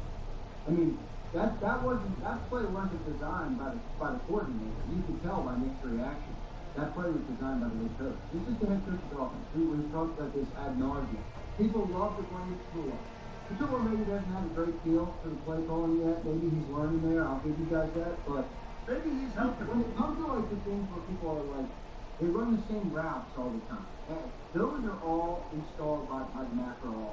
That's all Nick Sirianni stuff. So I would quit bitching at Kevin Tulo about some of that stuff. You could see it was Nick Sirianni, and Nick Sirianni has designed it for better or for worse for the quarterback, whether he's right or wrong. That's why he's designed it. Without further ado, our friend Sanders House joins us now. What's up, Big Sills? How you doing, brother? What'd you make of that? Well, which one? The Battle Royale was good. Battle Royale. What'd you make of Theismann for? Theismann's great. What did I miss? He said something that you all thought that, or they were like full end the stream or something like that. They were all chanting in the chat. I didn't hear what Theismann said. Something about Jalen, honestly. Yeah, it was. He said that, I always find it funny when people say he's not, or he's limited. He's not. He's not limited. He's not limited. No, that's what Theismann said. Look at Xander now. He's like, I don't know. Should I listen to Joe Theismann? No, you're right. He's not. Men just keep hanging there. He's not limited. What are you talking it up? What are you talking it up to? I think Joe is an old school guy that looks at winning and says, I don't give a shit how it looks. He just doesn't care how it looks, how winning looks. Oh, in a way, I don't either. I always say that. At the end of the day, we're not, you shouldn't really be saying. Why does this team get filled up with them? Like the players. Yeah, but we should like the Eagles a lot more than the players. Yeah, well then what? Some of the people in Philadelphia want to bench in the last couple of weeks. Well, because fans of Philadelphia have high expectations and they think highly of their own roster. So when they don't live up to it, look, I just heard you having this conversation, and I understood what 3,500 meant, by the way. About if everybody says Jalen's got everything, but every other quarterback needs what Jalen has to win, then everybody needs what Jalen needs to win, and it shouldn't be used against them. Which I agree with. I think the discrepancy is, especially this year, is like nobody looks at that Dallas team and is like, okay, problem number one is that. Yeah. I mean, there's 10 problems on that team. That's bigger better. That's what I mean. There's 10 problems there before you get to that. When you look at the Eagles team and you have problems on offense, I think people, whether they're plugged in or not, or whether they're right or not, looking like, well, the defense is good, the offensive line's good, the running back's good, like everything is good. Versus Dallas is a little bit different. But Dallas has a lot of weapons this year too. And Dak has had a good year, but You know, he has come up small. I mean, you lose to the Vikings last week. You know, come on. That didn't happen. Joe Burrow then sucks too. I'm not saying you're saying Joe, but No, but that metric, then Joe Burrow blows too. Well, Right. They have the same ranked almost defense. yeah, I mean, no, I'm not. But I never said that. I didn't say you said that. Yeah, I don't think anybody should. I mean, I don't think anybody really says that sucks, but I do think he's got an intelligent. I understand. I mean, why when we talk about the Cowboys is the losing. So I get it. They have a lot of problems, but that needs to be held accountable as well. You know, and I don't think that's Philly, they go right to the quarterback. They don't go in Cincinnati. Well, I just think it's funny why I think people go right to the quarterback instead. You know, and why Dallas defends that. Because if I look, I agree. I don't think Dak. I don't even think Dak's in their top 5 problems. He's probably not even in their top. I don't have any problem teasing that, but he's no top. Well, here, let me ask you this. When you go to the problem, okay, when you're in Chicago, do you think the Dallas Cowboys? Do you think the Chicago Bears? You go right to the quarterback in Chicago right now. They got a really good offensive line. Their defense is okay. You could probably go there too if you want. Between the quarterback and the defense, don't you sit there and you go to the quarterback in Chicago. When you're in Cincinnati, you don't go to Burrow. When you're in Buffalo, when there's an issue, you don't go to the quarterback. When you're talking about the Chargers, you don't go to Herbert. But in Philly, you go right to that. You go right to Hurts, and you go right either the Hurts or the coordinator. I do think Jalen, the perception of Jalen is a lot different outside the city than it is inside the city in terms of like a matchup. Yeah, which is fine. I mean, that's a lot. That's a lot of teams. That's a lot of quarterbacks. I mean, you know, most Dallas fans think Dak is an effective top 5 quarterback. Yeah. You know, so I don't know. I think he's more top 5 years. I don't know. It's not top 5. I mean, I could give you 5 quarterbacks right now that are more talented than Dak. That's the NFL right now. All the things this year he's definitely playing top 5. But I'm saying like overall, yeah, I look at Mahomes, look at Joe Burrow, look at Josh Allen. I even look at Justin Herbert, like on talent ability. Justin Herbert, yeah. So I get it. I mean, look, that's kind of the case with everything. But if you're gonna go arm talent, you're gonna go Burrow 1. You're gonna probably go Mahomes 2. You're probably going to go on talent. You probably got to put Herbert out there. Oh yeah, I'm gonna. I'm talking arm talent here. Burrow, Mahomes. I would probably put Allen there. I would put. Oh, by the way, we're gonna do that. We'll do that in a little bit. But I'm talking overall. We're talking. Overall it's different than what we're doing. 2025 as well here, so we're gonna do that here in a second. All right, so Tanner, heading into. By the way, what'd you make for Hard Knocks? Come on, man. Come on. Yeah, and like, the other thing I made of it is like, don't quit bitching at Kevin Petula. Yeah. I mean, Nick Sirianni, you know, they make a nice play at the scene, great throw by Jalen and AJ, and, you know, Nick immediately says, play design. I mean, that play wasn't designed by the coordinator. You could tell by Nick's reaction. That play was designed by the head coach. This is the head coach's offense. We've talked about this ad nauseum. People love to blame Petula. Petula maybe doesn't have a great feel for the play calling yet. Maybe he's learning there. I'll give you guys that. But maybe he's helping. When it comes to like the things where people are like, they run the same routes all the time. Those are all installed by Matt Earl. That's all Nick Sirianni stuff. So I would quit bitching at Kevin Petula about some of that stuff. You could see it was Nick Sirianni, and Nick Sirianni has designed it, for better or for worse, for the quarterback, whether he's right or wrong. That's why he designed it. I'm going to ask you one more time about Barkley here. You know, every single person I talk to doesn't think there's anything wrong with the guy. And they're blaming the offensive line. And they're blaming the offense. Do you believe the offensive line is the number one issue with the offense being the way that it is this year? Because it's clearly underachieved. And again, let's take the quarterback out of the conversation. Is the offensive line the number one issue in what's wrong with this football team offensively? No, I'm not going to say. Just to answer your question, the number one problem, no. Are they a problem? Yes. I think there's a stark difference with the offensive line and pass blocking and run blocking. They're struggling this year to get uphill. I mean, when you run block, you go like this. When you pass block, you're going the other way, and you're keeping people away from the quarterback. They've been pretty good in pass block. I mean, really, everybody should look closely at that. Pass protection is not a problem, because it's not a problem with Tyler Steen. It's actually been more a problem with Landon Dickerson than Tyler Steen when it comes to pass protection. What the offensive line is struggling to do this year is they're struggling to impose their will like they did a year ago. They used to move guys 2, 3, 4 yards off the line of scrimmage. They're not getting that type of push in the run game this year, whether that's because of defenses, whether that's because of how many men are in the box, whether that's because they've lost a step and they're not as strong, whether it's because of coaching, wherever you want to put it. That, to me, is a big problem. When it comes to Saquon Barkley, I'll say this. It's starting to feel overwhelming, like his best days of football are behind. That doesn't mean I think he's a stiff, and it doesn't mean I think he's completely lost who he is. But you saw a season last year that was, by every metric, for sure. I mean, it was remarkable considering how many 70-plus yard touchdowns he had, how many yards he obviously had, the touches that he had. He was a lightning bolt, and that's a perfect word for it. And the home run was massive last year, right? I mean, you know, a lot of times you can have a great run game. He had 10 runs in the run game. Derrick Henry is a great back with multiple 2,000-yard seasons, or he had one 1,900, one 2,000.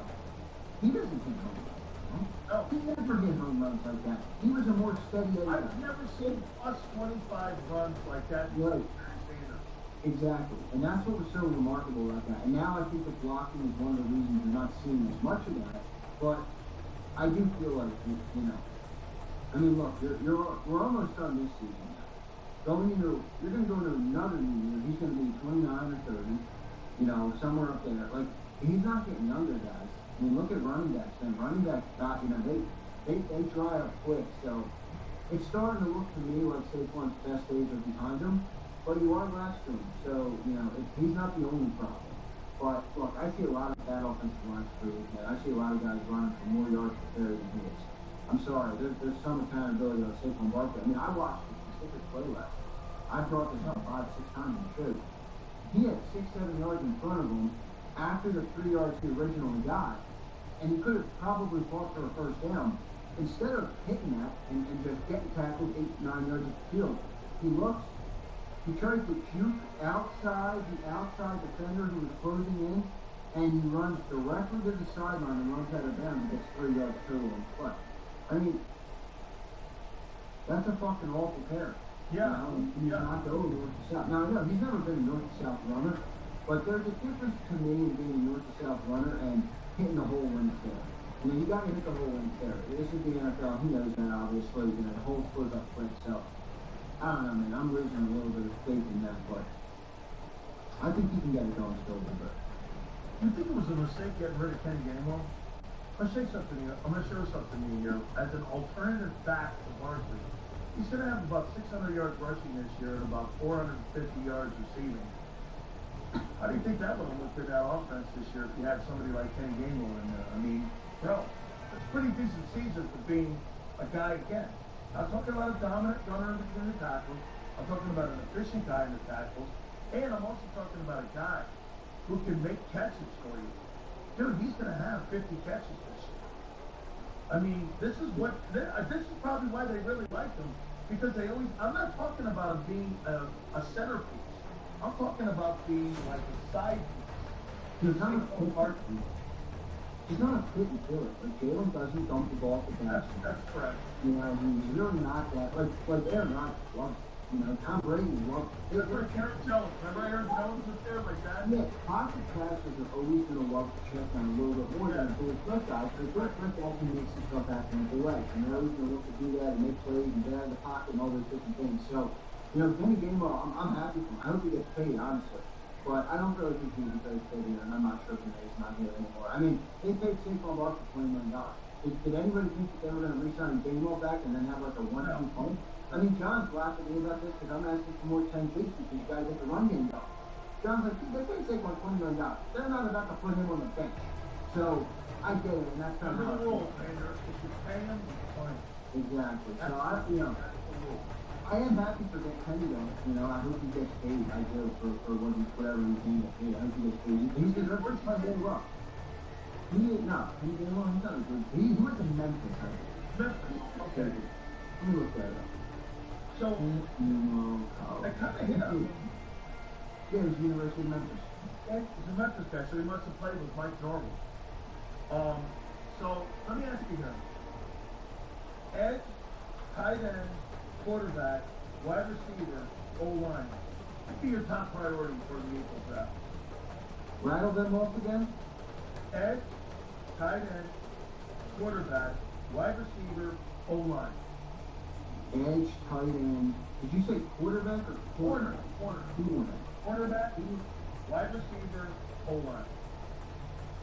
I'm probably looking for a wideout and maybe round 2 or 3 or 4. I'm probably not throwing first round pick there. Okay. No, I'm more leaning O-line here, Sills. First? Your first pick? Yeah, I think this team's got to get back to investing in the trenches. I mean, not that they've gotten too far away from that, but you had the last couple of years where you picked secondary guys with your first 2 picks and 2 years ago, and then last year you picked the linebacker and safety with your first 2 picks. That's different than. And look at the D-line right now, right? The D-line is kind of a strength. I know edge rush is not, but the interior of that defensive line. Why is that? Because they invested multiple first-round picks in that area. You go over to the offensive side, offensive line is a little shaky. I want an insurance policy for maybe even Cam Enland. I want another tackle in the room that's a viable replacement for Lane Johnson whenever he decides to hang it up. So I think I lean offensive line, but I wouldn't think if they went edge rush. I'll tell you what also, too, I think to your point, I mean, did they not really draft Cam Jurgens, to sit on the bench his first year? Didn't he sit on the bench? He did sit on the bench, didn't he? He sat on the bench. 2 years. Well, no, I thought the secondary played guard. Secondary played guard, yeah, good pull. I forgot about that. He played guard, that's right. And then he moved switched over to center. Right, but they did sit him the first year as an heir apparent to Kelsey, right? Yeah. He was a second-round pick, I believe. Yeah, I think they go. If I had to guess right now, this can obviously change December. But I think it changes because of what happens in the playoffs. If I had to guess, though, right now, I would say round 1 they're taking an offensive lineman, and round 2 they'll take a tight end. That would be my guess right now. Goddard's on pace for 70 catches, 700 yards, and 12 touchdowns. He's just not going to play him. That's the problem right now. I would. In this offense. You know where I think he goes? Kansas City. Yeah. Kansas City, dude. Why not? They're gonna, and he's gonna look. He's 30 years old. He's gonna get one more contract. Who's the tight end in New York? Which one, Jets or Giants? Giants. Doesn't matter. I don't know. And that could be another landing spot for him. But I think again, if I'm Goddard, I don't know who the quarterback is yet in New York. No, it's Jackson Dart. For the Jets. I'm talking about the Giants. Oh, for the Giants? You got the Giants get another wideout. I mean, get that kid paid. Or that kid wants him. If they get Cardinal Pate,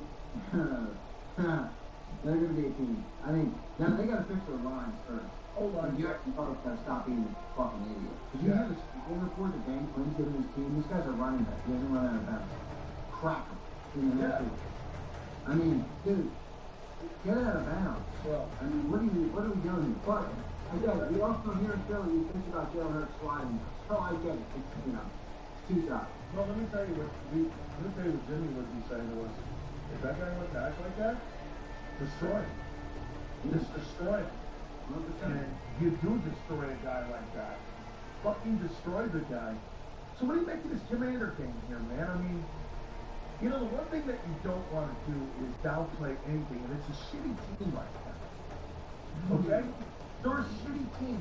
But then again, these are the kind of games where you have shitty, I'm not saying efforts, output. How do you approach this game here? What are you looking to try to establish in this game against the Commanders?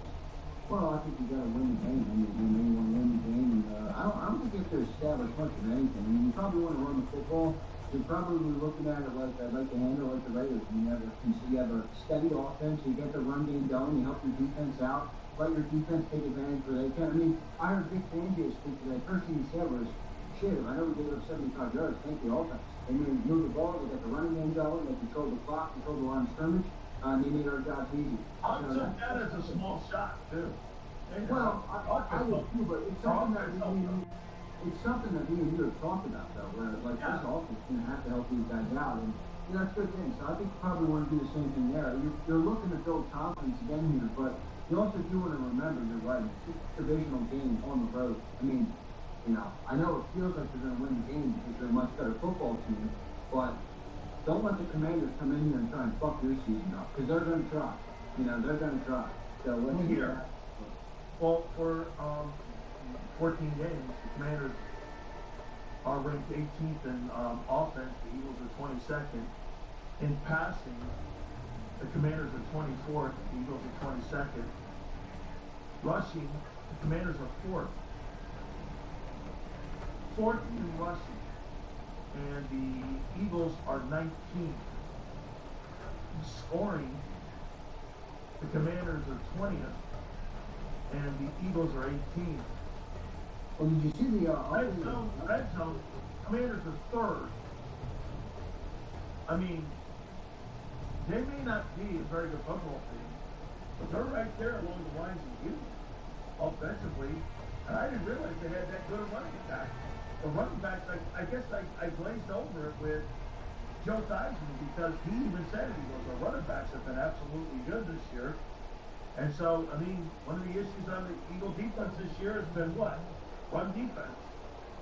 So you're right. I'm not making in any way, any shape or form that the Commanders are going to go in and win this football game here. But let me take a look at them on defense too. I can't think. Look, they're 31st in total. They're 29th in pass. They're 28th. They're miserable on defense. Scoring, they're at the bottom, they're 26th. Red zone, they're miserable, they're 28th. And if this Eagle offense can't get going against this is a defense that's just as bad as the Raiders. Oh, let's see. Yeah, let's see what they're able to do. Then they got to come and win the game. I think they're going to win the game. They can run the ball, though. Commanders can run the ball. Yeah, I mean, I know. Fuck it, they got Marcus Mariota back there. If this defense can't suffocate them from this week, then the offense can do their job. That's what it would come down to. But yeah, I feel good about the game so far. I'm not falling asleep on it. It feels kind of like a snooze already, doesn't it? It's Saturday at 5 p.m.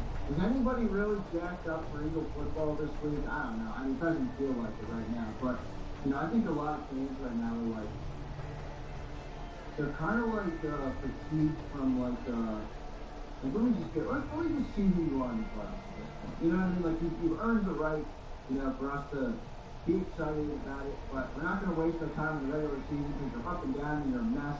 But get to the postseason and let's run. Let's go on a run. Well, wait a minute. I'm going to set you up already for the postseason, for the post-game show right now. Hey, Silk, what's your takeaway with the Commanders? You know what I'm going to be? I don't know. What do you want me to be? I'm going to have to go through another 90-minute show. You know the right answer questions down here, dude, because I don't know what else. What do you think you're going to take care of it? This guy gets paid to talk about football. I tell him when the post-game show is like. I don't know. I'm like, what you fucking got from me, guy? And you gave me statement 8 minutes ago. I know. It's like Harry, what's his name? Yeah, that's what it was. That's what it reminded me. Okay, so you ready for your top 10? You ready for your top 10 quarterbacks? Yeah, let's do it. I want you to go first. All right, I'm going to go first here. What are we doing first? Teams or teams? Ladies and gentlemen, I didn't do it yesterday. I forgot.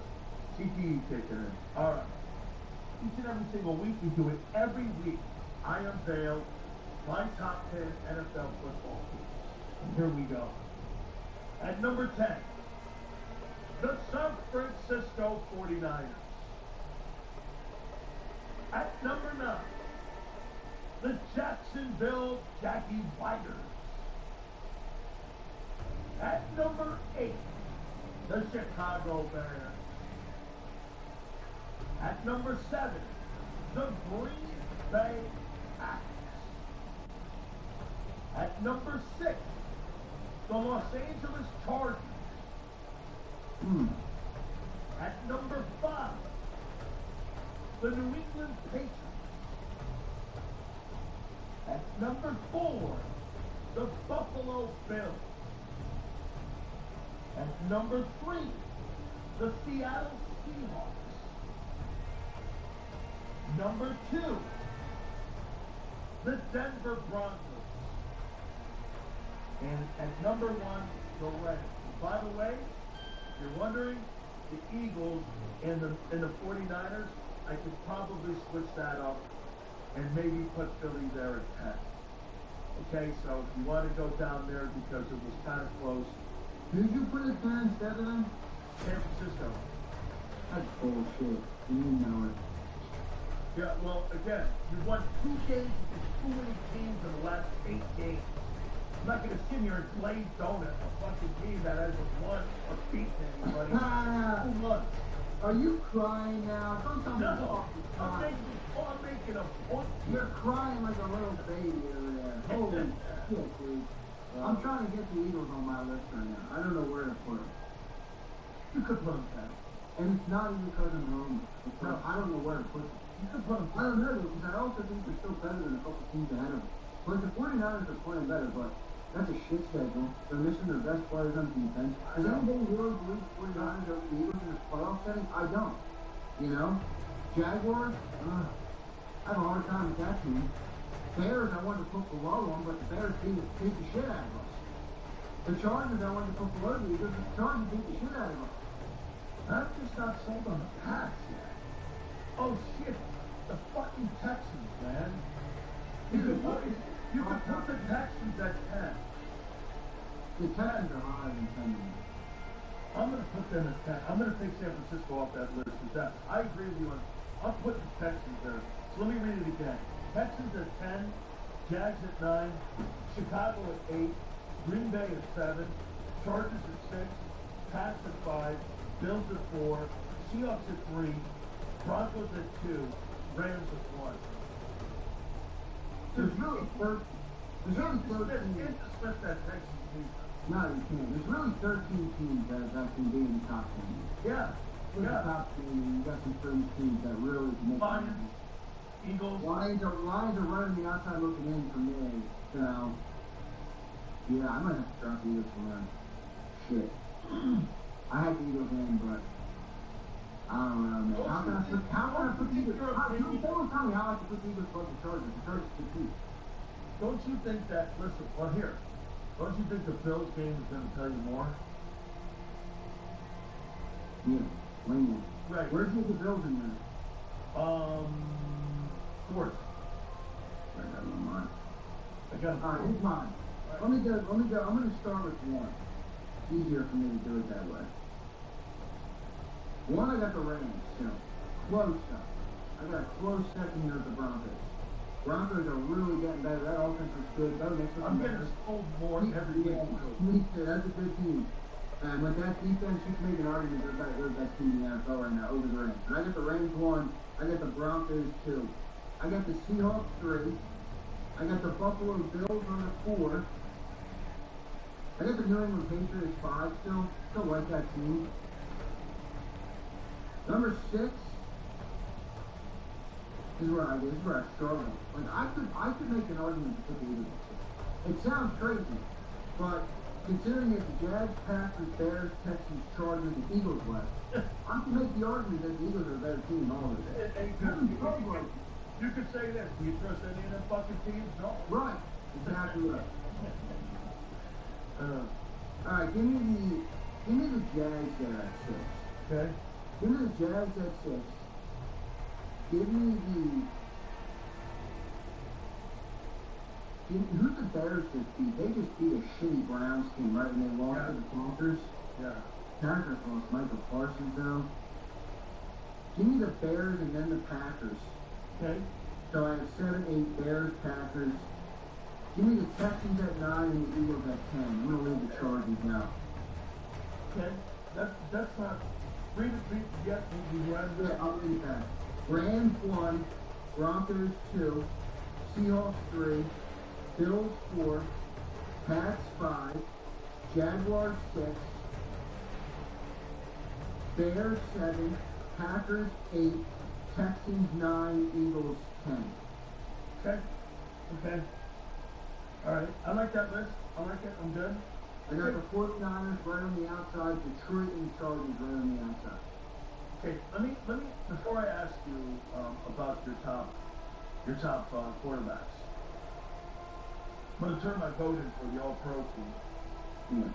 Dude, Sertan and fucking Stingley, man. Those are the All-Pro corners. Q's not better than them guys. I'm gonna put them on my second team, but there's no AFC, NFC obviously, right? No. All Pro Bowl is. Okay. Yeah. And there's only 2 corners and a nickel? There's only 2 corners and a nickel. I'm putting Jazine there. Because the kid in Baltimore is not playing. There's no top 15 on that list. But I got him too. I got him in the second team. Look, Broncos and the Texans are the best, 2 of the best defenses in pro football. They're the best corners in the game right now. I mean, even the kid Lassiter on the other side of Houston is fucking great. And they're man corners. That always plays a little more with me too. The you know? Yeah, I think that's fair. Yeah. Listen, I don't think it's a gap. I really think if Zone got more love, Klingon would be number 1. He would. But it's not that something. It doesn't. All right. So here's my quarterbacks. All right. Let's hear it.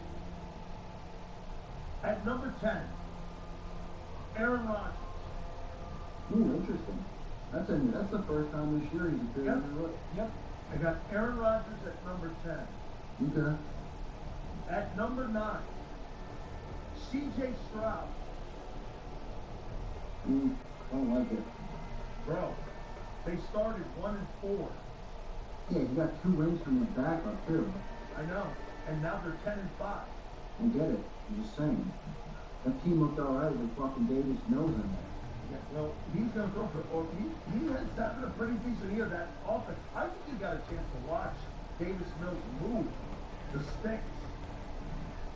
I don't like the top 2 already. But go ahead. Sorry. That's 10 and 9. Yeah, go ahead. I got Justin Herbert at 8. I'm good with that. I got Sam Darnold at 7. I got Jared Goff at 6. I got Dak Prescott at 5. I got Jordan Love at 4. Oh.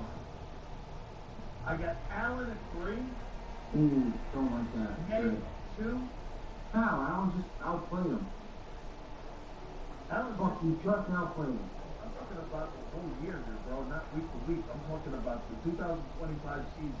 I get it, but to me, Josh Allen is something. But alright, fine. Alright. No, sure, I shouldn't cut you. Sorry. Allen 3. It's okay, that's what this is. I got Drake May 2. And I got Matthew Stafford 1. Let me read it again. Rodgers 10. CJ 9. Herbert 8. Darnold 7. Goff 6. Dak 5. Love 4. Allen 3. May 2. And Stafford 1. Now, did you wipe Patrick Mahomes off the list because of the injury? Yeah. So he's not eligible? Yeah, that's what I did. Okay, I'll subscribe to that. I'll subscribe to that. That's the only reason. I see why you have Aaron and CJ in there. I'm building mine out now. Yeah, it's a little more difficult when you take Mahomes out of there now. Because I'm sorry, everybody. I can't put Jalen in my top 10 quarterbacks. He hasn't been a top 10 quarterback. I think everybody can agree with that. I mean, he's not been a top 10 quarterback. Up in the top 10 offense. No, not of course the top 10 offense. All right, well, that's for the bench. So give me The Mahomes thing throws you, doesn't it? Because completely throws you. Yeah. He got And what are you putting Joe? Like, what about Joe Burrow? He's not playing really well, and neither is Lamar. Yeah, I'm not. Well, I didn't put him in the top 10. You know, some people have like Lamar, like fourth. Well, I'm like, yeah. Who's playing better right now, Bo Nix or Trevor Lawrence?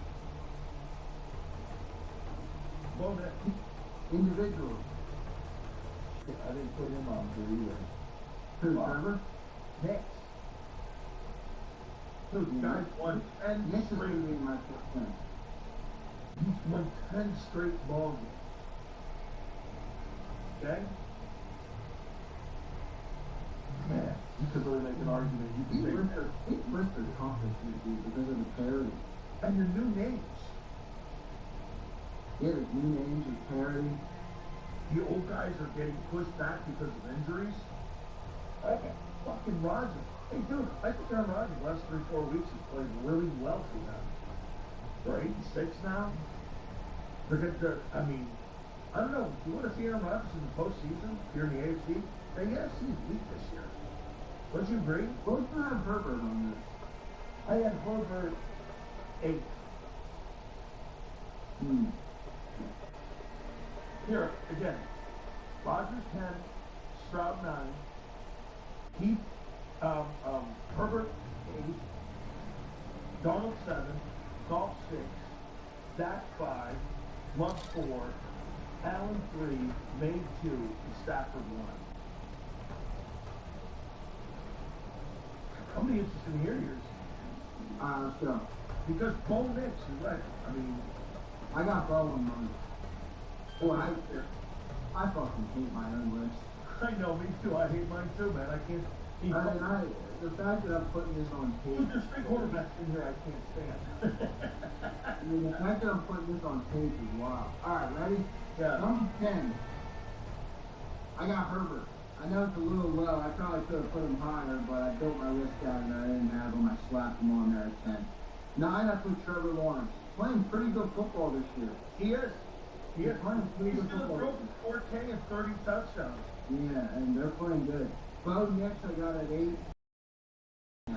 Like, he could surge higher than this after this season. Bro, I know Sean Payton. Look what he's done with this guy. I know, me too. I got you a curve. I mean, I was like, dude, he's going in there. Are you kidding me? They're the number 1 seed in the AFC right now. Yeah. And they're ball. They just get a good team, too, on the Packers. I know, man. They're good. I got Sam Darnold at 7. Okay. I got Jared Goff at 6. Okay. I don't like. I got Dak Prescott at 5. I mean, don't love it after the last couple weeks, but he's still playing good. Jordan Love 4. Drake May 3. Josh Allen 2, and Matt Stafford 1. Yep. So I'll reiterate one more time. Herbert 10. Trevor 9. Bo Nix 8. Donald 7, which I don't like it there, but I don't know who else to put there. Goff 6. Dak 5. Jordan Love 4. Playing good right now, so I'm talking in the postseason. Yep. Drake May 3. Allen 2, and Stafford 1. I never said, I don't like Stafford or Donald either, brother. I really don't. I could probably move Donald to 9, move Bo Nix to 7, Trevor Lawrence to 8, put Donald at 9, and Herbert at 10. I could probably even drop Donald to 10 and put Herbert at 9. I want to show you something about the quarterbacks that we're mentioning here. Okay? Stafford, Hurts, and then watch this. Caleb Williams, Mayfield, Darnold, Purdy, and Love. That's who Jalen Hurts has to go through. Oh, take Hurts in every one of those fucking games, dude. Yeah, I know, me too. Isn't that fucking, listen, I mean, I'll take that Eagle, I mean, you buy, okay, Stafford and Hurts, right? In the NFC, right? Take a look at this over here in the AFC side. Look at this. Has anybody, nobody's been to a Super Bowl. Is this Josh Allen weird? Man, it's a shame that they keep putting this shit on. Exactly what I said. His yell, if you don't do it this year, he's never going to do it. But listen to this. Patriots, no Super Bowl quarterback. Jags, no Super Bowl quarterback. Steelers, a 42-year-old Rodgers is back. Then you got Herbert, Bills, and Texas. Bro, somebody from the AFC. That's why I said with Rodgers, Rodgers gets in the postseason. Do you like him against Trevor Lawrence? Like, do you like him against? I like Trevor and King. That Jags defense is really good. C.J. Stroud. I mean, Stroud's not on my list. Let me see what. Let me get a double check on what that record is. This is a weird football league here. It's a weird ass league, man. The Eagles could go back and win it because it's a weird league. Well, look at this. How many quarterbacks have been in both? Let's see. Only one guy has been to a Super Bowl in the AFC playoffs if they were to start right now. And over in the NFC, Stafford, Hurts, and Purdy are the only quarterbacks that have been. There's only 4 quarterbacks out of 14 teams that will be eligible for the postseason in the AFC and NFC that have been to a Super Bowl. Hey, dude, Birds may just fucking work their way in there. I mean, I agree. There's nothing exceptional. Senor, I'm sure you're able to understand taking somebody in a one game is different than looking at a sample, a body of work and a full season. I mean, come on. Of course he wouldn't understand it because he's an idiot. He's a fucking walking box of rocks. It's the holidays. We're trying to not call people names. We're trying to be a good Catholic here and not call people names. I didn't want to call you a name, Senor, but come on, big dog. Come on, big dog. Give you a conversation to save his life, that's why. Talking to you, bro, is like talking to a fucking empty room. I'll tell you what, though, Josh Allen doesn't have his team is just not that good. I mean, that's what I say. Yeah. Okay, they're not. I mean, but Hurts, hey dude, your boy, they find himself in the NFC Championship game again. Yeah, I mean, look, he's been a gamer. I mean, so he does have an ability to play big in big moments. That's a valuable trait. A valuable trait. But I was listening to this show that he did. It's pretty good, actually. It's mostly short form content, but I'm listening to these dudes, and these are ones these like NFL games that draft people from different divisions and all in ranks and who would you take here, all these different things. And they did a NFC East draft, and there was like multiple of them. 3 teams, I think there was. The only quarterback that didn't get picked from these, and these aren't Philly fans. One of them, they're all 4 different team fans. They're all fans of 4 different teams. I mean, they picked Dak, Jaden, and Dart before they picked Hurts. I'm not saying that I agree with them. I'm just saying I think the perception on Hurts right now outside of Philly is not so high. Well, you're not building your team around him. I mean, you're putting him on a good team. You're building your team around somebody like Allen and Mahomes and people like that. You build a team around. I mean, what has Buffalo done since he's been up there? That's what I agree with too. Like, by the 3500 when he was on earlier. Like, everybody says Hurts everything, and I agree, he does. He's got everything. But every other quarterback doesn't have the success without everything. So they need everything too. Dak doesn't have the success. Okay, so he needs as much as Hurts. Josh Allen, what a great player. He doesn't have enough. Well, he needs as much as Hurts.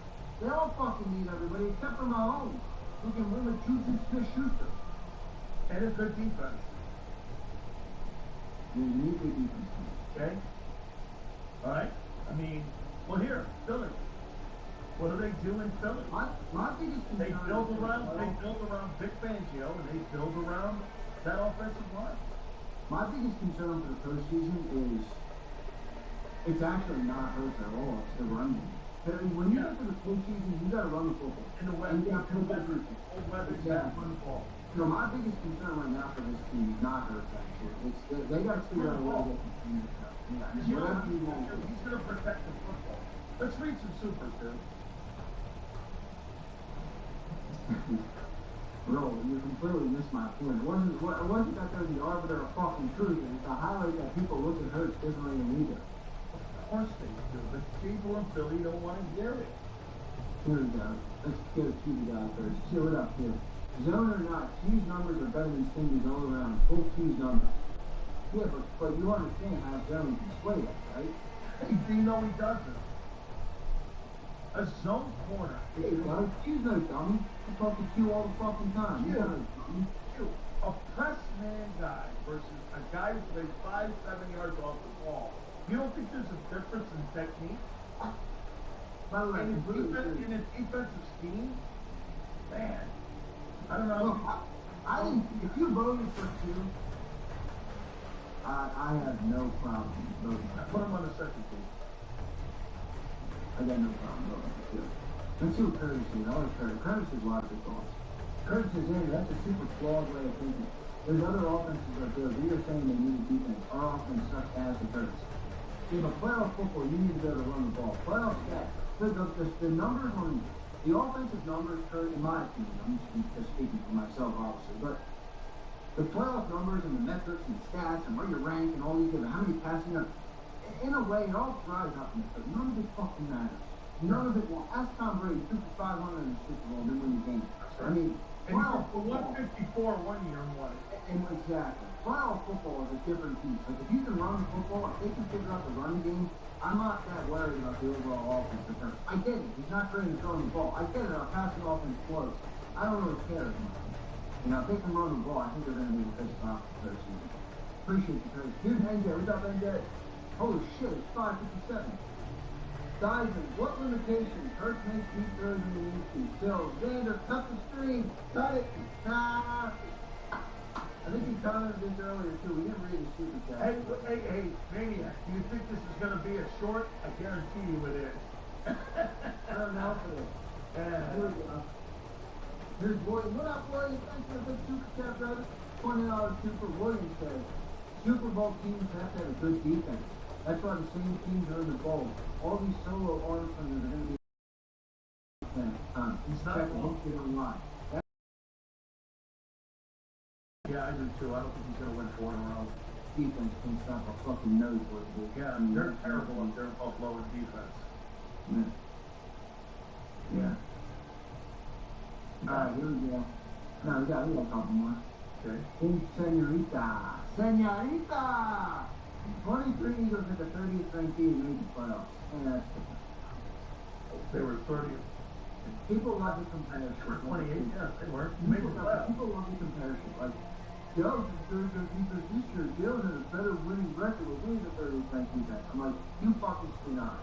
You know, that's not how football works, man. That's not how, you can't just like, well, he had 30th this year, we had 30th, so the variables are the same. The variables are not the same. Just stay focused. Some horrible movies win Oscars, but I don't want to watch them. Same with this Eagles also. That's great.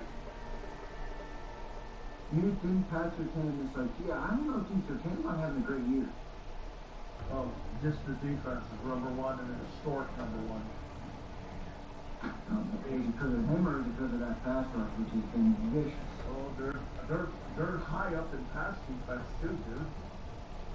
I mean, I know I look more like my pop, but my mom, 100% Italian.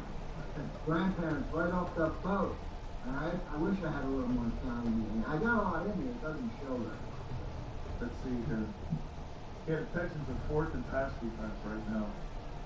Dude, are you shocked? We don't have to worry about them for the fucking Super Bowl.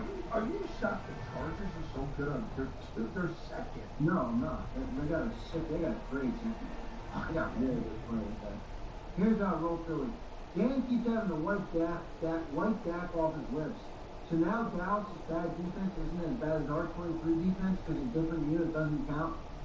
I didn't say it didn't count. We just talked about this. I didn't say it didn't count. I never said that.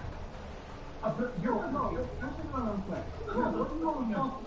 Bro, do you want a fucking cookie because Dak lost less games at the beginning of the year? We fucking collapsed. Went 1-6 down the stretch and got bounced. What's the difference? The game's first or fucking last, bro. I mean, come on, man. That's a shitty game. Nobody on the planet ever at the beginning of the year said that the Dallas Cowboys had a shot to win the Super Bowl. It was like, what would you rather do? Would you rather limp like the Cowboys this year, or would you rather go 1-7 in your last 8 games and collapse the likes of which you've never seen? And then destroyed in the playoffs. Yeah. I mean, destroyed 31-6, was it 34-6? Some crazy number. Not good, I remember they don't have safety in the game. Nobody fumbled or something in the game. The whole thing was brutal. Here's a couple one more. I think we got one more.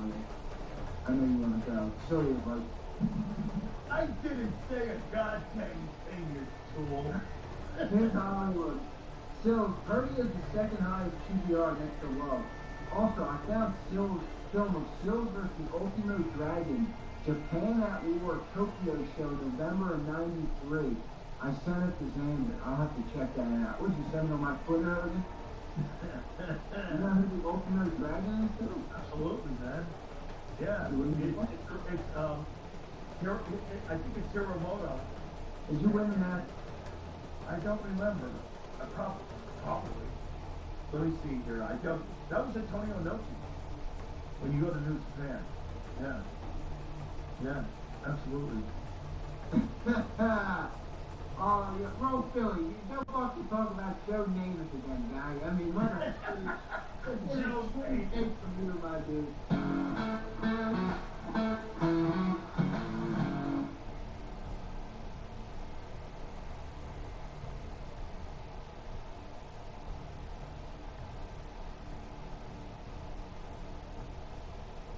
E-A-G-L-E-S. Eagles.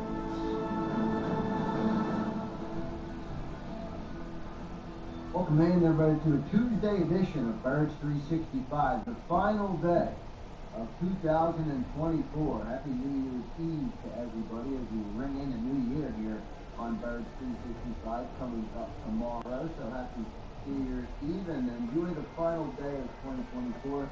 Johnny Mac, how you doing on this final day of 2024 Tuesday morning? Well, I got a little bit of a cold, so I could be better, but I'll fight through it. It's that time of year. Ringing in the new year with a cold, Johnny Mac. I don't know. I blame everybody at the Eagles game the other day. Sure, especially the fact that it is. Because I lost their hands, but yeah, anyway, I'll get through it. Good stuff down that great game in the NFL last night between the Lions and the Niners. We'll talk a little bit about that.